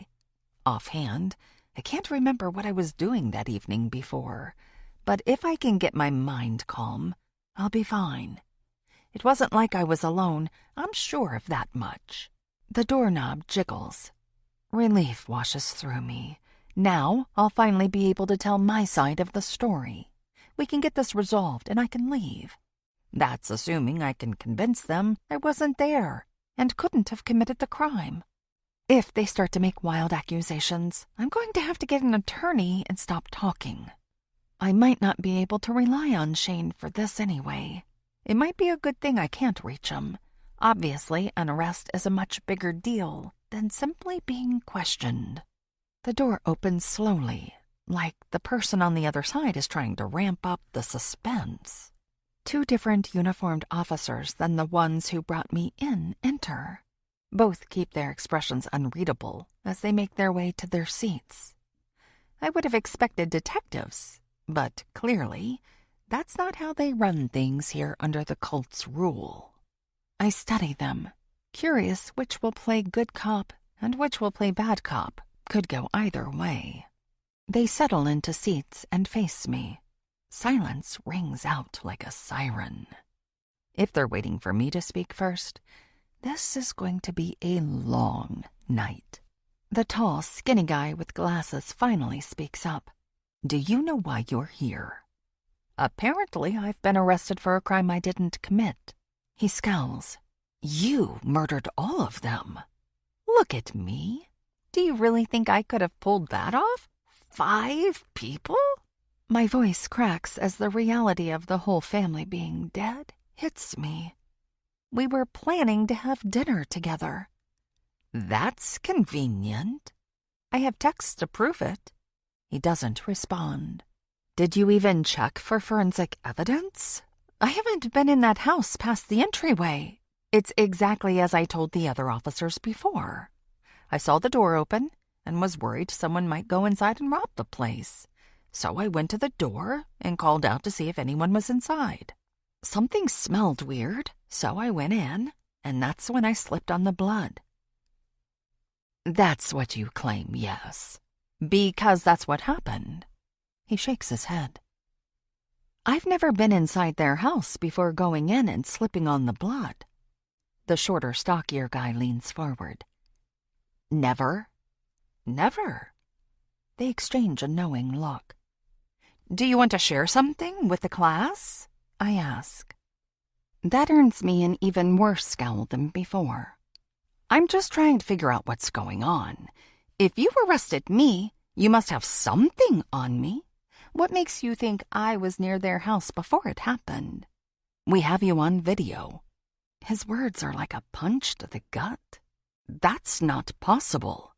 No. Of course not. I wasn't there before I found that horrible scene. I'm grateful I didn't see more than I did. My heartbeat starts to return to normal. I take a deep breath. Cops lie all the time during an investigation. They can say literally anything, no matter how huge of a lie it is, if they're trying to get a confession out of someone. What makes you think it's me on your supposed video? My height and build are pretty average for someone my age. The other one finally speaks up. You're a little on the short side, actually. If you want to be picky, sure. I'm not buying the story about me being on camera because it never happened. You and I both know you're allowed to lie through your teeth in here. There are plenty of people who look like me. Ever since I've moved into my house, multiple people have mistaken me for Caroline, even though she's dead. I've given those people quite the scare. They were visibly shaken by my likeness to her.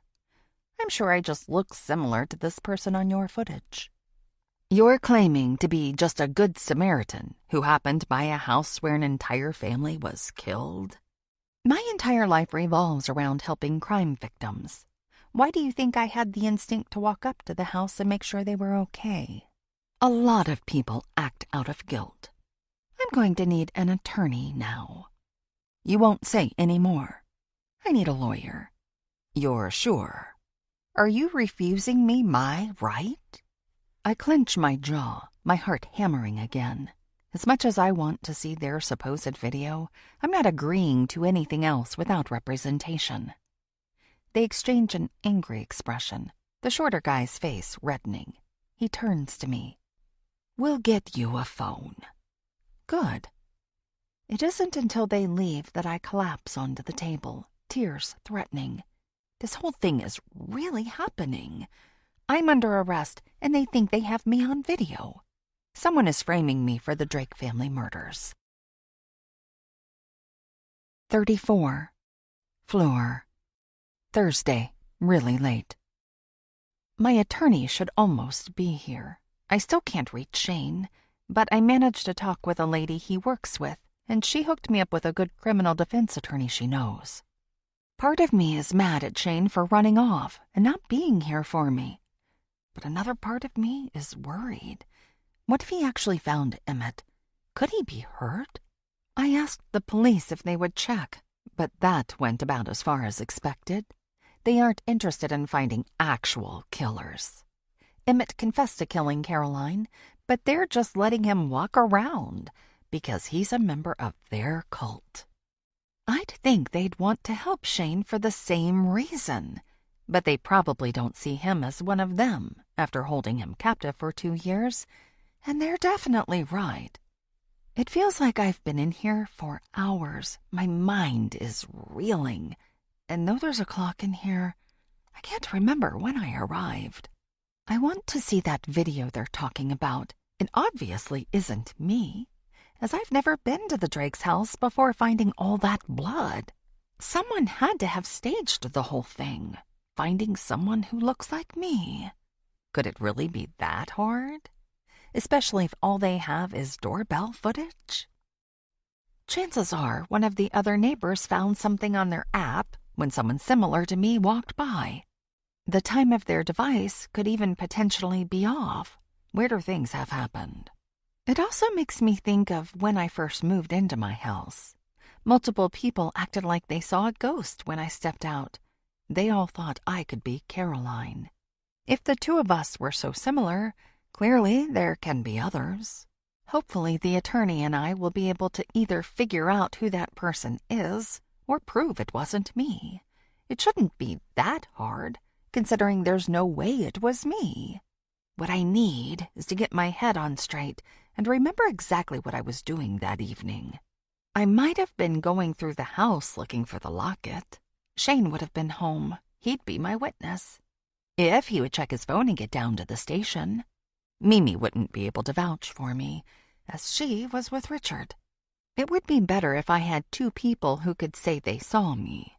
Maybe my own doorbell camera caught me at home at the right time. Or someone else might have stopped by. Mia might have been over that night, but she's missing.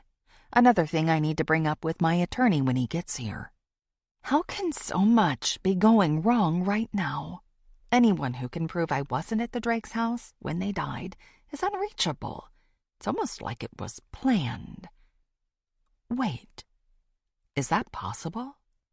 Would someone have taken both Mia and Shane somewhere? People in this town have already proven they're not beyond kidnapping. What if they took Shane again? And now Mia. Emmett wouldn't like us going after him, and Donovan could easily be involved, whether he's a member of the church or if he really has a twin. Who wouldn't choose family over a girlfriend, especially a twin? A bond like that often defies explanation. Knock, knock. An audible gasp escapes my lips as I turn toward the door. The cops aren't supposed to talk to me without representation, so hopefully that's my lawyer. The door opens, and in walks an extremely tall, bald man in his 60s whose head reflects the bright lights. His suit shows off the figure of a guy who spends every free moment lifting weights. I wouldn't be surprised if he'd been bench pressing a bus when he got the call about me. I wouldn't want to be on trial and getting cross-examined by this guy. He gives me a smile that's part friendly, part intimidating. Fleur? It's pronounced Fleur, French for flower. My apologies, Fleur. You must be my attorney. I rise and hold out my hand. He shakes it with a death grip, furthering my idea that he was probably in the gym when Shane's colleague called him. I'm Vince Argali. His voice is such a deep bass, I can feel it in my bones. Ebony Williams filled me in on what you told her. I'd like to hear it from you. I glance at the large mirror. In here? What about attorney-client privilege? I don't want them listening to everything we say. They turned off all the recording devices. I saw them do it with my own eyes. What's stopping them from turning them on? From listening on the other side? It would be illegal. I look Vince in the eyes. I don't trust them, and I have very good reason not to. He nods. I was listening to your podcast on the way here. There has to be another room where we can talk. If you'd feel better about it, I can check. Please. He looks annoyed, but doesn't say anything as he gets up and knocks on the door. The tall cop opens it. My attorney towers over him. I'd like to speak with my client in a room where there's no recording devices or two-way mirrors. The officer doesn't look surprised, because he was listening in, or because he wouldn't expect less from me. A few minutes later, Vince and I are sitting in another room at a tiny table that takes up most of the room. At least there are no mirrors, no cameras, nothing but walls and the table. I feel him in on everything, careful not to leave out any detail. It's much easier to think in here, even though it's cramped and my lawyer takes up most of the space. He jots notes the old-fashioned way, using a pen and paper that he took out from his briefcase. I don't suppose you can do anything about making them take Mia's disappearance seriously? Can't make them do anything, as I'm sure you already know, but I'll see what I can do to convince them to look into it. Assuming they don't already know where she is. Best not to say that to them. I won't. What about finding Shane? Ebony's trying to reach him. If I'm going to represent you, I need to know everything you're saying is true. If surprises come up later, it won't be good for either of us. I need to be prepared for everything. You're sure it isn't you on the video they're claiming they have? Yes, it's literally impossible. Either someone faked it by using someone who looks a lot like me, or with some kind of technical manipulation. Or else it's a very unfortunate coincidence. Whatever the case is, it's not me on the recording. He nods and takes down more notes. Then he asks me more questions, and we go back and forth for a while until I start to get sleepy. This room doesn't even have a clock, and the lights are only about half as bright as in the other one. I just want to curl up and go to sleep, and wake up in my own bed to find all of this was just a bad dream. Vince stands and his chair crashes against the wall. Let's see this video they say is of you walking toward the crime scene. These two aren't the sharpest tools in the shed, so I might be able to talk them into showing us the evidence. My stomach churns acid. I'm not ready for this. But what other choice do I have? 35. Fleur. Probably still Thursday night. Now I'm sitting with the clock behind me, and I didn't look at it before, so I have no idea what time it is. It could be early Friday for all I know. I'd like to think not, since I still haven't heard anything from Shane. If he found Emmett, anything could have happened. He could be locked up again. Maybe worse. I can't think about that. He got away once. He can do it again. My vision is blurry, and all I want is to go home. I'd even take a gross jail bed at this point, but I have a feeling rest is a long way off. Even if I do get out of here tonight, there's still a matter of finding Shane. And Mia. Everything is out of control. Why is everyone disappearing all at once? It can't be a coincidence. There are almost never coincidences when it comes to crime. Most true crime podcasters have even said they don't believe in them. I know I don't. I'm here for a reason, and I'm sure the cult is behind it. They must know where Shane and Mia are. That means these two cops do, or they're working for people who do. These two are likely only puppets. The two officers and my attorney are going back and forth, and I feel like I'm watching a tennis match. One that could decide my fate. If I get convicted of 5 murders, I won't see the outside of a cell ever again. It's for that very reason I need to pull myself together. I may be exhausted, but my future depends on it. Everything does. Possibly even Mia and Shane's well-being. Too much is on the line for me to give in to my fatigue. Vince says my name.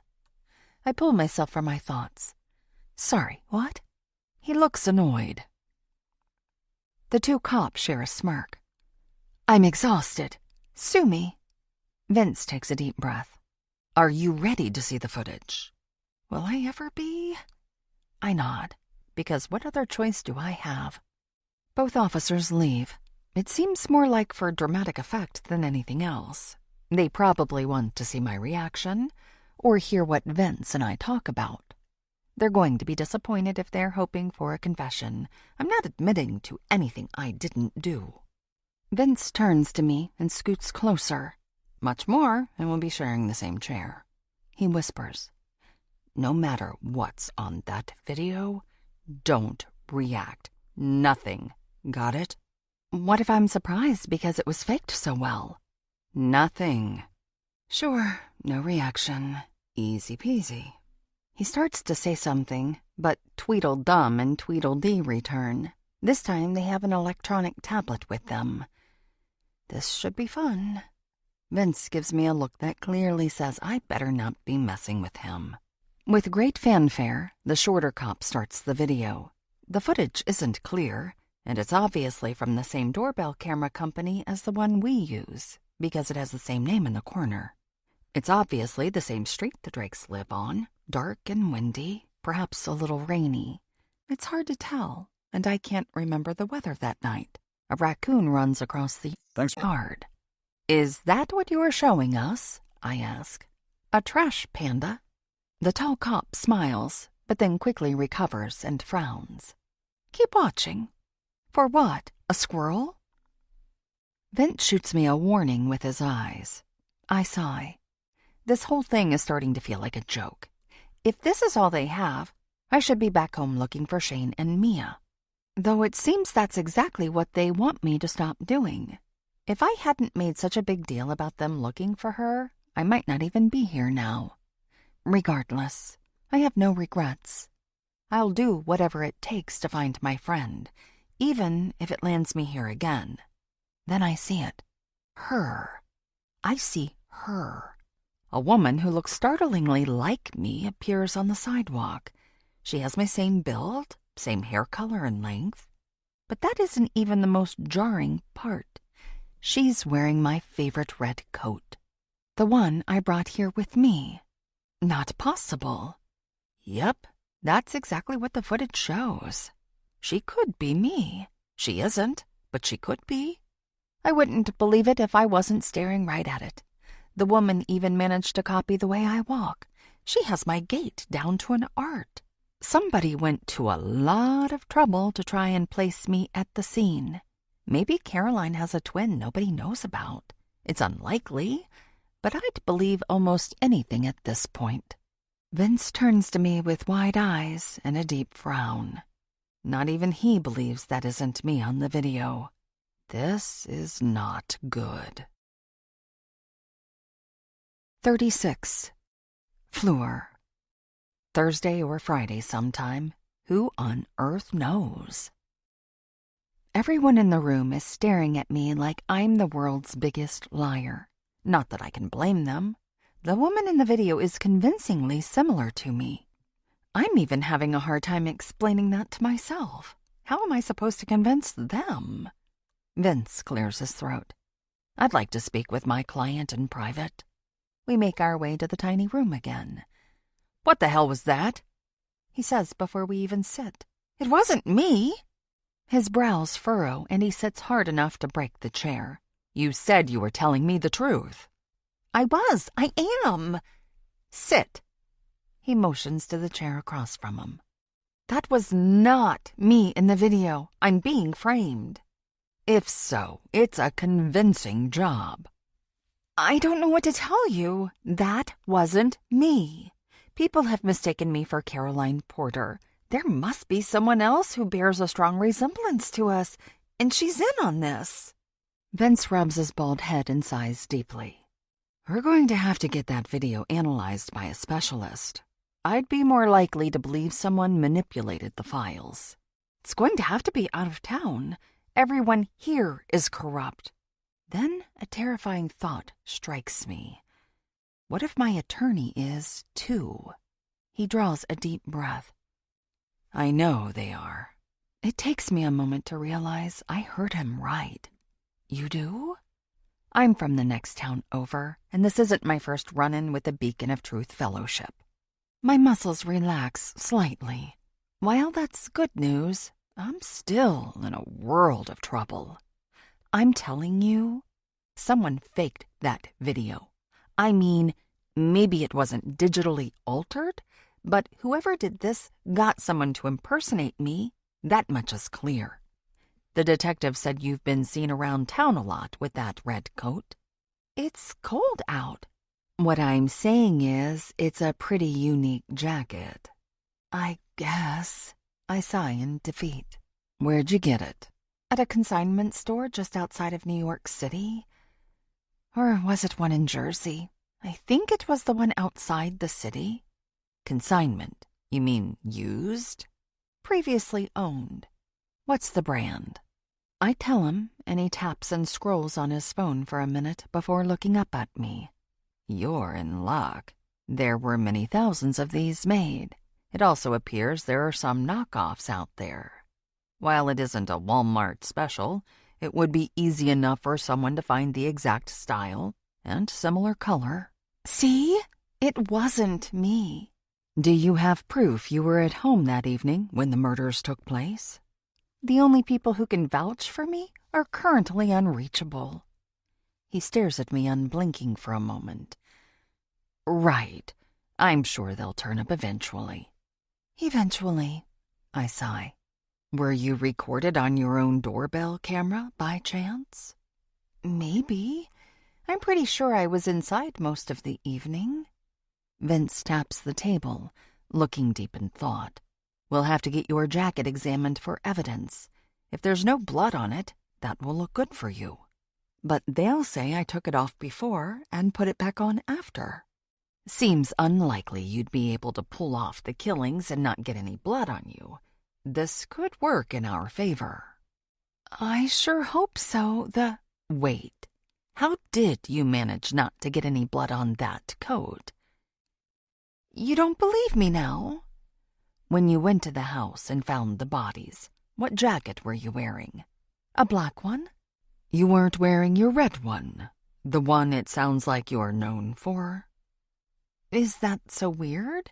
I grabbed another one when I headed out the door that time. When you were about to walk into a bloody crime scene? Aren't you supposed to be on my side? I glare at him. I didn't know I was going to come across that. And if I did, don't you think I'd have avoided slipping in a pool of blood and getting it all over me? I'm a true crime podcaster. I'm well aware of this stuff more than the average person. Of course, I'm on your side. And in order to do my job, I have to look at things with the same critical eye the cops or even a jury would. Why did you pick a different coat that night? I don't know. Think.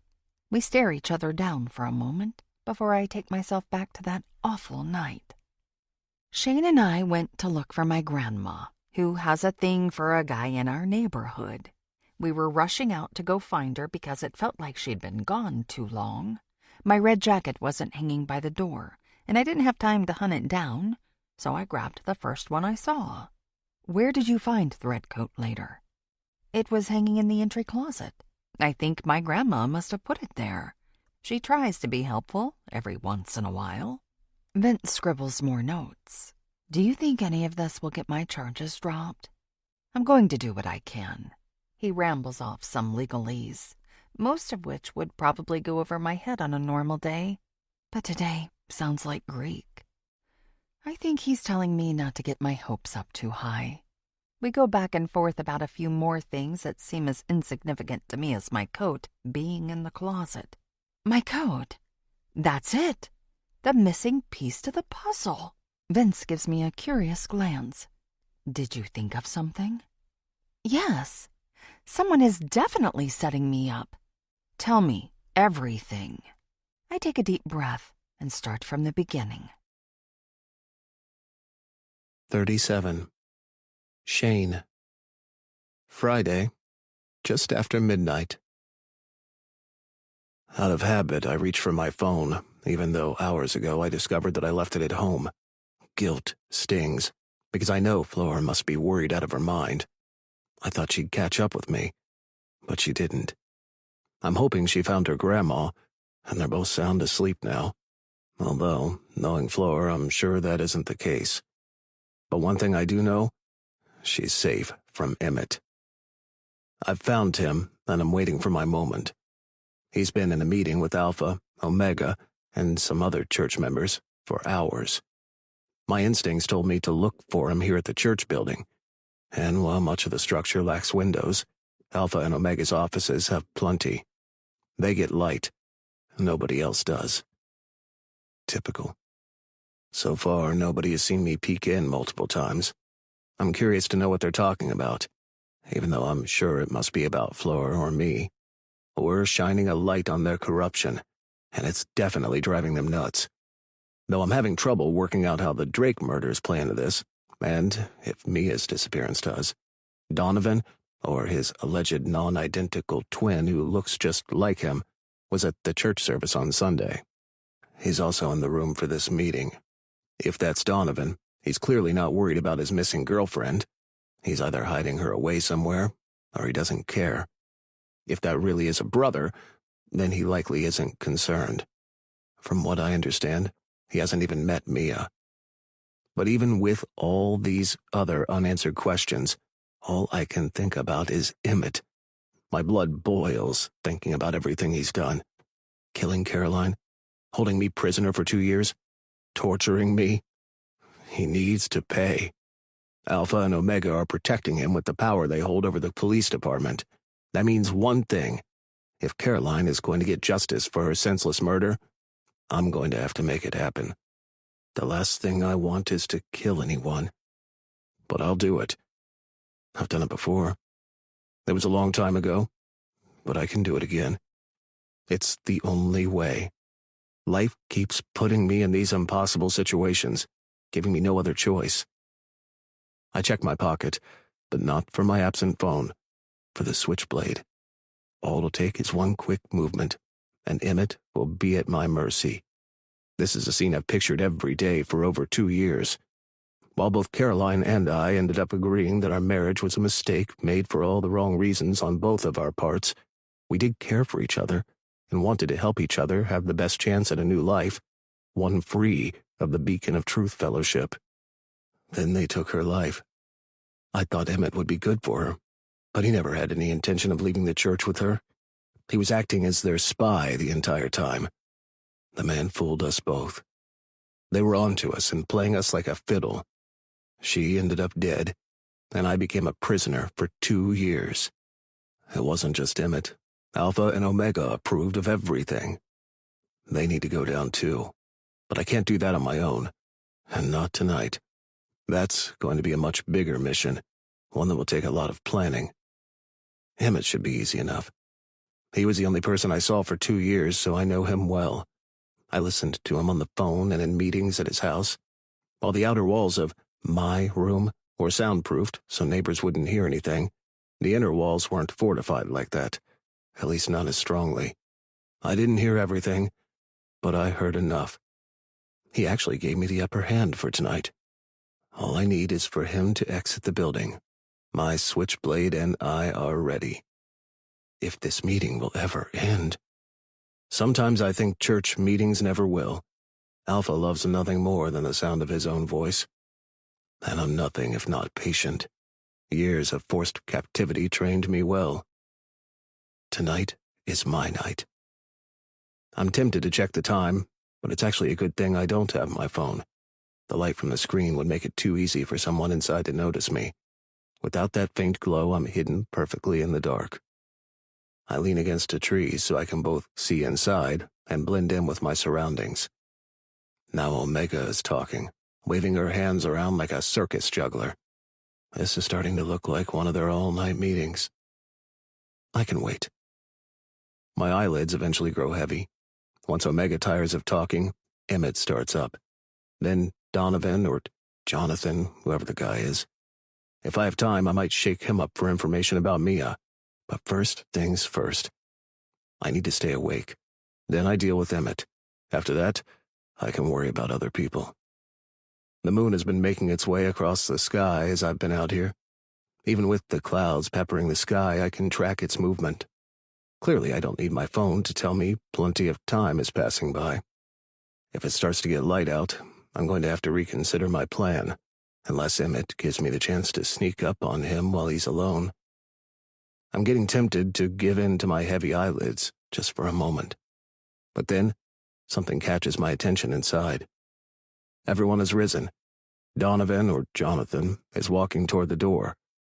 My heart leaps into my throat and all my fatigue washes away. It's finally my chance, and daylight is nowhere in sight. I wait for Emmett to head for the door before I make my way around the building. There won't be other windows to glance into, but there also isn't another way for him to come out. I stick near another tree. Donovan and another guy leave. They head for the lot, then climb into their cars. Someone else exits. He's new, and I don't know his name. At last, Emmett steps outside. I resist the urge to jump him right there. I didn't wait all this time just to ruin everything. Alpha and Omega follow him out. They exchange words, and the top leaders climb into their own car and take off. What's Emmett waiting for? An engraved invitation? A street lamp across the street flickers on. The shadow of a woman steps out from the dark. Emmett hurries across the parking lot toward her. This can't be happening.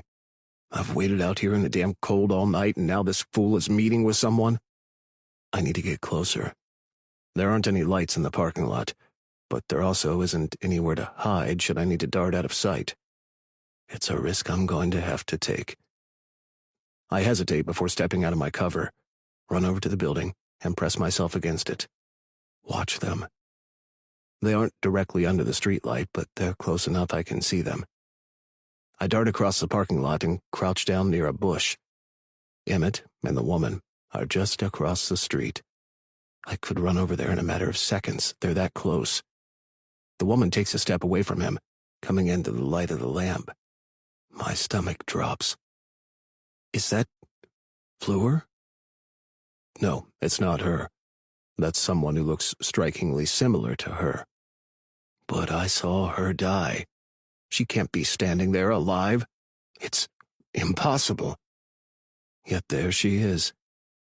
The corruption in this town is far more insidious than I imagined for her death to have been faked, covered up. My mind spins out of control. Nothing is what I thought. Now I'm in no shape to confront anyone. Everything I've known is a lie. 38. Fleur. Friday, ridiculously early. The two cops are staring at me like I'm a first-class idiot. They think I'm either lying or grasping at straws. Vince leans forward. Do you have anything you'd like to say to my client? I'm going to check something. The shorter officer scrambles out of the room. The other guy narrows his eyes at me. It's all pretty convenient, if you ask me. Convenient? I exclaim. That someone has been breaking into my house? You can't. Vince motions for me to stop. I think what my client is saying is that you need to take her claims seriously. Someone has been breaking into her house since she moved in. And yet, this is the first we're hearing about it. The cop folds his arms, looking bored. I want to kick myself. Even though I was sure the police wouldn't do anything, I should have at least filed reports. Now they don't believe me. The shorter officer returns. I just confirmed it. We don't have anything on file about any break-ins. That doesn't mean they didn't happen. I'm getting too tired to have a rational conversation, if such a thing is even possible with these two. They probably want me off my game. I'm sure they love that I'm flustered. Vince presses his palms on the table. Even though my client didn't file an official report, this is something you need to look into. You know about the crimes now. Dust the house for fingerprints, check for DNA, whatever you have to do. The person who's been sneaking into the house could have easily taken her red jacket to frame her. The two cops exchange an annoyed glance. Even if they didn't have her exact coat, it wouldn't have been too hard to find a similar one in order to make it look like she was walking down the street earlier. Take her coat now and check for blood splatter and DNA. There's no way the person who killed that family could have walked away without getting blood on them, or their clothes. You saw the video. It's her. End of discussion. It's someone else, I say. I told you people have been mistaking me for Caroline Porter. Vince gives me a look to stop before turning back to the cops. The woman resembled Fleur. Without an expert analysis of the video, you can't say for certain it's her. It's easy enough to manipulate those things. You should see what my teenager can do on his computer. You were saying your son did this? If looks could kill, that cop would be dead on the floor. Don't even joke about that. You know exactly the point I'm making. An expert needs to analyze it. Period. As they go back and forth, I slink lower into the chair. I'm getting tired again, and it's becoming increasingly clear the cops have no plans to let me go anytime soon. Whoever staged the scene to make me look guilty went to great effort to be convincing. Not only that, but they must be the same person who has been breaking into the house.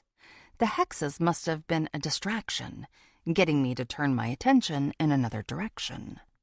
I fell for it hook, line, and sinker. There has to be a way to prove I'm innocent, because I am. Problem is, these people are under the control of the cult. My only hopes are Vince convincing them to let me go, or getting another agency involved. It won't be easy if the police department doesn't ask for assistance. But if he can show they're ignoring evidence, the state or the FBI could consider taking over. Shouting sounds on the other side of the door. Some lady is really mad. I'm sure the cops hear this type of thing all the time. The noise doesn't stop. Other voices join in. Vince glances toward the door. Do you need to check on that situation? Begrudgingly, the shorter officer swings open the door. The shouting grows louder. I recognize that voice. What's she doing here? And why is she yelling? Just after the cop steps into the hall, Darby appears in the doorway. Our gazes lock. She waves frantically. You have to let her out! The door slams shut. I turn to the tall officer. What's going on? Some loon. He shrugs. That's no loon. She's my neighbor, and she's a member of your church. Vince straightens his back. What did you just say? That's my neighbor, Darcy. No, the part about the church. Both of the cops go to the same church as she does. Vince looks through his notes. Did the Drakes go there too? Yeah. Color drains from the officer's face. None of that matters. My attorney swears at him. Of course it does. That is a major conflict of interest. Maybe you haven't noticed, but practically everyone in town goes to the church. It's fine. Did you get your badge from a cereal box? Of course it isn't fine. A conflict of interest is an extremely serious matter. Take it up with my boss. I'm going higher than your boss. Vince rises, shoving his chair back against the wall. Does this type of thing happen a lot around here? Yes, I say. I thought you said you've listened to my podcast. Some of it, on the way here. He scribbles notes onto his pad of paper. My client is not to leave this room. Do you understand? Don't take her to a holding cell. I'll be back. The cop doesn't reply. Do you hear me? Vince glares at him. He mutters something I can't make out. My attorney leaves, and I can hear Darby farther away now, going off about blood. What on earth is going on around here? The officer gives me a death glare. You aren't going to get away with this. With what? Whatever your lawyer, he says it like liar, is trying to pull. You'll never get past Alpha and Omega. You know that as well as I do. Their power isn't just over our town. They have connections in other places. If this doesn't go down the way they want, heads are going to roll. That sounds like a threat to me. I'm stating the obvious. You need to get your lawyer under control. Actually, I think you need to get your department compliant under the law. Shut up! I jolted his volume. Behind the door, Darby sounds closer. I can't tell exactly what she's saying, but it definitely sounds like blood again. Is someone going to help her? The cop scowls. If they're smart, they'll sedate her until her husband gets here. It's his job to keep her under control. Are you serious? He bolts out of his chair and opens the door. Would someone shut that cow up? We're trying to have an interrogation in here. Darby appears. You people need to examine the bloody clothes I brought in. It's evidence. Don't ignore me. My mouth falls open. Bloody clothes? The officer slams the door shut so hard it makes the wall shake. What bloody clothes did Darby find? And more importantly, do they have anything to do with the Drake murders? If so, that could be my ticket out of here. 39. Fleur. Friday, super early morning.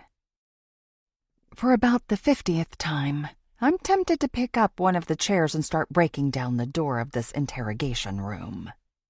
It's thick enough that it's hard to make out anything said in the hall, so I probably couldn't get through it easily. Not that destroying police property would help my case. I press my ear to the door, then the wall, then the door again. Then I turn to the mirror. Would someone at least come in here and tell me what's going on? At this point, I'm not even sure anyone's watching me on the other side. With everything else going on, I'm probably the lowest priority. A yawn escapes, despite how wired I am. My body is vibrating from my nerves, reminding me of the time I accidentally had 2 espressos and an energy drink the same morning. I pound on the door. I want my attorney. On the other side, Darby is saying something. I can't tell what. It doesn't sound like she's still hollering. Maybe someone is actually listening to her. That would be good news. Hopefully something that would help me out. I'm not sure what else will get me out of here. So far, the police haven't even taken my red jacket, which would go a long way in proving my innocence. And if I understand what Darby is trying to say, the bloody clothes could go even further. Where did she find them? Were they hidden away somewhere in the neighborhood and she or the kid stumbled upon them? Or did she, as a church member, go over to the Drake's house to help clean up and find something the killer left behind? No, that idea doesn't make sense. The cops would have already ransacked the house. If she found bloody clothes related to the murders, they had to come from somewhere else. But how would she know they were from the Drake's property? Did she say that's what they were? Or am I so deliriously tired that I'm starting to make things up? That definitely isn't good. No, I'm not imagining things. I'm trying to piece things together while nobody is in here explaining a single thing to me. Knock, knock. Thank God. I move from the door just before it swings open. Vince steps in. What's going on? I demand. It sounds like a zoo out there. Basically. Have a seat. I think I'd rather not. I start to pace. He doesn't sit either. That woman. Darby. She found a bunch of bloody clothes hidden in her garage with her husband's things. I stare at him. Troy's involved? Potentially. I'm not sure why that surprises me, because he's part of the church. He'd be on team hide the mess. Vince looks at me. Do you think he's capable of murder? I don't really know him that well. Darby has always been so jumpy when it comes to him. Maybe I was getting the wrong vibes about him. Maybe he isn't a wife beater, but a killer. What if he was involved with Caroline's murder too? The cops would do anything to protect him and cover it all up. Tell me what you're thinking, Vince snaps. I need to know everything if I'm going to help you, and right now, everything is up in the air. I lean against the wall. I've been worried about Darby and her girls. She always seems so worried about making Troy unhappy. I hesitate. What? She's even been faking a pregnancy because he's so adamant about having more kids. It's like a status symbol with these people. Vince sits at the table and starts scribbling notes. Tell me everything. I take the seat across from him and start talking. It's hard to remember everything with as tired as I am, but I give him all the details I can think of. I'm not entirely sure any of this will help me, but if Troy has anything to do with the murders, then I should be able to get out of here. They don't have anything on me other than a video of someone who looks similar to me. Any real police work will show I couldn't have killed the family. I've never been inside the house past the entryway. Although if someone, probably from the church, would go as far as finding someone who looks like me to capture me on a doorbell camera, they would probably not stop at planting evidence at the crime scene. Is that all? Vince asks. Anything else you can think of? Can I tell you later if something comes to mind? Yes, everything you know. Okay. He asks me a few more questions about the cult, and I answer as best I can. Then he brings up Shane. Why do you want to know about him? I need to know everything. This is going to take forever. It's either that, or you spend the rest of your life in prison. I fill him in on the details of our relationship that few people know about. Even the people who know we're both staying in the same house don't know for sure we're romantically involved. We've been able to pass off the idea that it's just convenient, since all of his things are already there. Vince stops writing after I told him everything. I kind of regret saying everything in here, where anyone could be listening in. Too late now. What now? I ask. Hold tight. You've got to be kidding me. I've been in the room for hours. You haven't been released. I'm doing what I can. He leaves the room. I turn to the mirror and give it the meanest glare I can muster. Then I grab my jacket, put it on the table, and rest my head on it. If I'm going to have to keep waiting, I'm at least getting some much-needed sleep. 40. Fleur. Friday, morning sometime. Someone is shaking my shoulder, which is weird because I'm running through a field of daisies that are covered in blood. No, actually, that's weird. Fleur, wake up. The deep voice sounds like Dwayne Johnson, but it can't be him. That's not right. I manage to sit up and pull my eyelids open. Then I close them because the lights are so stupidly bright. What's going on? You're free to go, Vince says. I'm driving you home. I rub my eyes, a bad habit that Lourdes always told me I would regret later in life, and look around the interrogation room, the living nightmare coming back to me. I'm not under arrest? No, and that's a good thing. They shouldn't have arrested you with so little evidence. Something about that sounds right, though I'm too groggy to put it all together. It's not going on my record? Let's worry about that later. Vince extends a hand toward me. I take it and let him help me up. Do I need to leave my coat so they can check it? No, bring it. It's freezing outside. It's not evidence? Not after the video? Not at this point. Come on. I groan and take a wobbly step. How long have I been asleep? Let's just get you home. He holds open the door for me. It hardly seems real that I'm getting out of here. Maybe I'm still dreaming. I slide on my jacket and go into the hallway. It's quiet now, and the lights are dim. Where's Darby? She and the girls are staying in a hotel tonight. Is their house a crime scene? It sounded like she found bloody clothes there. Oh, wait. You're the one who told me that. Yes. He motions for me to head down the corridor. Is Troy under arrest? I'm sure he will be once they find him. He's walking around free? Until they figure out where he is. I follow my attorney to a Maserati. He unlocks it, opens the passenger door, then helps me inside. The seat is so comfortable, I nearly fall asleep again before he even climbs in the driver's seat. The police are really trying to arrest Troy?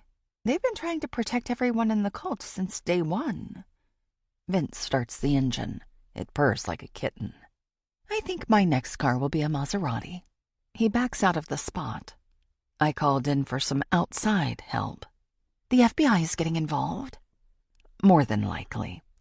I spoke with someone at the state level I've worked with before, and when she heard the details, she brought in her resources immediately. That's unbelievable.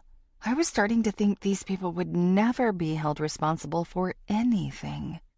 Oh, they will be. There's not only going to be an investigation into both the Drake murders and Caroline Porter's, but also into the police department. Sounds like there's been a lot of cover-up going on. Unfortunately, in smaller towns like this, it can be easier to get away with things. Less eyes on everything. I can't believe it. Thank you. I'm sure all of this goes beyond the scope of your job. I'm all about justice being served. He pulls up to the side of the road. It takes me a moment to realize we're at my house. Thanks for the ride. What do I need to do next? Get some rest. We're going to let the real professionals handle this. I'll be in touch soon, and if you need me, reach out. He hands me a bag of my personal items, including my cell phone. I thank him and make my way to the front door, digging my keys out of the bag as I stagger up the walkway. Zorro races past me and into the yard, without so much as a hint of his usual welcome home jumps or kisses. He relieves himself on the lawn, which takes far longer than usual. When was the last time someone let him out? Once done, he hurries back over to me and jumps around, licking my hands. Inside, the house seems unusually silent. Not that I don't expect quiet. I'm sure my grandma and Shane are sound asleep at this hour. Though I can't help being a little hurt that neither reached out to find out if I was okay. Unless they did. It wasn't as though I had my phone. I dig it out of the bag and check the screen. No missed calls or texts. None. What the heck? I get arrested, and my own grandmother and boyfriend don't even notice? I close and lock the door, then make my way down the dimly lit hall. It seems darker than normal. When I get to Mimi's room, I understand why. The bright nightlight she has to manually turn on is off. She always turns that on before going to bed. She worries about tripping in the middle of the night. I turn on the light in her room. The bed is empty, still made. At this hour, my heart leaps into my throat. Did something happen to her? Time to call Shane and find out what's going on. His ringtone sounds from the bedroom. Did he seriously come home and go to bed without bringing Mimi with him? Or finding out where I was? That doesn't sound like him. I hurry over there, flipping on the light. Another empty, still-made bed. Relief washes through me. He didn't go to bed without making sure we were okay. My relief vanishes almost immediately. If he isn't here, where is he? And where's Mimi? I still haven't heard from Mia either. Are all the important people in my life missing? Heart pounding, I race for the front door. What are the chances Vince is still outside? Of course, his car is gone. I didn't actually expect it to be there. Not that he could really do anything about any of this. I need to call the cops. But they won't help me. Where do I even begin at this absurd hour? A streetlight flickers on, illuminating a male figure down the road. He has the same build and walk as Shane. Can it really be him? I burst into a run. Shane looks as dazed as I felt after Vince woke me in the interrogation room. He doesn't say anything. I throw myself against him when I finally reach him. Are you okay? What happened? She's alive. What? I exclaim. Did you find Mia? It's really her. You found Mia. He just blinks. It's like he isn't even here. Did you find Mia? No. My chest tightens. She's been gone too long. Something has to be wrong. I need to convince whoever takes over the police department to take her disappearance seriously. A thought strikes me. If you don't know where Mia is, who did you mean is alive? Her. Mia? Did you hear something about her? No. I want to pull out my hair. Who? I'm too tired for games. Me. An eerily familiar female voice says behind Shane. Lourdes steps to the side. She's holding a gun. It's pointed toward Shane. 41. Fleur. Friday morning. My voice won't cooperate.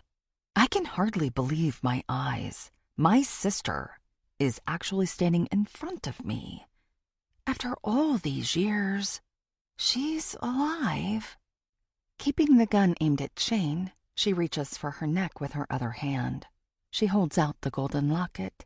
Have you been looking for this? My mouth falls open.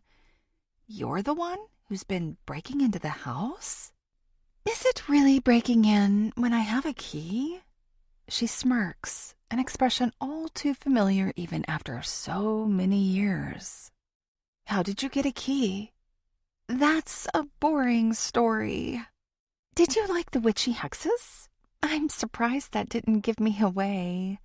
I was so obsessed with that stuff before your boyfriend here tried to kill me. I stepped back, my stomach sinking, and turned to Shane.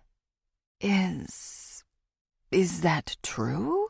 She was planning on killing you.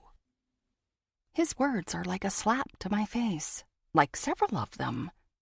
I stumble, barely managing to stay upright. My sister was going to kill me? Lourdes shrugs and gives me an innocent smile. Guess the cat's out of the bag now. I find my voice. You wanted me dead? Obviously. Why? You were getting too popular, taking too much attention from me. Everything was turning to the Bardot sisters, and I wanted it to just stay me. I blink a few times, at a loss for words. You wanted me dead because of high school popularity? Are you insane? Shane nods. She is. Why didn't you ever tell me? That I killed her? Or that I thought I killed her? Never. You looked up to her before she disappeared, and it intensified after. I wanted you to have your good memories of her. I turned to my sister. You were really going to kill me? Yup. Why didn't you go through with it? She throws a glare at Shane. Because he damn near killed me. Luckily, my pulse was so slow, he misread it as gone. I lay there, halfway to death's door, but clinging to life.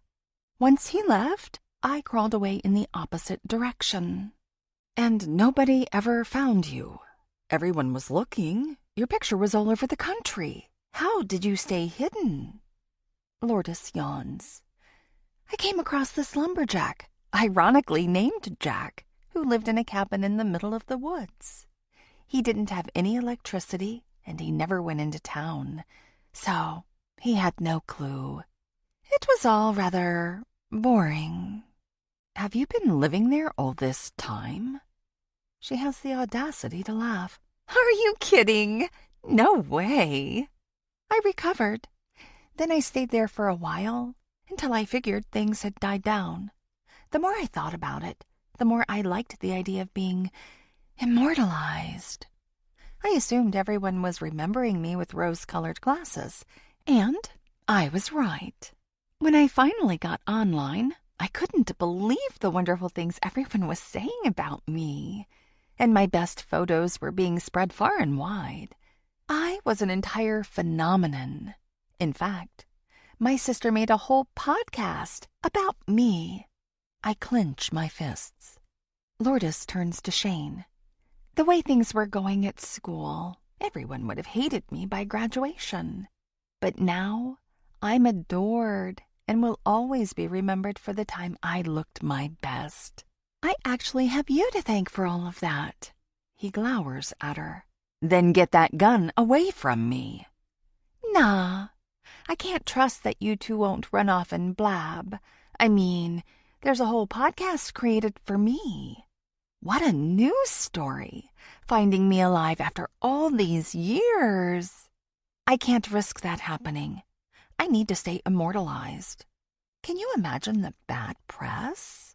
People will hate me, and they will all think I faked my disappearance. I stare at her in disbelief. What do you want from us? Surely you're not here just to let us know you're okay. It was never my plan to let you two losers know I was still alive. Then why are you here? I demand. Because he found me. That wasn't supposed to happen. Now we have a problem. I glance at the gun from the corner of my eye while staring at her. It doesn't need to be. Unfortunately, it does. I do have some leverage, though. The necklace. This old thing. She yanks it off her neck. I never cared for it like you do. In fact, I only ever wanted it because you loved it. Are you serious? Yup. She stares at me like she's expecting a response. Want it? I want you to get that gun off Shane. Oh, that. Whatever. She rolls her eyes. I need you two to forget this ever happened. Don't tell anyone I'm alive. Got it? Let him go, and that's no problem. I wouldn't say we have no problem. We aren't going to tell anyone. Believe me, I'm hardly excited you're back. She fake pouts. Ouch. Have you matured at all since high school? You're as petty as ever, I see. Look, we won't say anything. Happy? Just leave us alone and we're good. She side-eyes Shane. Other than the fact that he tried to kill me. Like you were going to do to me. That was all talk. I didn't actually do anything. He, on the other hand, spent the last 15 years thinking he did murder me. Not the stellar guy you thought he was, huh? Would you just let us go? I'd like to go another 15 years without seeing you again. My sissy grew a backbone. I think I like it. Lourdes? Fine, whatever. She lowers the weapon. But we have one more matter to discuss before parting ways. I don't bother hiding my disgust. What? Mia. Everything around me disappears. You know about Mia? She snorts. We're practically besties. I'm sure she's told you all about Cleo, Donnie's sister. Just when I thought nothing else could shock me. You're Cleo? And you were right about there being no Jonathan. Sweet Donnie is just one single child. Sad, but true.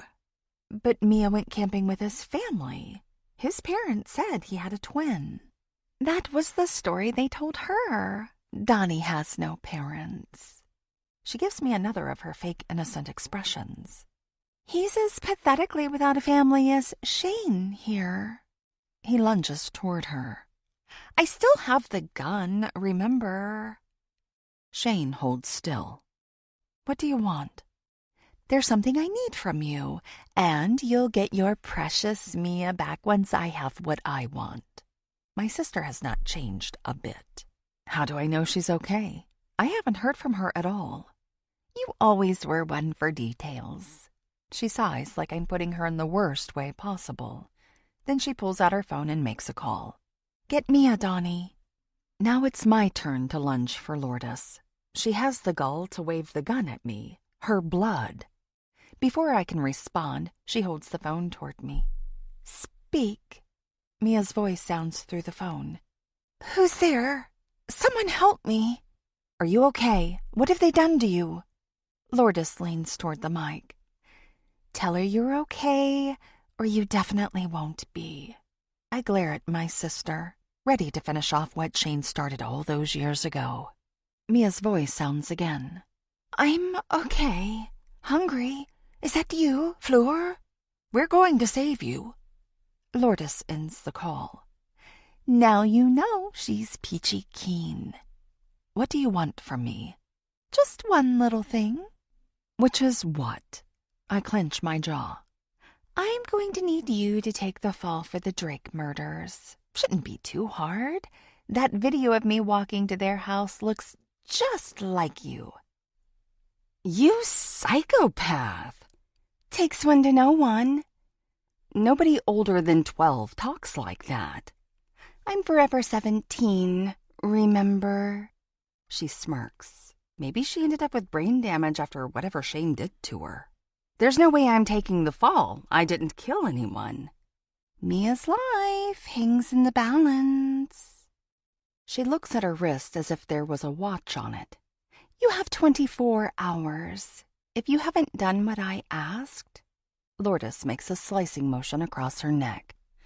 I stare at her in disbelief. She throws the locket at me. I never wanted that stupid thing in the first place. Enjoy it. While you can. Then she walks away. If she didn't have a gun, I'd go after her. Shane and I exchange an incredulous glance. We have a day to figure out how to save both Mia and me. He wraps his arms around me. We'll get this figured out, I promise. You aren't going to jail, and we'll find Mia safe and sound. I hope he's right. 42. The Watcher. Hiding with the others. The tiny inner group has grown into a full-fledged community. If Alpha and Omega add anyone else, we're going to have to find a new meeting spot. Alpha and Omega's living room is getting a little cramped. They decided we can't use the church building anymore. Not now that other agencies are coming in and taking over the police department. Cops have been destroying records since they got the news. Alpha and Omega will let them go down. That goes without saying. If I were one of the officers, I'd be packing my things and getting out of town. Everyone is talking over each other, which isn't surprising. None of us expected things to go down the way they did. Shane, a personal injury attorney, should have been Fleur's legal representation, but he didn't go to the station with his girlfriend. Apparently, he isn't the stand-up guy we all took him for. But then again, he was also too weak to keep us from killing Caroline, so I'm not sure what we expected. Definitely not that criminal defense attorney who looks like a boulder with legs. Now we're scrambling. The huge town-wide takeover just got shoved to our highest priority. The original plan was for it to take a few more years. Things just got a lot more complicated. I'm not sure what they have planned. One thing I do know, with the new revelation of Lourdes being alive, I now have 2 Bardot sisters as an option to marry. Maybe I can even manage to wed them both. Imagine the clout I'll receive then. Not only will I have 3 wives, but both Lourdes and Fleur will be popping out my babies. I'll be able to take over the fellowship. Alpha and Omega have brought things this far, but they're limited. And for all their talk about building an army by having as many children as possible, they sure aren't doing anything for the cause. My plan is in motion. One day soon, I'll rule all. The only real hitch is that I'll have to get rid of both Shane and Donovan. Can't have my new wives loving anyone other than me. They will need to be fully dedicated to me. But first, I need to find which hotel Darby is staying at with the kids. She'll be easy enough to convince. She always believes me. Eventually. This concludes Secrets We Hide by Stacy Claflin. Narrated by John Solo and Jennifer Walden. Copyright 2024 by Stacy Claflin.